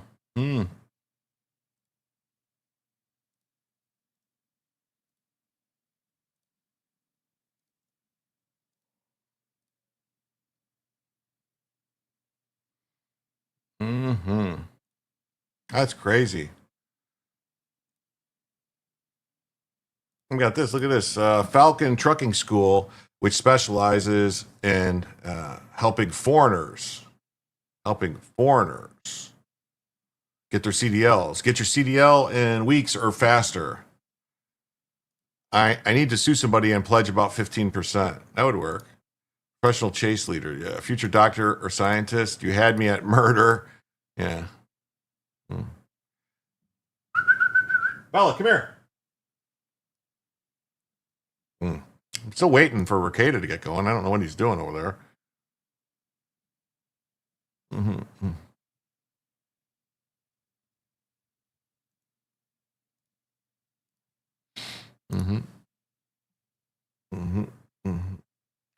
So get your CDL in 2 weeks or faster. How can you get a CDL in 2 weeks? Doesn't it take a lot longer than that to learn? Not to mention, every last person he records doesn't know English. These are kind of operation must be shut down immediately. So this is how these illegals are getting the licenses. This is what's doing it. Ready? What do you want to say? Assalamu alaikum. Yeah, I got my certificate from the school. Yeah. MashaAllah. And then you graduate, you working hard, and you're doing pass the test, you know. It's, everything is not easy. Everything is going, you know. But you get the last. I got it in person. That's good. That's good. Yeah, criminal conspiracy. That's what I'm saying. Criminal conspiracy. Yeah. Launch an investigation. Shut it down.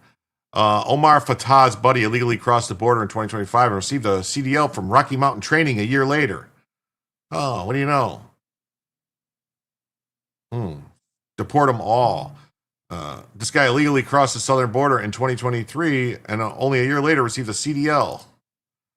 From Rocky Mountain Training School in Salt Lake City. This is alleged, but not an active and ongoing crime. Found out I claim to have a one-woman. Oh, look at commercial driver's license. Look at, I got my driver's license. Now I got a CDL. I came here illegally. What do you know? Making videos to show it.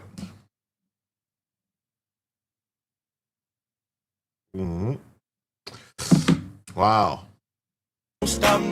Wow. Crazy. Senator, you're missing the facts. Criminal conspiracy is right. Rocky Mountain High School. Yeah. I'm a national communist now. Oh, I'm not a communist. I swear, I'm really starting to think that fascism is the way to go. Maybe, I don't know.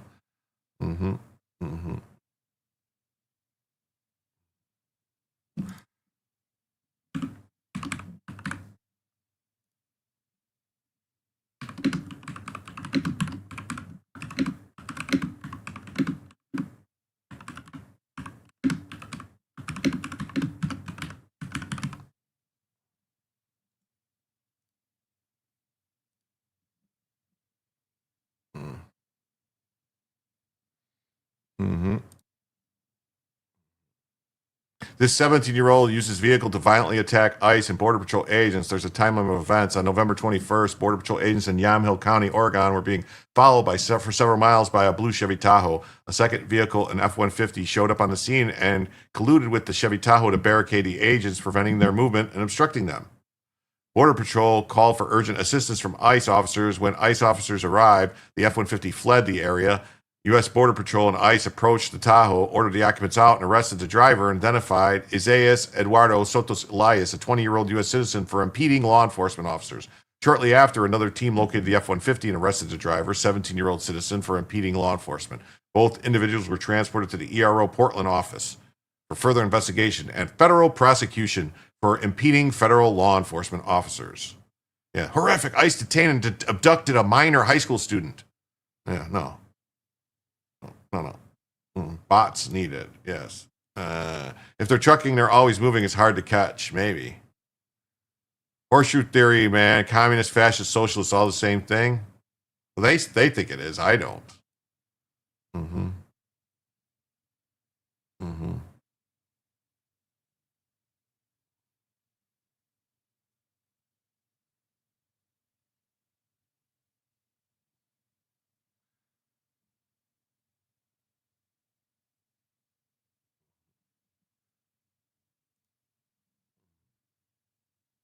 Wow.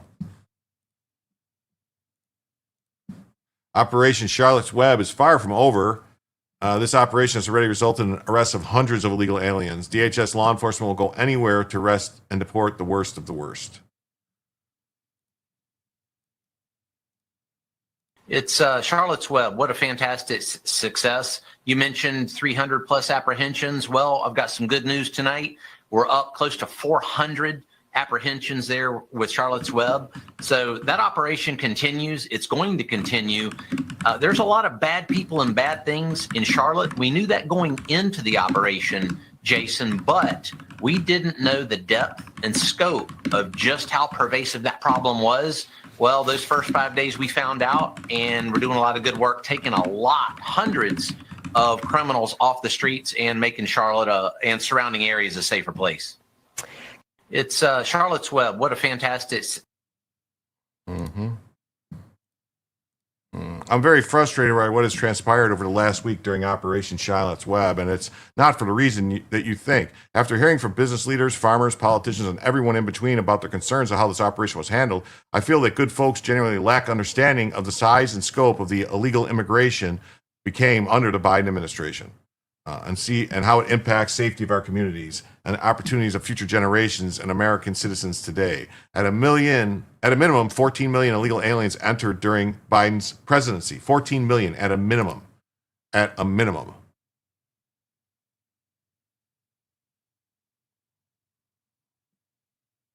Mm-hmm. At a minimum. At a minimum. This is crazy. 14 million. 14 million. 14 million under Biden's presidency. How is that even fucking possible? I mean, how is that even possible? That doesn't make sense. Doesn't make any sense. It just doesn't. Doesn't make sense. Mm-hmm. Wow. Where's that idiot with the Puerto Rican flag? They're citizens, fucking morons. Yeah. 370, not enough. Foreign countries emptied their prisons. They emptied their fucking mental hospitals, and they sent them all here. Illegal immigrant crime jumped from 71,000 to 174,000 in just 3 years. And that's just in that small town. 2024 alone, there was 516 criminal charges filed against illegal aliens in the United States. So 500,000 illegal alien crimes a year. What? It will be more in 28 if a responsible Republican doesn't win. Yeah. The more the criminal impact, 59% of legal alien households receive government welfare. 59% of legal alien households receive welfare. It's unsustainable. 38 trillion in debt and counting. We're going to be 40 trillion in debt by the end of the year. Or I'm sorry, 39 trillion by the end of the year. We've closed illegal alien Medicaid loophole. Yeah. 39% illegal-headed households were taking advantage of it. 39% of illegal alien households had Medicaid. 39%. What the fuck? North Carolinians need to wake up to the fact. This is just North Carolina. This is crazy. 30,000 children didn't show up to school because they were looking for illegal aliens. There's only 140,000 in the entire school system. So 30,000 out of 140,000 are from fucking illegal aliens. Think of that. 30,000. All right, that's 20% of the fucking kids in the school. 20%. Over 20%. 25%. That's insane. 30, 30, 60, 120. I mean, yeah, you're talking almost 20%, 25, 22% something are illegal aliens. This is fucking ridiculous.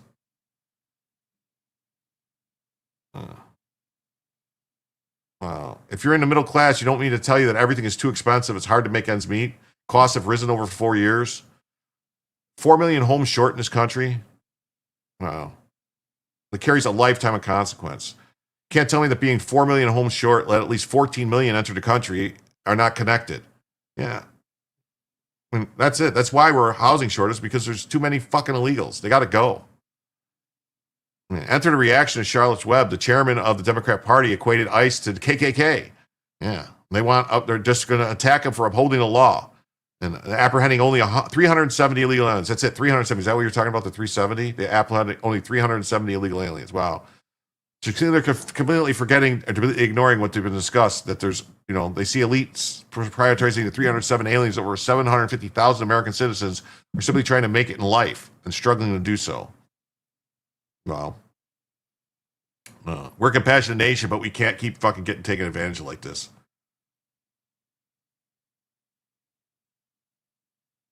I was wondering what he was doing when I saw the flag, but I was making you say something. What flag are we talking about? F all the liders. Yeah. We dug our own hole. Yeah. The whole point. The WF openly say the goal is to eradicate sovereign countries and instate a world government. How do you accomplish that? Overload the system. Yeah. Hey, Bella's back. See, I told you she'd be back. You can't stay away long. Right, Bella girl? Bella, Bella, Bella. Mm-hmm. Yeah. We have an obligation to protect American citizens from crime and deteriorating opportunity. Yes, we do. Well, everybody, I want to thank everybody who was here. We did go almost 5 hours tonight. I extended the show way beyond what I was supposed to. Way beyond what I was supposed to. So I hope everybody's happy with that. Even though I raised the price, I gave you guys an extra hour and a half. Like, I did. I mean, almost 5 hours we went tonight. And we only got 1 hour extra paid. So just everyone relax. And I hope everyone comes back Tuesday night for another Jim Tells You. Jim will tell you the news on Tuesday. Thank you all. Please remember, hit the like and subscribe if you haven't already. Please become a member. It's great. Please donate. It helps the show. And, I'm going to send you over to see Nick. Tell him I said hi. That's about all I could do. I've been waiting. So, adios, bye-bye. See you all tomorrow. Or actually today. See you later today. No, I don't think Rumble's going to be on there. I don't know. And if I send everybody over there, he's going to be forced to take it. He's going to be forced to take it.